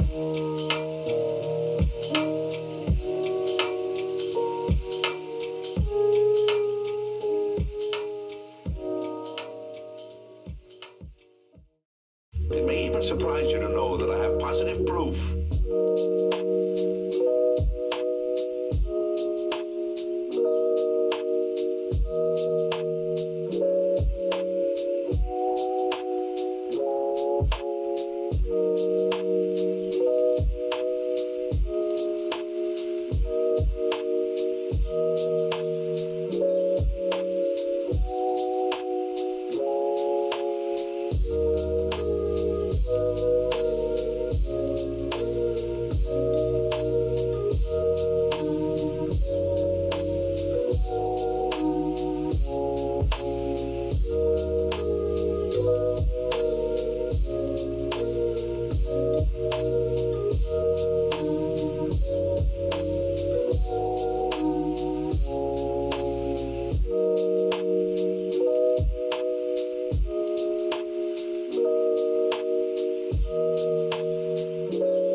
Hello everyone, welcome back to our semi-finals in today's TeleMatch Mobile Legends Bang Bang.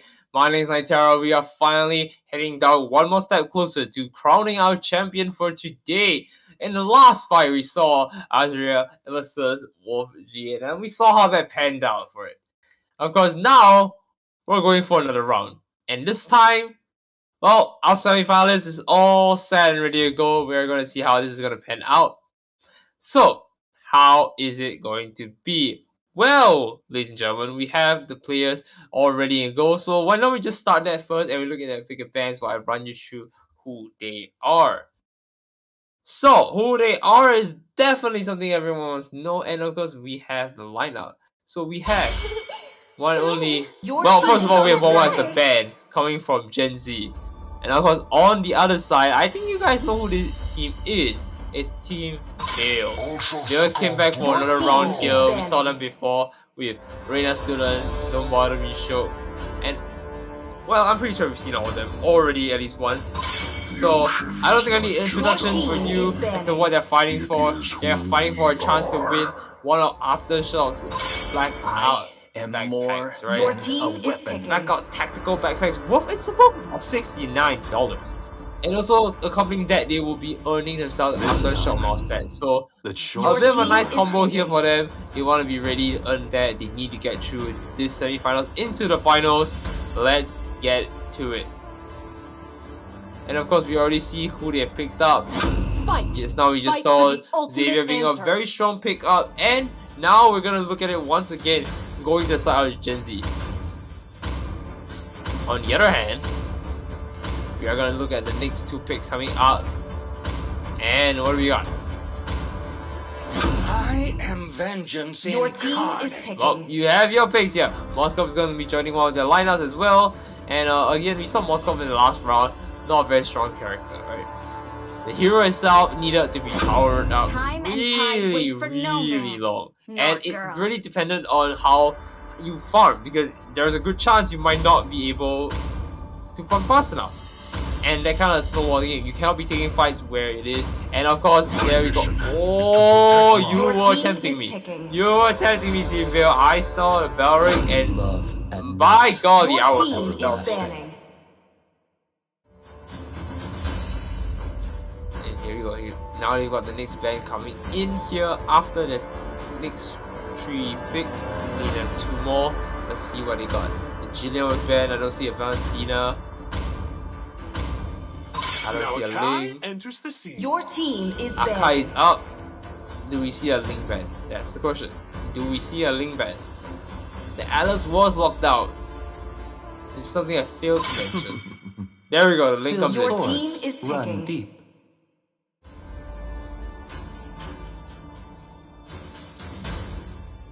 And this is going to be Reina Student's pick. Do you want to pick it up again?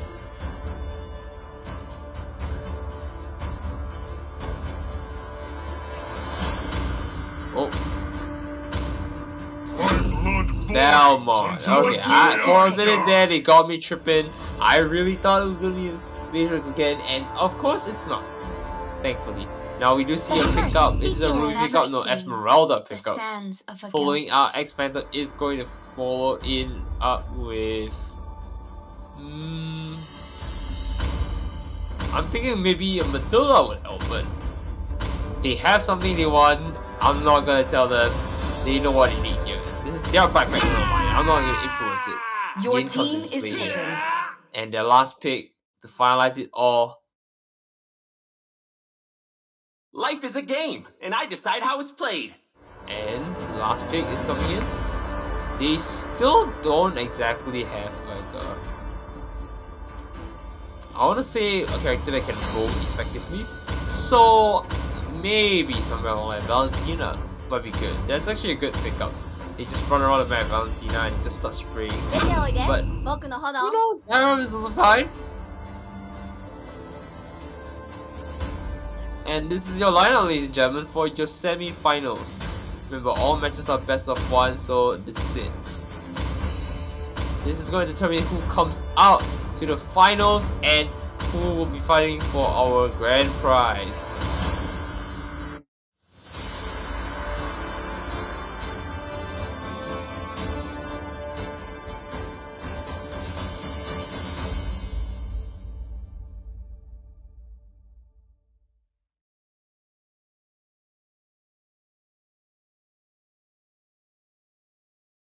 Now Welcome all players are to loaded Mobile in. Let's Legends. go into the arena as we start it off. Here it is. Xavier is 5 just going to go seconds into till the the middle enemy here reaches and the the battlefield. mid. I don't Smash think them. there's any contest against that. All troops Lilia's deployed. on. Where are you going? Are you going to be the character that roams and jumps out? Or are you going to just stay around as like the last matches before and wait for opportunity? Opportunity waits for no one. You need to create your own opportunity. Helios, it is time for you to start. Now the game is obviously at the ready. Now they're gonna move in and out, weave in all their skills to see if they can farm. Look at that mana consumption. Already burning quite a bit, just like that. Just gonna wait a bit more and see if they can make it work. Oh, I already see a fight ensuing. Helios getting caught off just like that. Ye is already going in for it, but down! Almost picking it up with that combo, but not able to finish it off. He's gonna reset. And this is good. He expanded his skills, able to take another fight here. Balmond was not going to fight that one. He knew his opportunity. He knew it was like, alright, if I go in, that's that.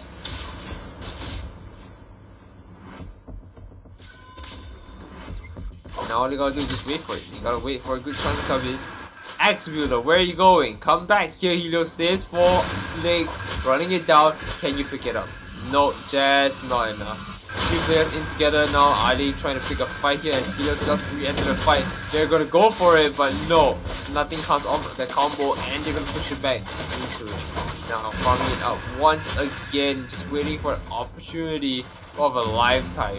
They see the fight. 2 players in, 3 is now coming together. I think this is a good pick to have, but with the teammate coming together, there we go. First blood coming in.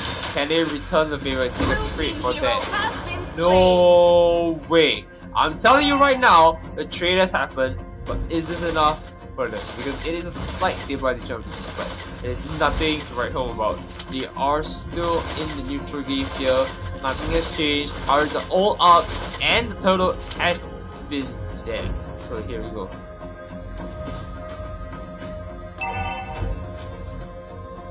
And we are seeing nobody's engaging the turtle, just pulling it out. But here we go. Nyterra here, caught off guard, jumping into the Helios, and is able to pick it out himself. Now, of course, they can return the favor here and try to die for it, but I don't know if that's correct. Red team has slain the turtle. Nicely done. Now, fine opportunity, he was taking out Nyterra. They were able to pick out the turtle for themselves and going to allow them to push in for a bit more advantage here. And then we do see that happen. Helios was knocked out for the count. They were able to take back the kill that he taken. And, well, history repeats itself. It's just a trade back and forth. 2-2 now. 3 minutes is on the clock only. I cannot believe it. They are just slowly scaling out with it. It is peaking bit by bit. It's just tempo. It's just a small little tempo game, right? They find an advantage, they try to snowball it, but no. Denied once again. Denied once again. Over. Need to wait.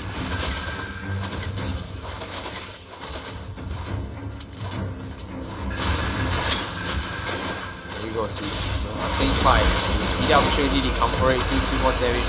But it is not enough. Helios is now trying to commit to it. I don't really know if it's a good commit, as we do see them commit to another fight themselves, but nothing makes out of it. You don't make a pick. Helios is looking very low. Are you sure you want to carry on with that fight? Nicely done. Poking it bit by bit. Just a little bit more each time. And they're now at this position where if they carry on and stay here, not looking good for them. They have to back off, retake a fight if they need to win. If they need to take a kill, they need to retake a whole fight altogether. And this is where they go. They reset it out. You see a fight ensuing here. This is where are you going? Tries for it. No, the last hit right there. And that was anyone's guess. It definitely feel very shook right there.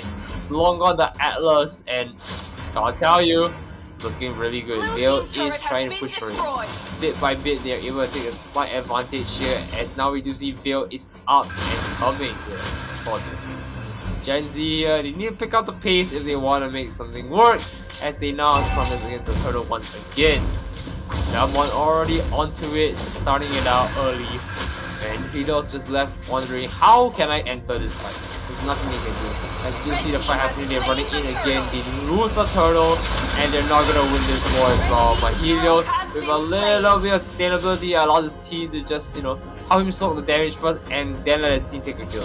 Nicely done. Now they're gonna push into mid though, and this is where it's going to change everything. If they're able to walk in here and take a final turret, I think all is good. Here we go again, another guy coming down Nyterra. Almost making it out. He does make it out and teleport backward, but gets picked just like that in there. And now again another kill to their side. Is looking very good here. 2v2 right now. With all players coming together, he lost very out of position, and he might be taken out here. There's nowhere he can run though, 4 legs, but where can you go with that as you get cut off just like that? Another one coming in, and he was able to take out just in time, thankfully. And you gotta give it to you, were very lucky there.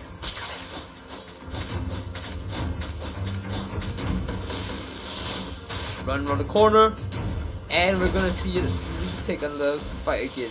The turret is getting siege here, and they're able to destroy it, but that's it. They have to revert back here. Xavier unable to defend it, is forced to push back. And with that being said, everyone is now ready into a bit in different positions. Weird positions sometimes. Look, take the jungle, look at this. What are you doing? He's on around and he's forced to take and try to do this. But again, level 10 and level 7 is always something on him. What are you trying to do here? And he goes in for the fight with T, sees the opportunity. Xavier can take a pick here, but he just needs to give vision. And he does not appropriately try for it. He runs around, doesn't pick it up, that's another thing. Does not pick it up. Tries for it once again. And I don't know what to tell you. This is not good for him. He's trying to finish it, but not gonna make it. This is really hard on both sides. I mean, it's back and forth trading who gets what first, but the small little things add up. The 3 little turtles that keep buffing him just start to accumulate, they start to pile up, and it's starting to wear them down. Blue team turret has been destroyed. Here we go.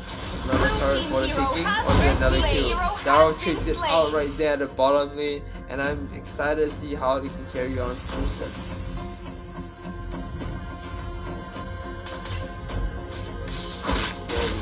Again, turning to the mid lane, everyone's gonna gather there once again for another fight. Everyone who knows who the Godfather is, and this is going to be it. They're gonna sit down here, wait for an opportunity. That's what the Godfather does. You wait for his time to strike. Helios, you don't need to rush. This is your time to just wait. You get the best opportunity of life to go down there, and you're killed as a victor. However, you have to wait for it. So you wait for them to come in, and suddenly the entire team is coming down with you. Or he's just jumping down to assist the team here, pushing in, and then get another hero comes in to try and circumvent this issue of there being not enough players. And of course it comes without payment. They trade it out with Nyterra, but that's not a victory. All they need to do now is push the lead, because everyone should be back to play this game. Mobile Legends, you are lining them up bit by bit for the intense fight of their lives, but I do not see them coming out soon. With this back and forth trading, they don't really need to force it. They just need to slowly push it in back and forth, and they might be able to win.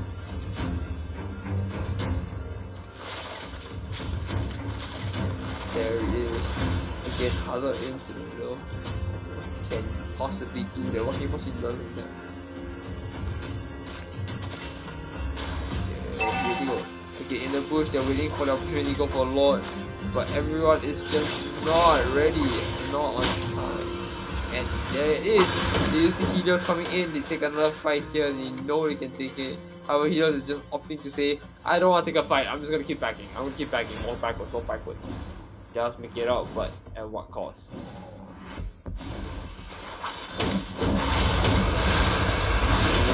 we go. Engagement starting by Helios there, but no one is going out there. Just pick one for himself, but it's enough. Maybe with more, it's all there. Killing spree! I I think it's safe to say we all can see where it's slowly pulling towards, and of course on the side of Vale, and they're able to take a commanding victory throughout the games that come by with it.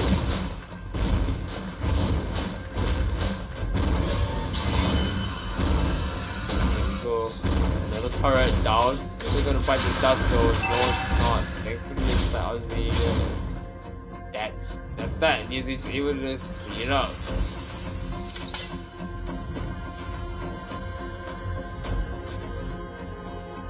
Here we go. Use the opportunity. Arrow comes in and looks like they're running down for it under the turret again. Really the wise choice. They really want to make this work. I can see why you want to make it work, but I like the toy.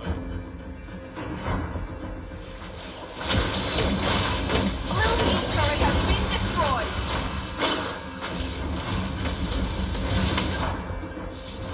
There we go. Another opportunity coming in from the bottom here.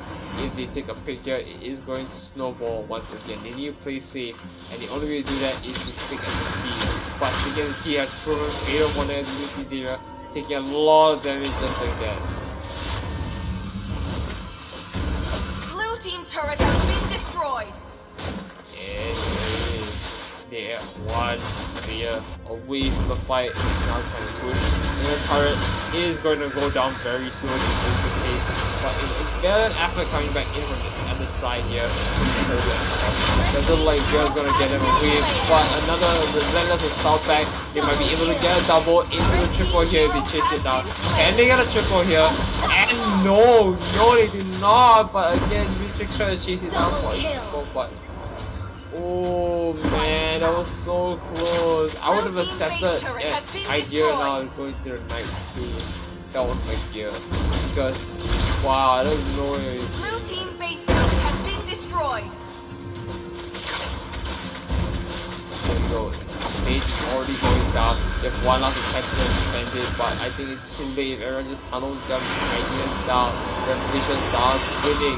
Then they know what to target, and Noah is knocked out for the count. Fantastic. Done.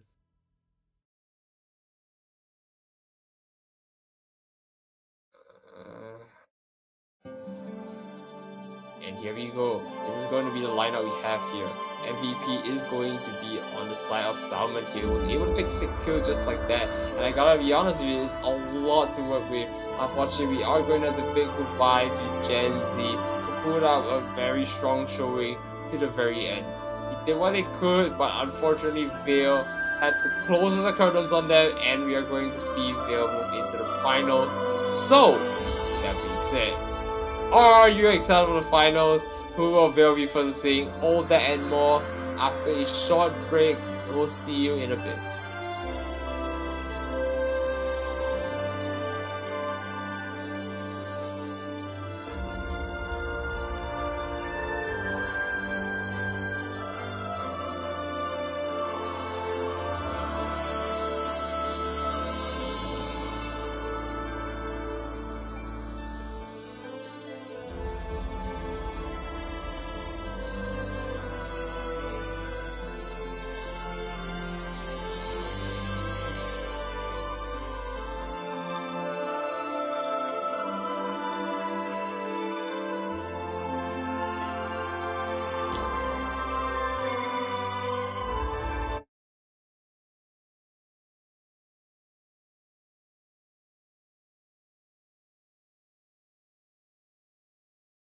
We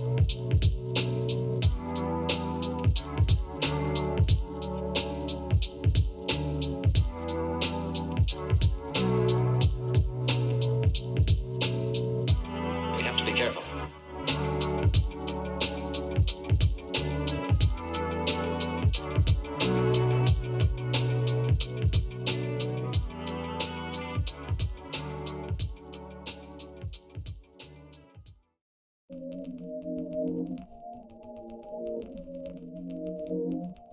The heat ray they emit from their mouths. It's more powerful than anything yet known to man. Say, don't you think it's strange?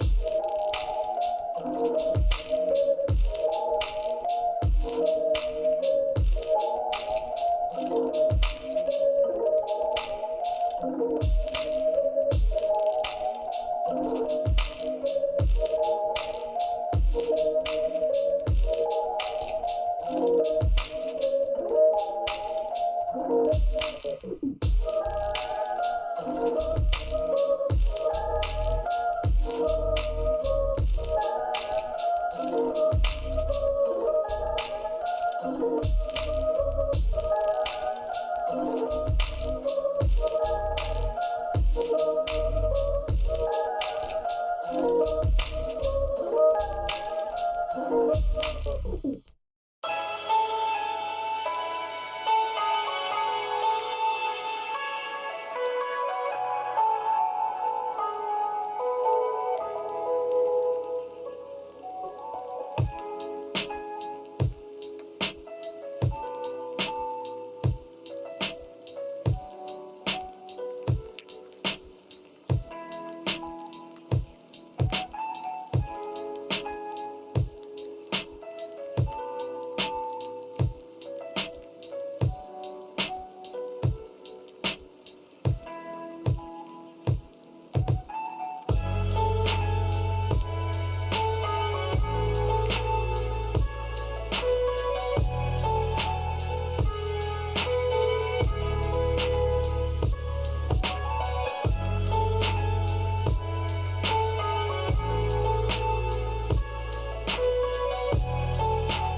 tight.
going for some amazing prizes here, which is going to be the Aftershock Blackout Tactical Backpacks for $69, as well as some Aftershock mouse pads. Not walking out too empty-handed if anything. Let's just see how they play this out right here. Their pick and ban is coming in. It is going to be very chaotic, to say the least. Right, there will be standard bans that they don't want to fight against, but I will be very honest with you, I'm almost certain we are going to see a very specific ban, but a very crazy lineup.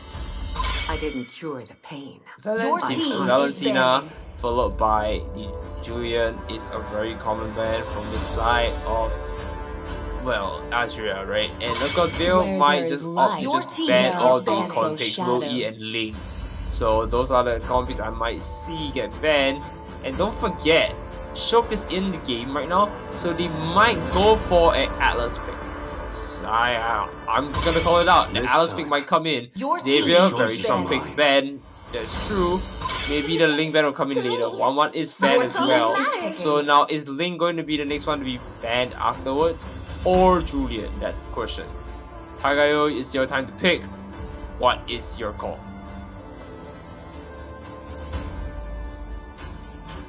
Call's taking a while. Not afraid though. We do see Ruby come back in here. This is the first pick we see, and it's already a character that isn't very dive heavy, so maybe playing a little bit slow, want to keep the tempo to their side of the field here, and that is a good choice. Cillian is now up in the game, and we do see Atlas coming in with Show. So there we go. Now next two. Wow, interesting picks. Parology is my craft. Diggy is being picked up by Tamago, and of course on the other side, he's gonna lock in. Disposable by design. Picked up as well. We haven't seen any of these heroes here today, so I like how they're going for it. We are seeing a strong lineup here by Azria. I'm not sure if this is going to be something to just try and spice things up to make sure they don't know what their plan is, but who knows. Of course, we are going to be seeing the Optimus Prime himself come into play. If you have the skin, shoutouts to you when they get the collab. But again, I'm being lied to, and they had to do it again. Popo and Koopa is now being picked up. Ben is coming up right now. Julian Ben might be coming in very strong here. I'm expecting that.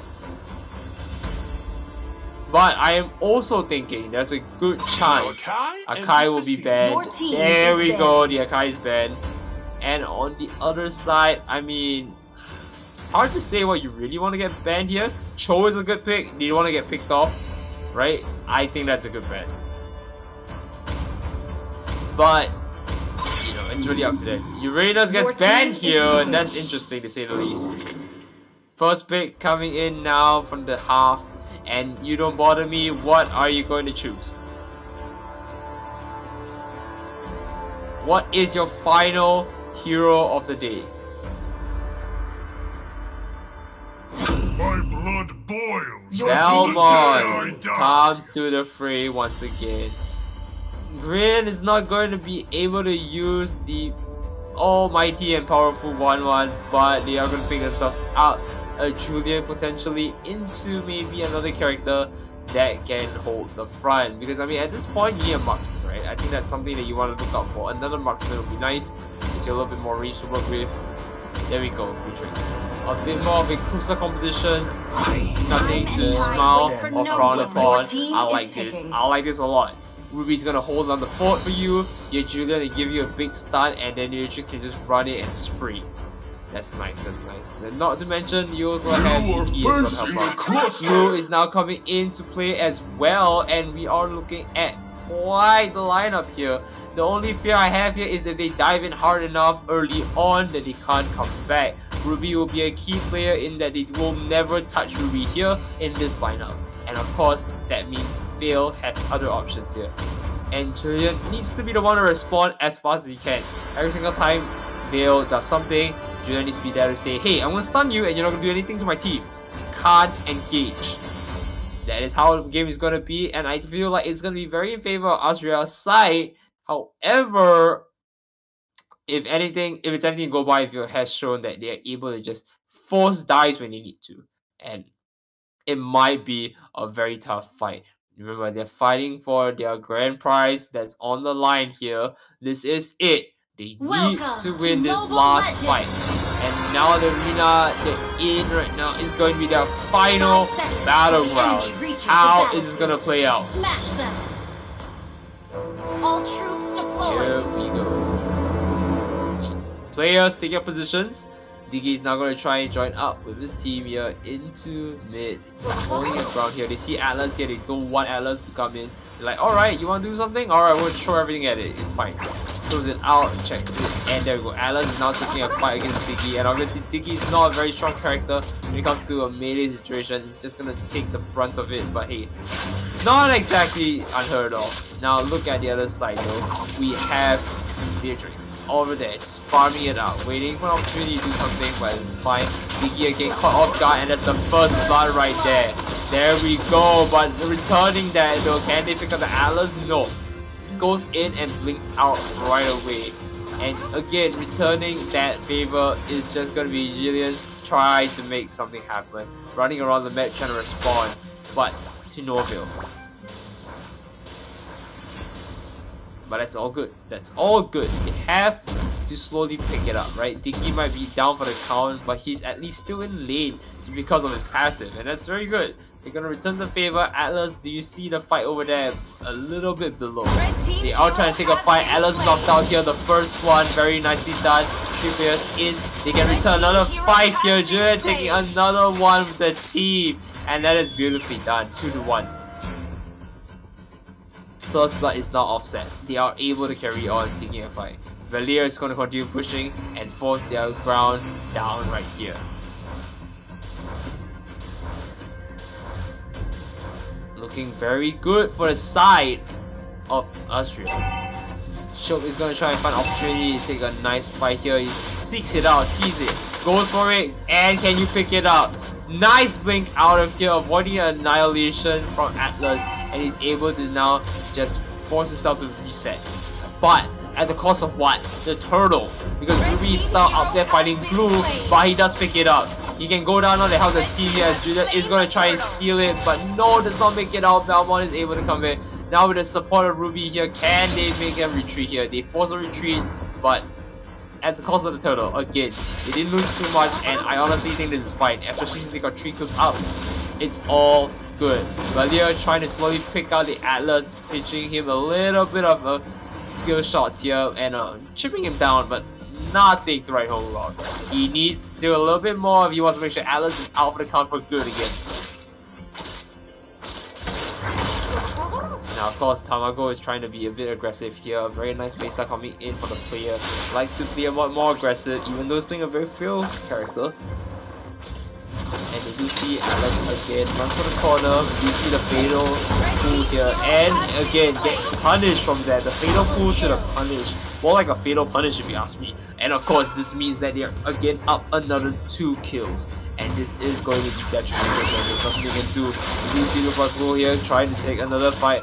How are they going to respond to this? Popo is just going to retreat back to the lane here. There's nothing he can do. He knows they get back out. Koopa is here to help him out, and they do see Jillian. Stuns Koopa here, and there's nothing they can do. Returning it out. Are they going to try and respond to Jillian here? Nicely done. They respond to it, but I think they're going to lose Koopa just like that. Oh no. With Atlas here at the bottom now, I think it's safe to say that, hey, if you're going to respond, you can't now. And with that being said, all they need to do now is just not do anything, because Atlas has wasted his time coming down here. Junior can start farming and return back to mid to take another kill if need be. Ruby is doing very well on his own against top, and there's no reason why to just, abandon the lane. There's no reason for, Ruby to do anything special against blue. So we're looking very good. In fact, this whole match right now, very dominantly in terms of pressure coming in for Adria. And Vale needs to pick up the pace a little bit if they want to make it work. Turtle has spawned now, and Ruby's in a good position. Glue is now going to think, he's deciding, do I rotate, do I push? My team's now already there, I think let's go. And Glue is now rotating down to the Turtle. He sees Ruby, he's trying to respond to it. Ruby decides, I can't take this Turtle because my team's not here. Why not I just push the lane? And by then, it's already too late. He knows that, hey, maybe we can take a fight. He's going to try for it. Now the team obviously knows what they're doing, they do want to force it. We do see the move come in, fatal punch into the punish for a mega kill. Jillian is doing a fantastic job punishing back and back. Another kill again with Cillian, and there it is, the double. And of course that means another one coming in if Drew does a big mistake here to go in. Tamago might fall, but if it were for Jillian here taking another kill, and there it is, the punish into the turret. Nicely done. The turtle doesn't matter to them. They don't need the turtle going forward. Valmont is taken down as well, and that is not looking good.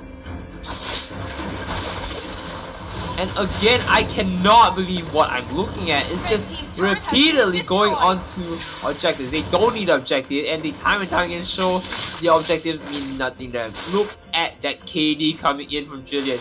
5-0-3. That is crazy insane. That's a kill a minute, and it's not stopping right there. Now moving forward, they are all gathered in top here. Atlas coming in, not making any waves here. Diggy is going to slowly just keep picking out there, but it's a good chunk of damage. Now, Valir, you can come in and try and poke him out, but Ruby's gonna have to be the front lines, and as I say that, they already primed and ready for it. Ruby holding the ground here, healing out, and Atlas is now picked off once again. There we go, another one cuts down, and there it is. Luke is the last one remaining, there's nothing they can do. Tamago is gonna heal out with all the little fruits that just dropped out, and they're gonna try and force the turret down together with Ruby. And I like that, because it's just so much damage coming to that. There we go. It's being taking a little bit of damage here, and it's down. Again, how are they doing this over and over again? Popo and Goopa is just coming in to try and take another fight, and all I'm seeing is the little damage that they're dealing to Ruby heal back out. Now, of course, there is one way they can make this fight, and that is to pick them off separately without the Ruby. That is the way they need to do it, right? The Ruby needs to be in the fight and suddenly from behind again. Which is what Atlas needs to do here. Or maybe a fatal push into the turret. That's another way you can do it, but that's beyond me. Let's see how it plays out. Atlas is waiting in the bush. He sees the opportunity, finds it out. Ruby's call position here, but Anxiety is responding to that, and Atlas might be out for the count. Again, knocked out, and then left out for the count for real this time. Belmont is now responding to it by saying, I don't want to take a fight, and losing two of their players. The goal lead is slowly climbing up at the 7-minute mark, and Jillian is not stopping. Another kill for him, giving the legendary status. Is he gonna rush for it? He does try to rush for it. He does not pick it up, but now he's kind of stuck there. But that's alright. Another turret down for the count. This might be a very fast game if they don't try to respond to the Jillian once again. Atlas is not feeling too shook right now as they are pushed into a corner here, and by a corner I mean their corner, their side of the base in a turret. All turrets are almost down except for the bottom. Ruby's gonna respond to that by trying to help them push, but at this point it's looking very grim. They might not even need the Lord at this point. They might just want to force the push, right? They see opportunity, they push mid together, and then that's all hunky-dory, right? And this is exactly what they're looking for. The opportunity of a lifetime. Atlas is out. If they come down and take a pick, that's all you need. Jillian is so strong, he just needs to wait it out. And he sees the opportunity, he gets a double stun right there, and he goes in for the fight. He's going in. That's the first of many. Atlas going down. That's a double that's waiting for him right there if he goes in. Jillian does not go in for it. Goes for the jungle monsters here. He does pick it out and sees the gloop, and that is his double right there. You know, double is a little bit delayed, but still rewarded. And there is the signal to GG. Belmont is calling it out right now. Honestly, this is going to be a tough fight if you really want to try it again. Pick them off bit by bit. Diggy's the first thing you can pick off easily right now. That's the one thing that is not going out alone, so he has to be very careful on it, but they're already starting to launch, and that's another push that's coming in, another side that's going to be pressured that he can't do anything about. I do not know how this is going to pan out for them. If it weren't for the turret here, that's the only thing that can help them, then I don't know what else can do it. And now as we are looking into it, here it is. They push it in. Bit by bit, the teams are together. Beatrix is gonna go top and apply pressure right there by clearing the wave and shoving it down on top side. The low one has not spawned yet. It is now going to middle. And of course, what else can I say? But oh no, they had a lot to deal with here. Jillian is level 13 and no one is able to respond to him despite all being close together. They're all level 9s and 10s. Not a lot of them to work with. Their items also not ready. They are 10k gold deficit here. And there's no way they can make anything work. Tara is going down for the count here with Lord at the stake. They have the option to dive in as Jillian is now running into the team here. Comes in down, Ruby is able to do a spin, try to do a little bit of damage. You see Alan falling down for the count and go very out of position, getting caught off guard right there. And now, Popo, where are you at? Your wolf is now out of the count. It's just Popo with nobody now. And that turret is just slowly chipping them away.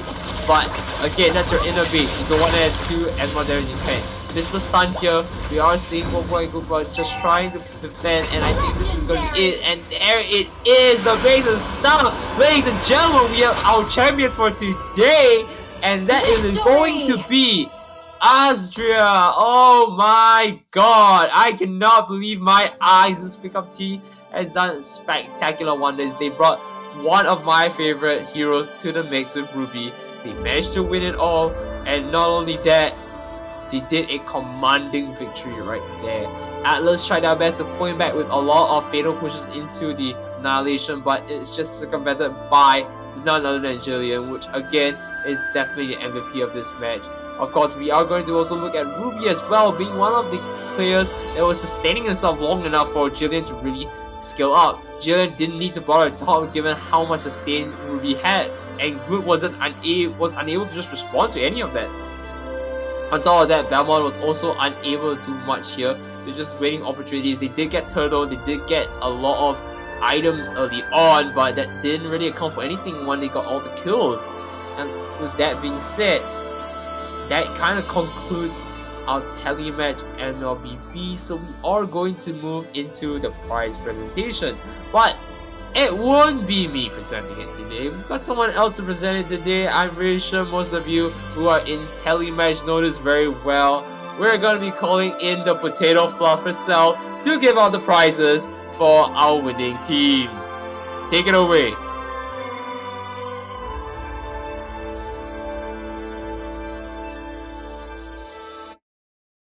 Or alternatively, we could go for a break first. I'm thinking about it. All players, how are you feeling, players? I think you deserve a victory lap before we start. You know, run around go down your HDB, wear your mask, run around, pour a bit of water on your face. You know, feel a bit shook, come back, and then we give you the prize. How does that sound? We'll be back after this break. Again, I will be giving the prizes. So that's all you hear from me today, I believe, as we pass it over to Potato Fluff. My name is Nyterra. Thank you all for having it. We will be giving out the prizes in just a bit. See you then.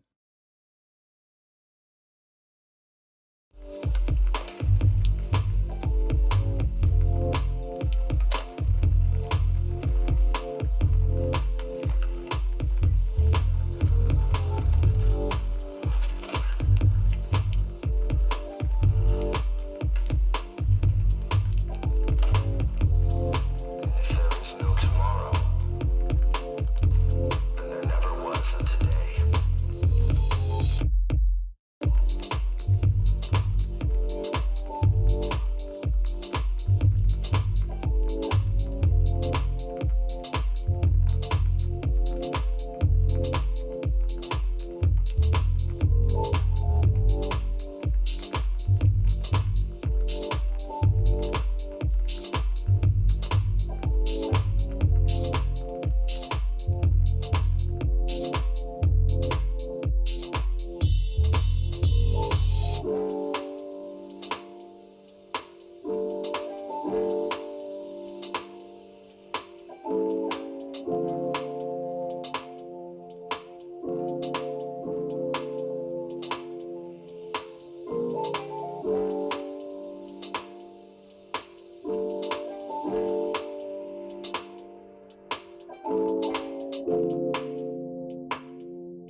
I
hardly know how to begin.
You shouldn't be walking around like this. These people will kill you.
sometimes rain and sometimes snow.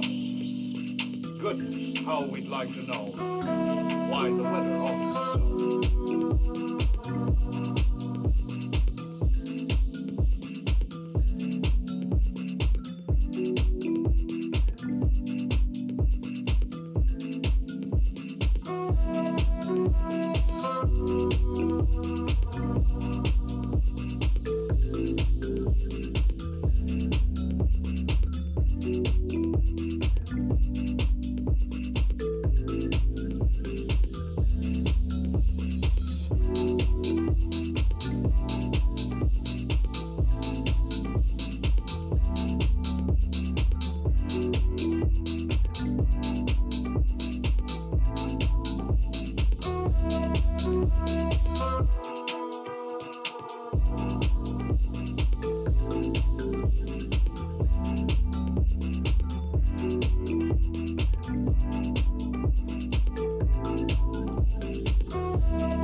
Hello, hope you all can hear me. Oh, this is the first time and the last time I'll actually introduce the event of for the day.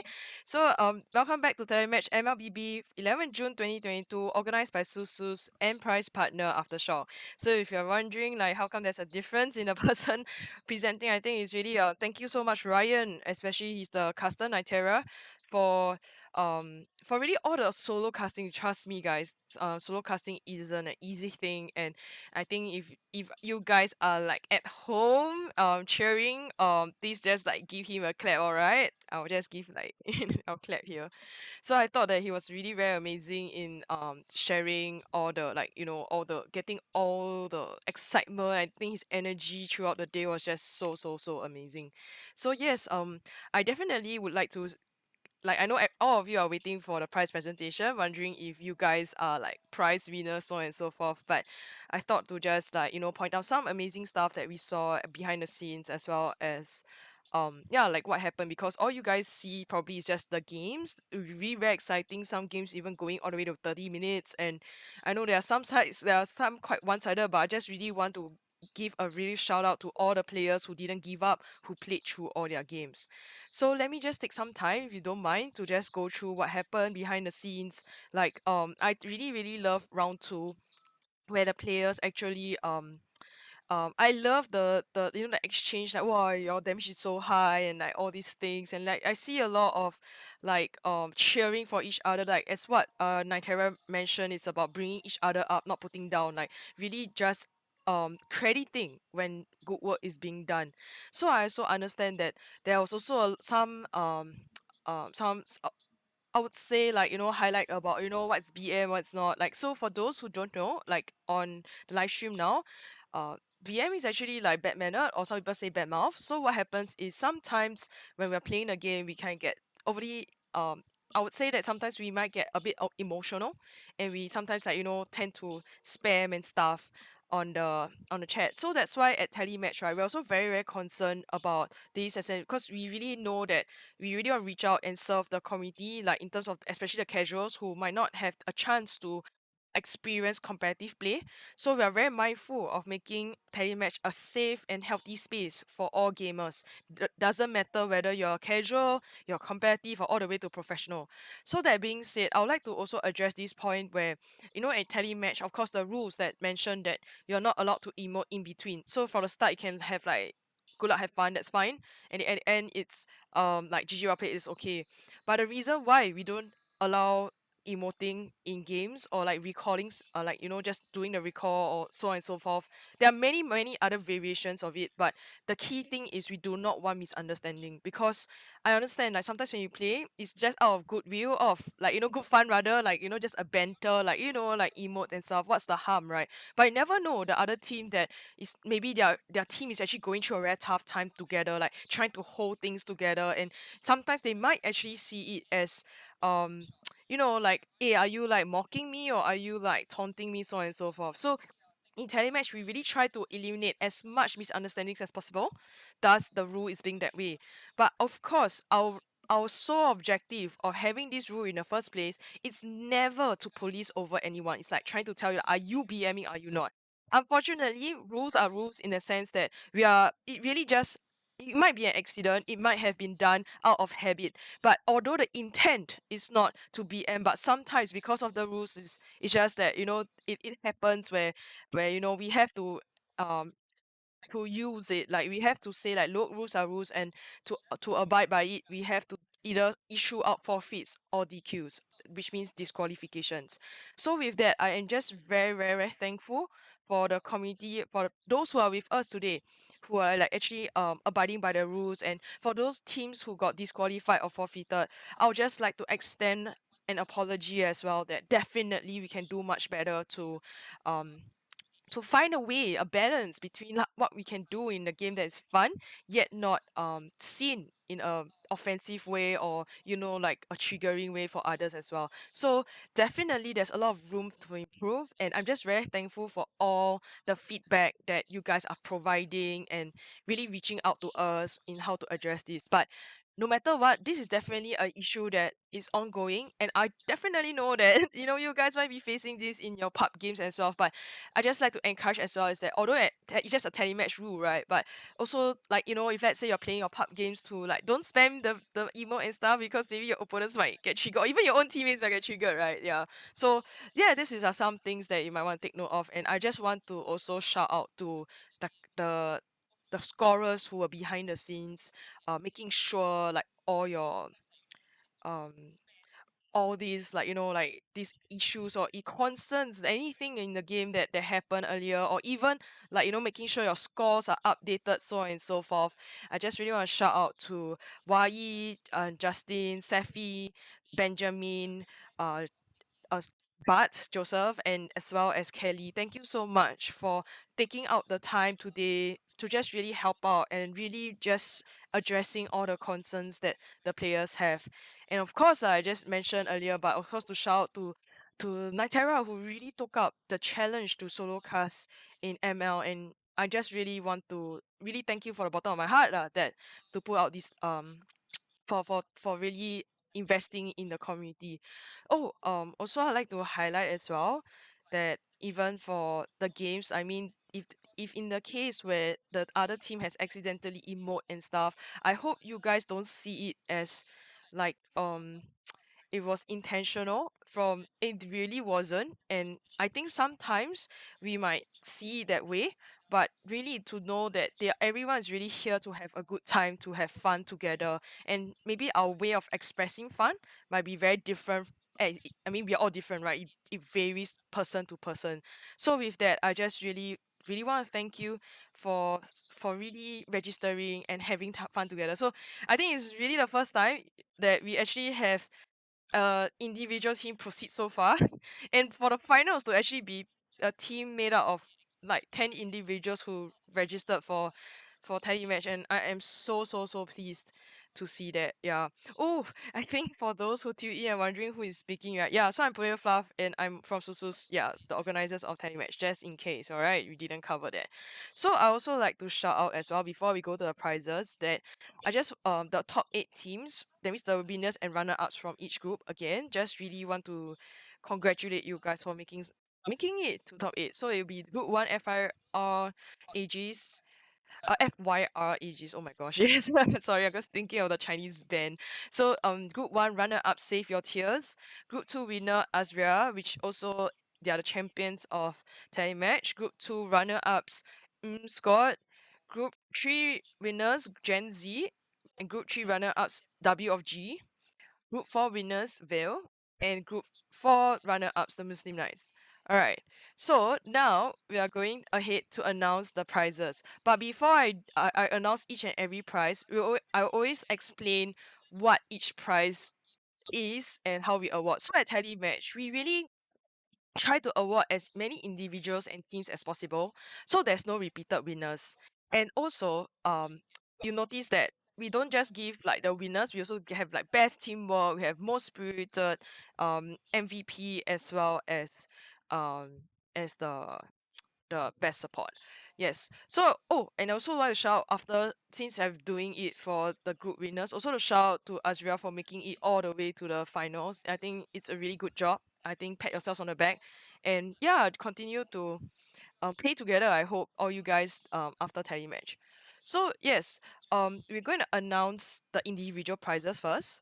So which the best support goes to the player with the highest support per game who did, yeah, so the highest support per game. Of course, you didn't if you didn't receive a team prize, alright, or individual prize already. So you actually get one aftershock mousepad, and it goes to dun dun dun dun dun dun dun. It goes to Shiok from Vale. Congratulations! I will try to clap so that it's not so quiet. Congratulations! All right. Um, and now I'm going to announce the MVP. And the MVP goes to the player with the highest kill per game who didn't receive a team prize or an individual prize. And also, they'll get one aftershock mousepad. So, congratulations. Dun, dun, dun, dun, dun, dun. Dark Red from Royal Syndicate. Congratulations, you will get you get an aftershock mousepad. So, congratulations. Yeah. Okay, so the third prize might be, for those who are new to the match, you'll be wondering, what does most spirited team prize actually mean? So it's really an encouragement to the team that persevere throughout the group stages despite having really rough games. So at times you realize that we don't allow surrender calls and stuff. It's not really to torment you guys, but it's really to like get you guys to really play it out, because you never know, you might actually make a comeback. Like you see, like I was watching the Mochi Monsters versus WG, I think, if I'm not mistaken. They were really good. It's like back to back, and like the game was so close. Like I'm just so amazed. I just really want to shout out to Mochi Monsters as well for such an amazing, like they almost made a comeback, so on and so forth. So it's like it was really giving them a run of their money, and yeah, kudos to you guys. So yes, back to the most spirited team. They will also get 5 aftershock mouse pads, and it goes to 5 winners. Congratulations, you got the most spirited team prize.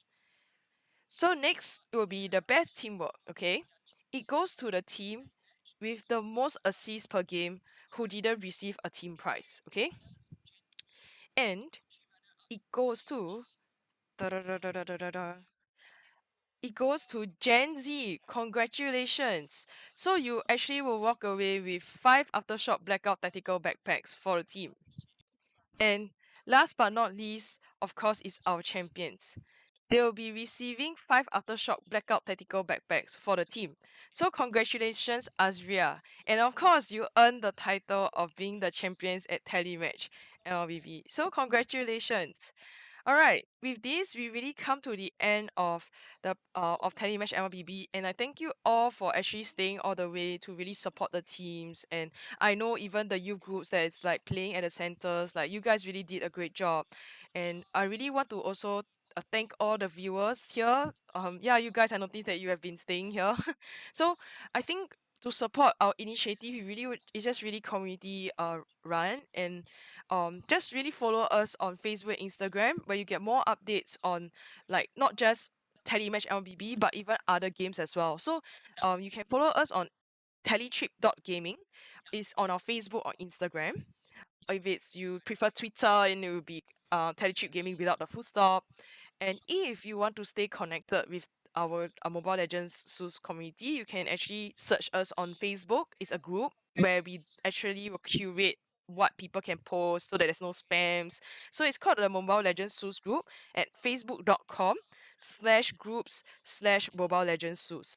So if you find it a mouthful, or like, oh, you can't catch what we're saying, you can actually just scroll down on Twitch. You can actually see the panels. We actually do have our social media links there. Just click it and follow us. All right. So, all right. With this, we come to the end of everything. And don't worry, for prize winners, we'll be contacting you very, very shortly. All right. So, with goodbye everyone, and see you at the next tele match. Yes. Bye bye.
cut him down.